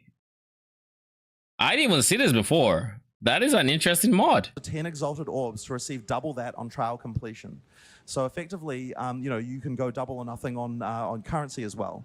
But it also has minus 25% to maximum player resistances, Yeesh. which is a pretty nasty downside. Yeesh, you can roll that these is things rough. and you know they have some pretty interesting mods on them. So yeah, it's once again, it's one of those things you can specialize. Is in. it rollable, or is it also just, unique does it zoning come available corrupted? here, and various other things available here. So yeah, you're going to want to do that. So those are the two trials that extend into endgame that are during the campaign. But now we want to show you how the actual endgame, sort of primary endgame system itself works. So we're going to have to get a higher level monk to be able to show you that. Now, I'm not going to get too much into the plot of this, but this is where you're going to start in the endgame. And just like that is a nasty amount of, like literally, if we go by PoE 1 numbers, you're taking double damage from 75 to 50. Just straight up, you're taking twice as much damage as you were before. Like, oh, that is insane. Travel around. But what you actually get when you click on the map device is going to be quite different. And if you have 90 res, now the it's even worse. Is that there's corruption from the beast has spread across the land, and you're going to need to try and cleanse it. Now, it's such an outrageous number, though. 25. This is actually an infinitely scrolling map that goes in all directions and contains all areas you can go to. You can go to each map only one time, so you're going to want to, you'll kind of try and want to find, like, you know, interesting places to go. Now, this is the primary thing to explore after you finish the campaign, and there's all sorts of things to find on here. There's bosses, there's towers, there's beast corruption, there's rare areas with interesting mechanics, all sorts of in-game content that you can see these icons for around the place, and hideouts, roving merchants, and even cities. Now, effectively, in order to travel to one of these, what you're going to do is click on it, and then you can travel to Oh shit, look at all of that. Now, these waystones are... That was a red waystone. I think that kind of just confirms that they will probably still cap out at tier 16 waystones, kind of like what we're used to. Effectively work like maps did in Path of Exile 1. You can craft them and so on as well. Once you've gone to the map, you know, then what you're going to find is a randomly generated... Oh, okay, he immediately clicked the portal back. Classic mistake. So what you're going to find here is a randomly generated area, and we've really ramped the random generation up to 11 for this. Obviously, all the monsters here are also going to be random, and one thing I will mention is that the variety of monsters in PoE 2 is a lot higher, and they have a lot more interesting abilities, which means that interesting combinations of them in maps can really produce interesting results. These particular ones that were randomly picked here seem to be relatively simple, so I guess that point isn't that well made today, but that's all right. And it also looks like it's not all just from one theme. Say you just have all abyssal mobs, because like this guy, this one, the hyena people or whatever they're called, they come from a different place as those bugs, because those bugs I think are from the forest in the campaign. So you are definitely gonna Now, get this some monk interesting is effectively, combinations. the same kind of build we Lol. did before. Did he? Monk is effectively After the bug happened, he teleported or the same something. kind of build Maybe it was a we were doing skill. before, Probably a skill but it's a lot that faster blinks you to the target. I What want to we're gonna believe do it is is. We're going to amp it up a little bit further just to sort of see some of the kind of things that you can do. Oh, look, a travel after skill, we finish kind the- of. This pack, then we'll do that. So let's open up this, and what we're going to do is this is Once you expand in all direction, it makes sense to work a bit more like Delve and just get harder the further you go. But for trade economy purposes, maybe that's a bad idea. It would make sense too, but we can't have infinite scaling content because the reason that would not be as good of an idea is because people play the league for varying amounts of time, and that would effectively mean you are locked to a certain radius around your citadel if you don't want to go beyond a certain difficulty level. And not all builds can handle, like, let's say 4,000 depth as an example. And with depth, since you're only going down, you can just keep going sideways and you never have to go. You're still picking your difficulty. But in a situation like this, if it's based on the radius, then that would effectively mean that no matter what, there is a radius around you that you just can't traverse. And because you can't repeat maps, this becomes a problem. So if they wanted to do that, they would have to make it so there is infinite content of a particular level you can do. And then it becomes more like Delve, where it's going in a straight line from less difficult to more difficult. This is a character that frees a lot of things, so we're going to add But by having waystones, you just get to pick what difficulty at any point. You can literally go from a T16 map to a T1, all by just picking, the waystone itself. So it still gives you the flexibility of loading what difficulty of maps you want without having to drag the tree around and yada yada. a cast on freeze gem here. And what that's going to mean is every time you freeze a monster, it has the ability to cast whatever spell of your choice. In this case, we're going to cast Frost Wall. And we're going to add Fortress and reduce cooldown to that so that we can cast them all of the time. And they're going to go in a circle around the monster that got frozen. So effectively, because it's going to create a lot more frozen objects around the monster, when you use your Glacial Cascade, they're going to do a lot more damage and explode for a huge amount of damage. Why is this still 0%? Is it perma procking? Cascade, they're going to do a lot more damage and explode for a huge amount of I assume this is it. So is it just insta procking or am I bugging? So the goal here is it looks to like it is. cleanse the corruption on the map, and you do that by killing all the rares, and if there's a map boss, then killing the map boss as well. Now there are map bosses that can spawn in every map, but we've actually decided to not have a map boss unless the 0% is bugged. Which areas have map bosses on the main map? What that means is that we've got the ability to have the map bosses be a lot more challenging, but also drop a lot more items as well. So because you don't encounter them quite so frequently, and you can also choose, do I want to do bossing, or do I want to just grind maps and do other things? So it kind of gives the player that choice. So once you've completed the map, it'll be green on the in this area, and then effectively allows you to continue to explore. Now this map is kind of somewhat randomly explored, so don't concentrate too much on that. But effectively, you're going to be expanding outwards from the center. Now, of course, the other thing you can do is craft maps with currency items. So if we get an Orb of Transmutation here, we can use that on there to get a mod on the item. Now, the prefixes are benefits to you, and the suffixes are negatives to you. So this is something that we've changed a little bit how it works. So that means that you can just get a map that's just a straight up boon to you if you do a single. If you turn it into a magic with only one mod, but of course if you're going to turn it into a rare, you're going to get a variety of downsides and upsides, and all of them can have different effects. So once you've cleansed corruption from maps, then you can start to unlock the Atlas tree, which allows you to further upgrade your progression system for this thing. So here's the Atlas tree here. Now we've actually made what we've actually done here is all the different types of content. He's very careful not to hover on any nodes accidentally. I'm noticing it. Like it is very intentional. Like you can tell that they are trained to not hover unless they want to hover. have their own trees. Each one of them is kind of like an ascendancy class, and then for that content. But there's also a primary tree that you get just for killing maps. So there's a tree here for cleansing maps. There's also a tree for killing bosses, and then trees for doing other content on the Atlas. Okay, well. that I don't know how he's you can how he's doing it that quick and nothing is showing. I'm going to be losing anything from any of the other pieces of content when you decide to do them later. Effectively, they all like I saw this one show, but like this is not an important note, so who cares? So a random example here: 20% increased magic monsters in your maps. Another random example: I don't know, 20% increased quantity of waystones found on your maps. But there's also like keystones here, like rare and unique monsters in your maps have 1 to 2 additional modifiers. It also adds extra bonuses to drops as well. So these are the kinds of things that you can get on the tree, and that's one of the progression systems as well. Effectively, as I'm going through the Atlas tree. A part of me kind of wants the keystones to be more impactful, because the tree already is not that big. Like it's not, and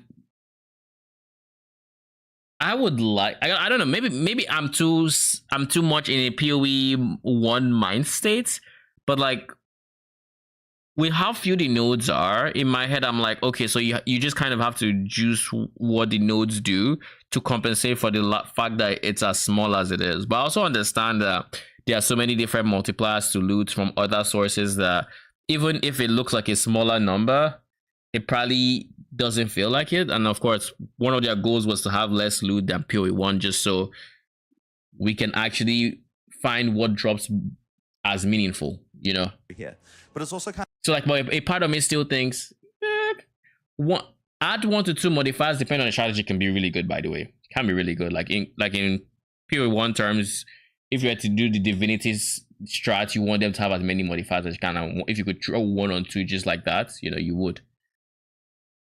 And maybe there's some generic no mechanic tablets that would also allow you to like really full send stuff like that. So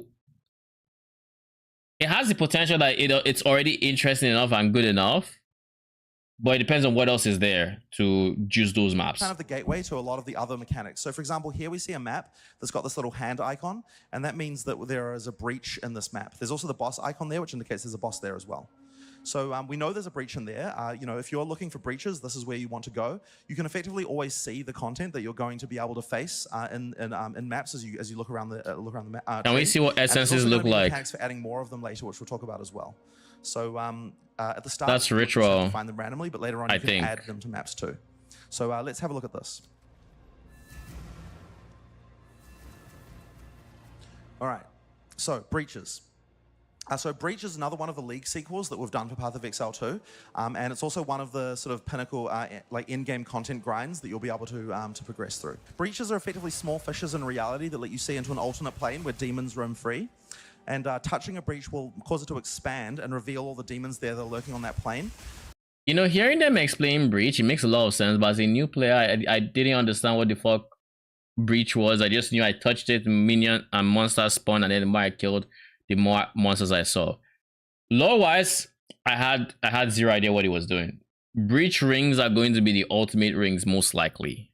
Most likely. Could be wrong, but 50% quality is insane, especially with, I assume quality is also multiplicative here. Could be not, it could not be, but like I would assume it is here. It's going to be expensive though to get 50% quality through Catalyst. So people who send Breach have to full send it, and Catalysts are going to be big money. I can already tell it. Like there's some things that are going to be obviously big money. Breach is one of them. Catalysts are going to be good money. Essences, greater essences to be specific, good money. Logbooks, depending on what you could get from them, maybe, but people probably would be discouraged from running expedition because the currency you get from them drop one at a time, and instead of them being auto pickup, you now have to manually pick them up from what we've seen. So like, you know, and they go in your inventory and stuff like that. So people will probably be less incentivized to like go expedition, especially when it's in the exact same form it is in PoE 1. So like, it could be good money because no one is running it, but it depends on what it drops, you know. If the which I think they are, but the NPCs do the exact same thing, then Rogue could be really good starting out. Like Rogue early, you know, easy money. Then we have Delirium. Delirium is also going to be good because everybody wants the anoints, but over time I think Delirium will go down in price. And then what was the last one again? Delirium, Breach, Expedition. Who am I forgetting? Ritual. That's the one. Thank you. Omens are going to be big. Omens are going to be good money. If there are omens that target essences, those will be the creme de la creme. Those will be what you're trying to fish for. I don't know if there will be. It seems like a waste if there aren't, because omens, from what we've seen, target a particular orb. The next exalted orb you use is guaranteed to be a prefix, as an example. So it's going to be interesting to see how expensive the essence ones are, because if they aren't, then that'd be kind of weird. Seeing as you can only use 2 essence more, then that would, in my head, be an easy way to like. It would be an easy way to craft endgame gear, sort of pseudo deterministically, because you can get 2 mods on it. Then the other 4, you'd probably find some other ways to, you know, craft it without we don't know yet. So we're going to have to warp, unfortunately, directly there, which is going to trigger immediately, so you won't get to see what it looks like before you trigger it. But Octavian can do that now. So when you trigger it, and this is a horrible location for it, when you trigger it, all of these demons will start to come out of the other plane. I mean, now as you kill, weren't we supposed to see less loot? I mean, this is less than PoE 1, but this is still a decent chunk of loot that we'll have to start sorting out.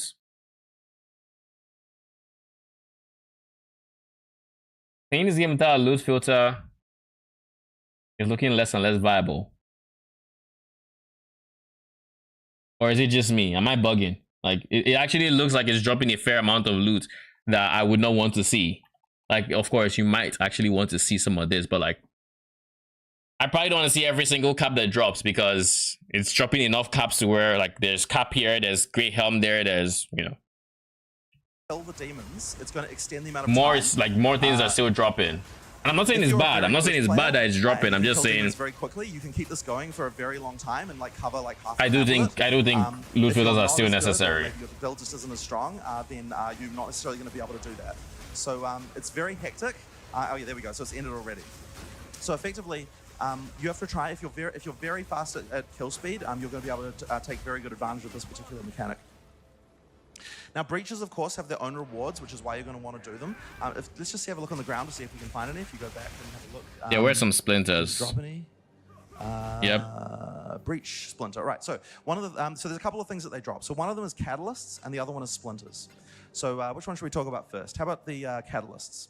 So catalysts are a reward you can get only from breach, and effectively what they do is increase. Did he just? There's no way he just dropped 8. Catalysts, and the other one is breach splinter. Right. It was just one, right? Yeah, just one. The catalysts. He just had it in his inventory before. Only from breach, and effectively what they do is increase the quality of specific modifiers on jewelry.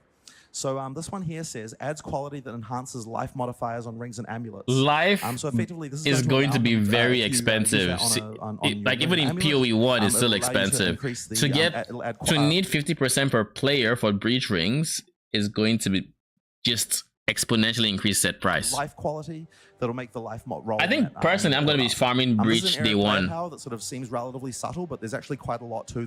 But low key, if I had to say which one would probably be the most money, if you can handle it, it might actually be ritual. And the reason I say this is, the reason I say ritual could be the one to farm day 1 is people are going to hate it because of the way ritual works. So if you have a build that can run it without dying, because if you die in ritual, you die. You know, if you die in ritual, you're done with your map as well. So like ritual, if your build is strong enough to do it day 1, you know, it's gonna be really good money. Especially as people just play around with omens and whatnot, it's gonna be really good. Our sisters. She's fine. She's going to bed soon. I'm going to be farming breach ritual. I think I'm going to test ritual, but if I die any multiple times, I'm just gonna say fuck this. I'm just gonna run breach. Like, I'm going to focus more on breach, but I'm going to do both of them because those are the two that kind of interest me. I don't really care that much for delirium. Like, it's okay. I like the fact that it allows me to annoying, so maybe I do dabble in it here and there. It actually has rewards I care about versus PoE 1, right? I really just don't know what it is. I think it's because it makes the monsters I'm used to killing progressively stronger as the stage goes on, and there's just something jarring about that when I'm clearing the map. So I guess that is why I don't like delirium in PoE 1.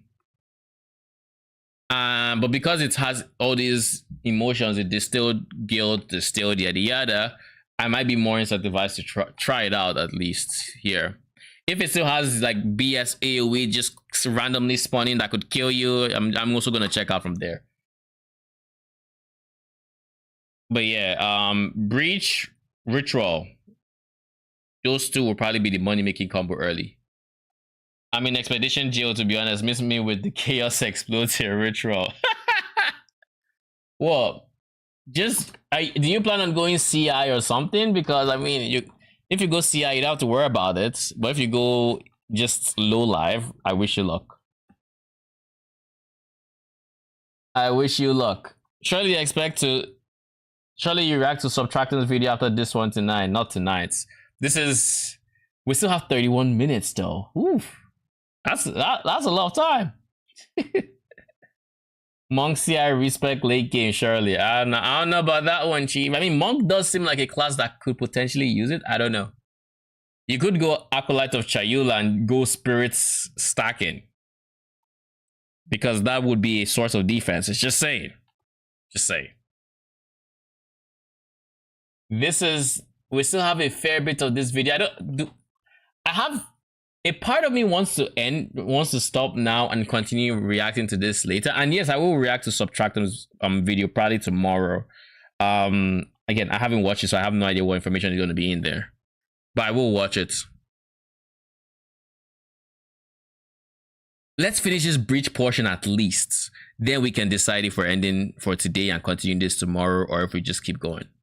This that you can do. Breach also drops breach rings that are one of the best ring-based types because they allow quality to go up to 50, which means that you can use those as base types. And I just say when I see this 50% quality, I smile. Like, a part of me sees this and I just think, damn, that could be strong. Like, I don't know why. I mean, for all we know, bone rings are still a thing, and they would be in situations where you know, the mods can't roll on breach rings, so we can't even use breach rings as minion players. Like, it's entirely possible that this is the case, you know. However, I see these mods and I smile. It's like this 50% is just, it looks so big, you know.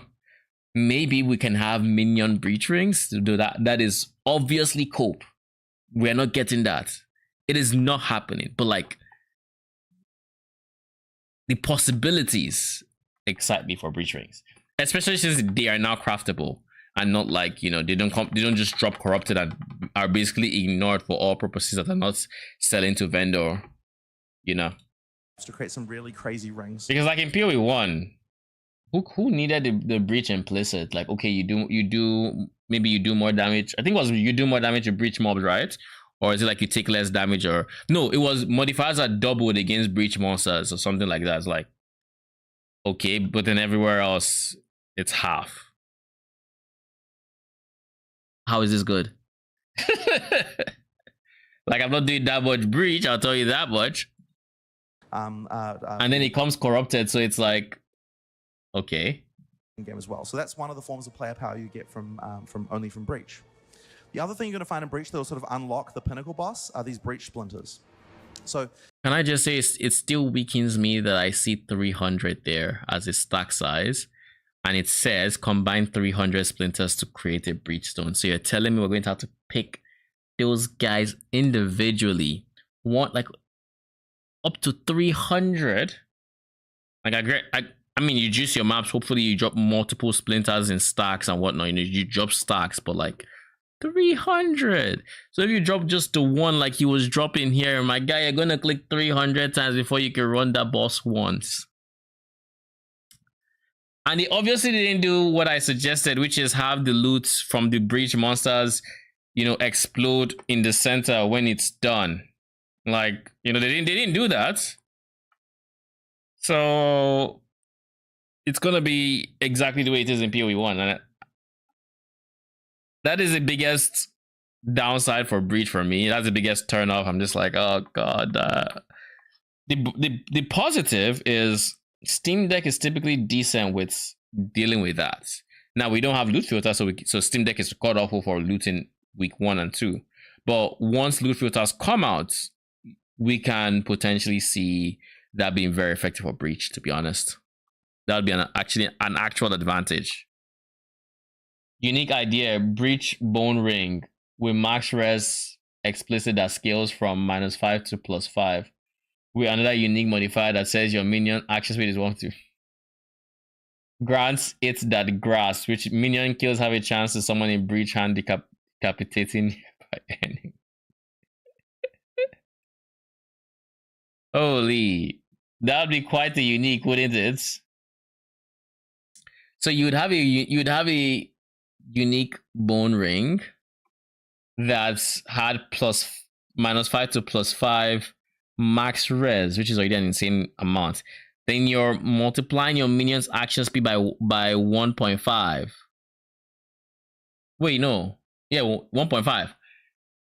And this is affecting attack speed, cast speed, movement speed, all the work. It's action speed. And then by having them kill anything, they can just decapitate nearby enemies. So it's like explode basically.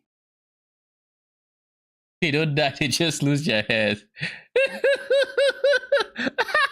What does a headless enemy look like, and how do they still attack you when half of the monsters here are trying to bite you?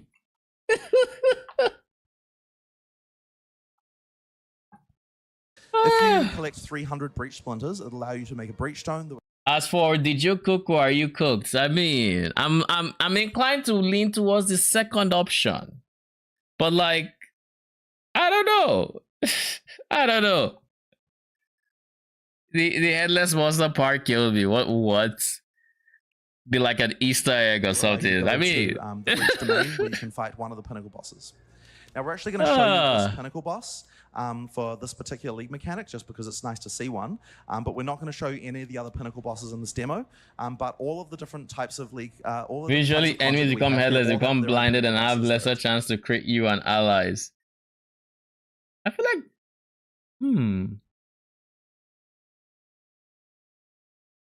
So the punishment for losing your head entirely, like you have no head, no medulla oblongata, you have nothing there. the punishment is you're less accurate and you have lower chance to crit.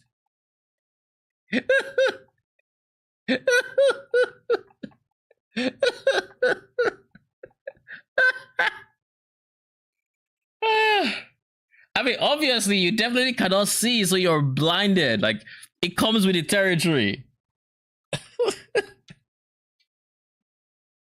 What about if you added the passive? They are like, if you made them passive, because now they obviously can't think to be aggressive. They can't think, or you make it so that they are berserk, so they just attack anything, including allies. Make them just attack anything. Their body doesn't see shit, so it's like, oh, everybody's fair game. That we can do. Holy. Now, this is effectively a map that's a single large breach, and you're going to have to be able to race through the entire map. The comment, the amount of time to be able to get there. And I'm actually gonna cook uniques. I mean, are you waiting for the unique supporter pack? I assume you are. I have no idea how much it's gonna be, but I mean, if the stars align, I might get it. Now this is the domain. Wait, hold up. What is shooting those fire projectiles? Is that a potential Spectre? Question mark? Oh, it's the...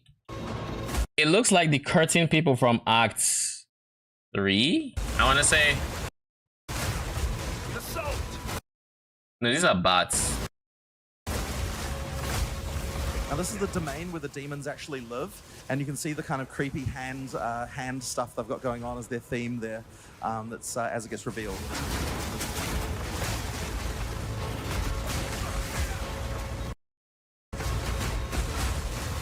Okay, so most likely not Spectre material, but we'll keep an eye out because they just have multi-proj, unless the map itself, unless this Breachstone has like multi-proj. Keep an eye out.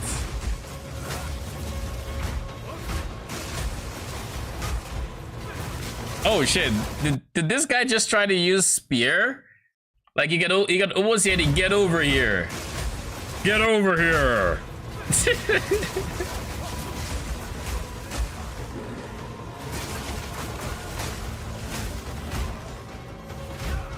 Oh look, corrupted blood. That's your confirmation, it's in here.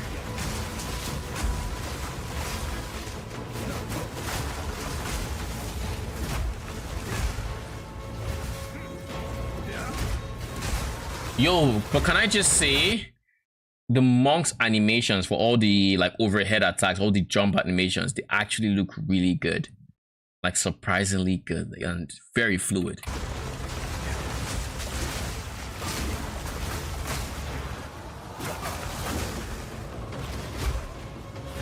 Like I really like that skill. That pseudo travel skill.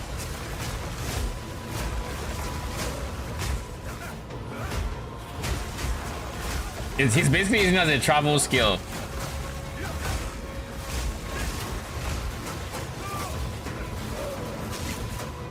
What the hell is this?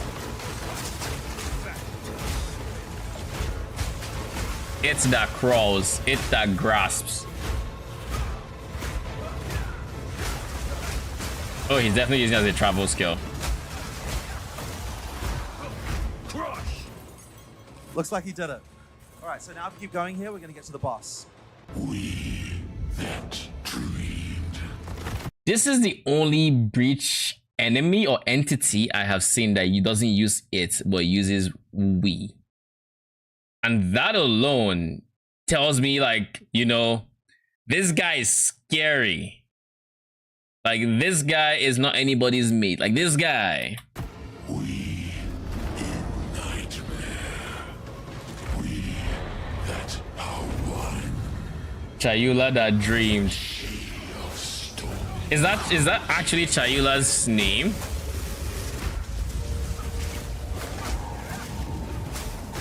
I need mana.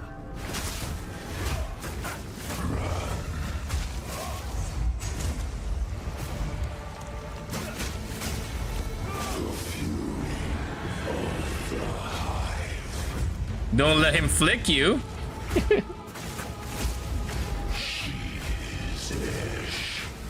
Okay, wait. Wait, what? Wait, I'll come back to what you said. Did you just say she is Esh? I feel like that's what I just heard. Like Esh, the Breachstone boss from PoE 1. Just got someone like, you know, they were nothing. Like literally with the hands like a puppeteer. And it's lightning, so it is Ash. His message burns within our grasp.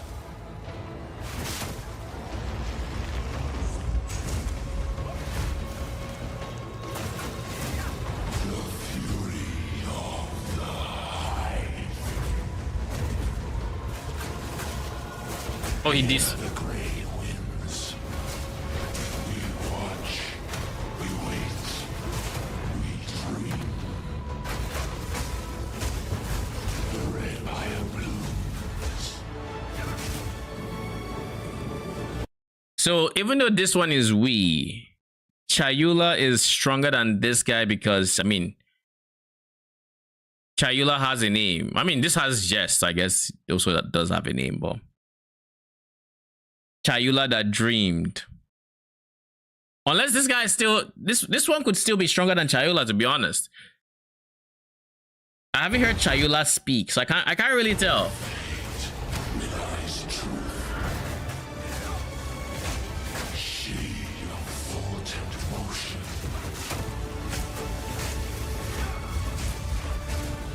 But if this guy can just summon Esh like it's like they're nothing, it's like, that's insane. That tells you the scope of this breach boss.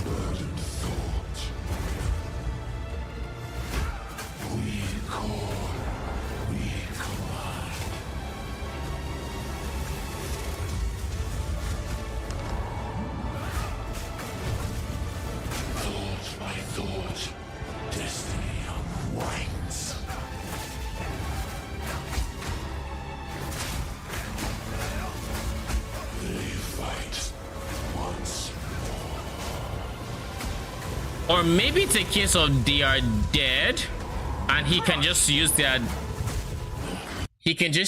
dead corpses to use their abilities, kind of like a weird reanimation jutsu from Naruto, from early Naruto.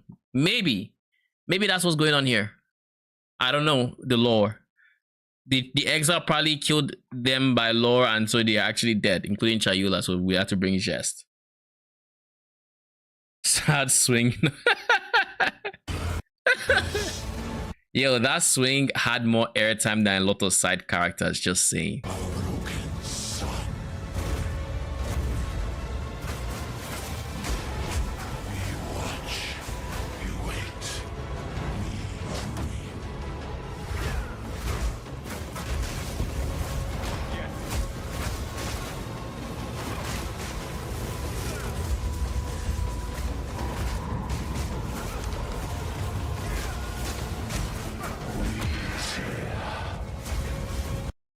Did I cook the? Oh, let's see. Let's see what the DMs have in store. Do I?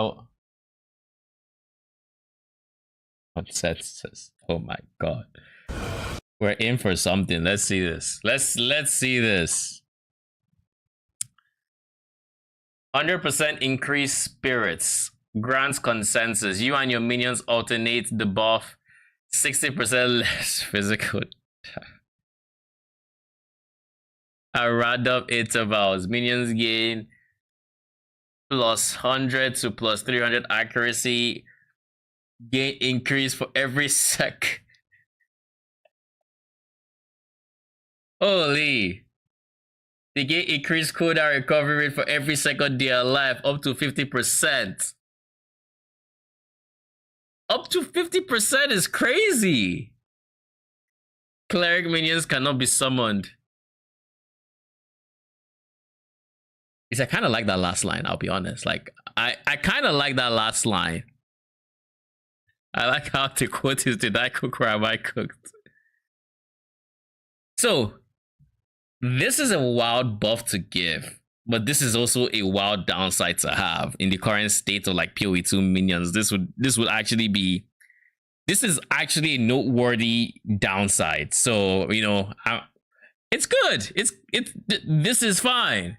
This I still think is slightly too strong. Slightly too strong. 100% increased spirit, so you're getting 200% spirit from this scepter, assuming it has 100 spirit base, which is fine.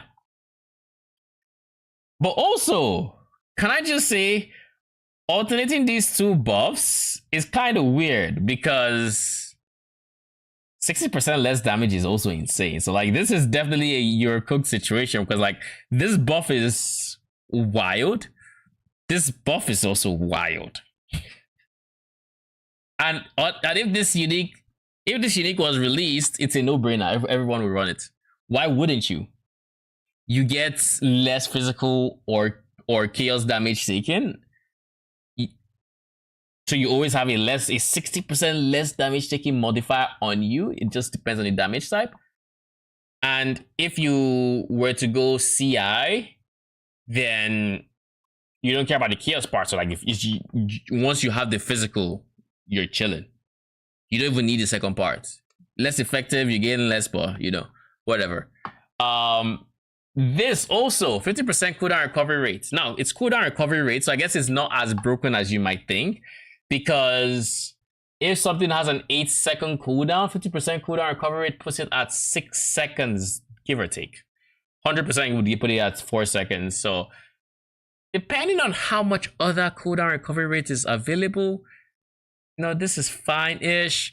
But at the same time, so here's the part where I think such automate this would be a bit.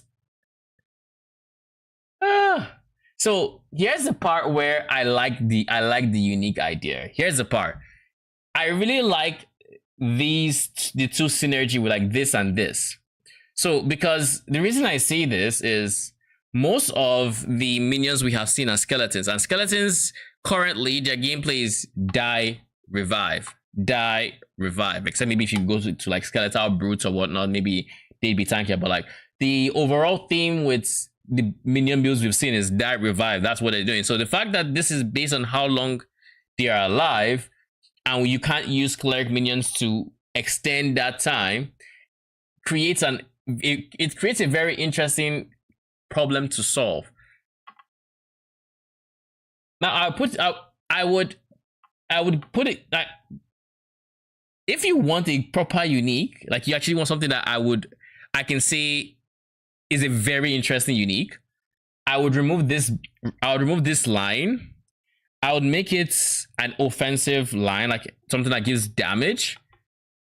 Then I would attach a source of minion degen somewhere here to make it even spicier. So then you have to figure out how to deal with the because like if you have let's say a front line that is constantly let's say taunting, then they're just chilling. But if you give them degen, they also have to figure out the degen, but they're also being rewarded because there's like big offense. The downside is this as well as the degen. Then you have a pretty good unique on your hands right there. Like in my opinion, that is a very interesting unique. So there you have it. Do you guys agree or disagree with that take? Am I cooked or did I cook? Just saying.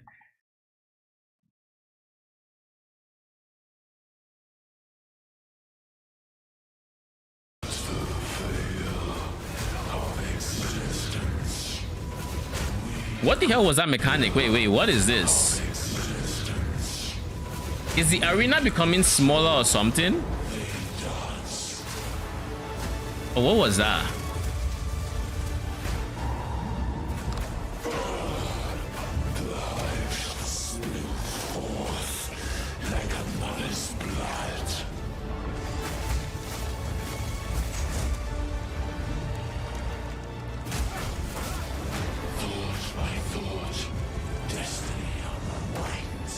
If you give them degen, you open it up to being unstable minion situation or to work with cast on dead automation. You see, that's the thing. You're right. It becomes a no-brainer for situations where you do want your minions to die. And for those situations, it would have no downside because you weren't going to go cleric regardless if you were going for those situations. So you have a very good valid point there. And with the unstable minion situation, that's kind of the idea with having a unique that's giving that much offensive power, is that you give them you're basically creating a problem that can be solved, and then you're giving them a really enticing reward if they solve it. So there would have to be a caveat there, like maybe reduced minion life, to combat the situations where it's nothing but positives. If it has reduced minion life, then it counters that, but it also then comes with a situation where it is now very, very hard to balance around for permanent minions. So there's also that. Heading out for a bit, so probably done before I'm back. All right, Hiroko, thank you for stopping by. Appreciate it. Enjoy the chats. And I mean, I'll probably be done, but I'll be back tomorrow. We have more videos to review. We're going to be trying to get as much information as we possibly can without, I guess, spoiling. I mean, a very interesting spot where I would like more information, and I also don't want to reveal everything. There's a very fine line, and if I think I'm getting towards that point, then I'm going to stop taking like PoE, consuming PoE content. But we'll see, But yeah, see you later, or tomorrow, I guess, or if it's late, good night.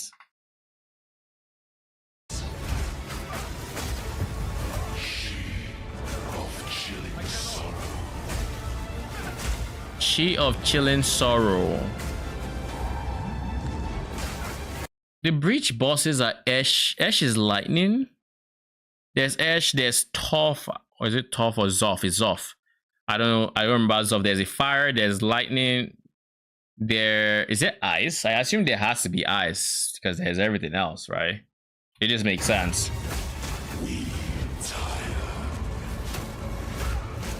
That was not his ability. He just blinked somehow.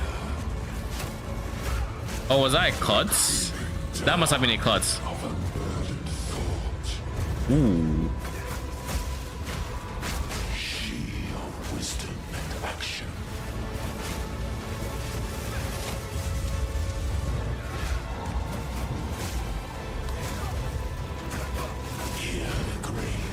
I do really like the fact that it's a hand animation and it's like a puppeteer situation going on there. I don't know what it is about it, but I just really like it. You know what it is?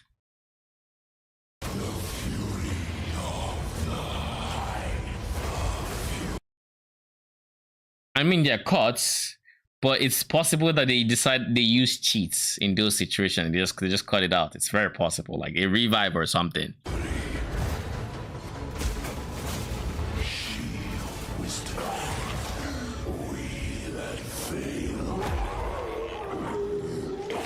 Oh, that's a death animation, and they say we that failed, lol. So what is the entity that then kills it? What is the entity?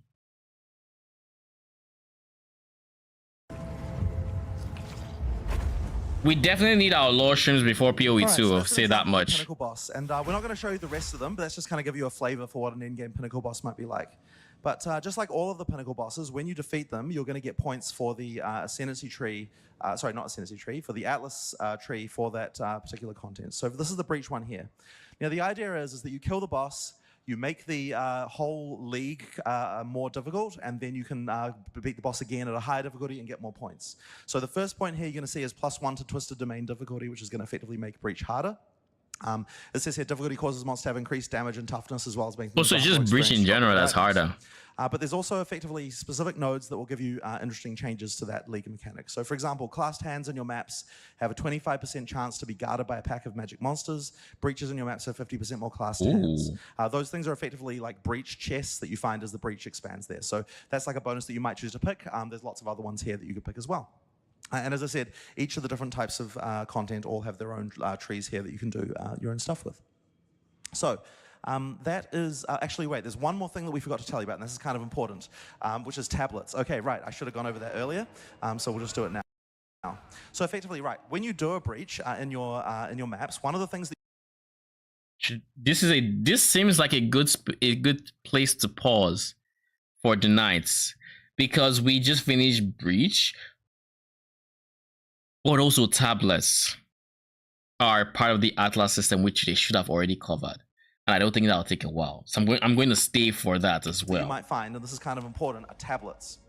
Now, tablets are items in your inventory that you can use with these towers. If you open your inventory there and have a look at just find a good place. So when you play breaches, you might find these breach tablets. And what this does is effectively adds more breaches to maps in the vicinity. So this says add 8 maps in range, 8 maps in range contain breaches, and breaches in your map spawn an additional rare monster. So if you open a tower, it gives you this interface. You can put the tablet in there, and then when you use it, it affects the local area and adds a bunch of breaches around the place. So what that means is that all the content is self-reinforcing. If you want to play breaches, then you're going to find this, these tablets. You're going to use those to add more breaches to maps in the area and also boost what the breaches are doing. Here is feedback for them that I'm just now noticing. The towers, once you've added a tablet, don't look much different from the towers that don't have said tablets. Because I assume the fire just means you've taken them, and then the ones without fire are the ones you haven't taken. Right? So I can barely tell the difference between both of them. Like, this one probably has an AoE that is kind of, you would probably kind of see, but then you have to figure out which tower is in the center to see which one. I think there should be visual differences on the tower itself to show, oh yeah, I have a tablet already. Do not replace me, you know. To maps in the area and also boost what the breaches are doing, and then which will get you more tablets, which will get you more and more and so on. So it's effectively a way to, if you're choosing breaches, oh, I saw expedition there. Get you more tablets. This is ritual, which will get you more and more and so on. So it's effectively. This is expedition, explosive placement range, and then delirium, increase rare monsters. Way to, if you're choosing breach is the thing I want to be doing, then that means that you can effectively self-sustain breach for as long as you want to, and sort of effectively turn your map into that. This is the true for all the different mechanics that you can find on the Atlas. You know, you've got ones here for ritual and expedition and delirium right there. So, all right, so that's kind of important. So what we've covered here effectively is, okay, obviously, actually, one thing I, of course, failed to mention is that, you know, there are uniques you only get from that pinnacle boss, of course, and so on. There are uniques you only get once you get the difficulty of that pinnacle boss up to a certain level. So, of course, once again, each endgame grind has to have a way to expand it, a way to make it more difficult, a way to specialize into it, a way to, you know, get endgame league to that. Oh, so, that's covering delirium them. Let's talk about expedition. So once again, we've done another sequel to a leak from PoE 1. This one's okay. So this is a good spot to end. I'm gonna be back tomorrow. I need to eat and rest and whatnot. So I'll be back tomorrow. We're gonna complete this video tomorrow, as well as I think there's a streamed Arcane mentioned from Subtract, not a stream, a video from Subtractum. So we're gonna watch that, probably gameplay footage and whatnot, see what information we can find, and potentially look for more witch gameplay specifically, because that holds my interest the most personally. But anyways, thank you for stopping by. I appreciate everybody who tuned in. I'll be back tomorrow. Till then, have a good night.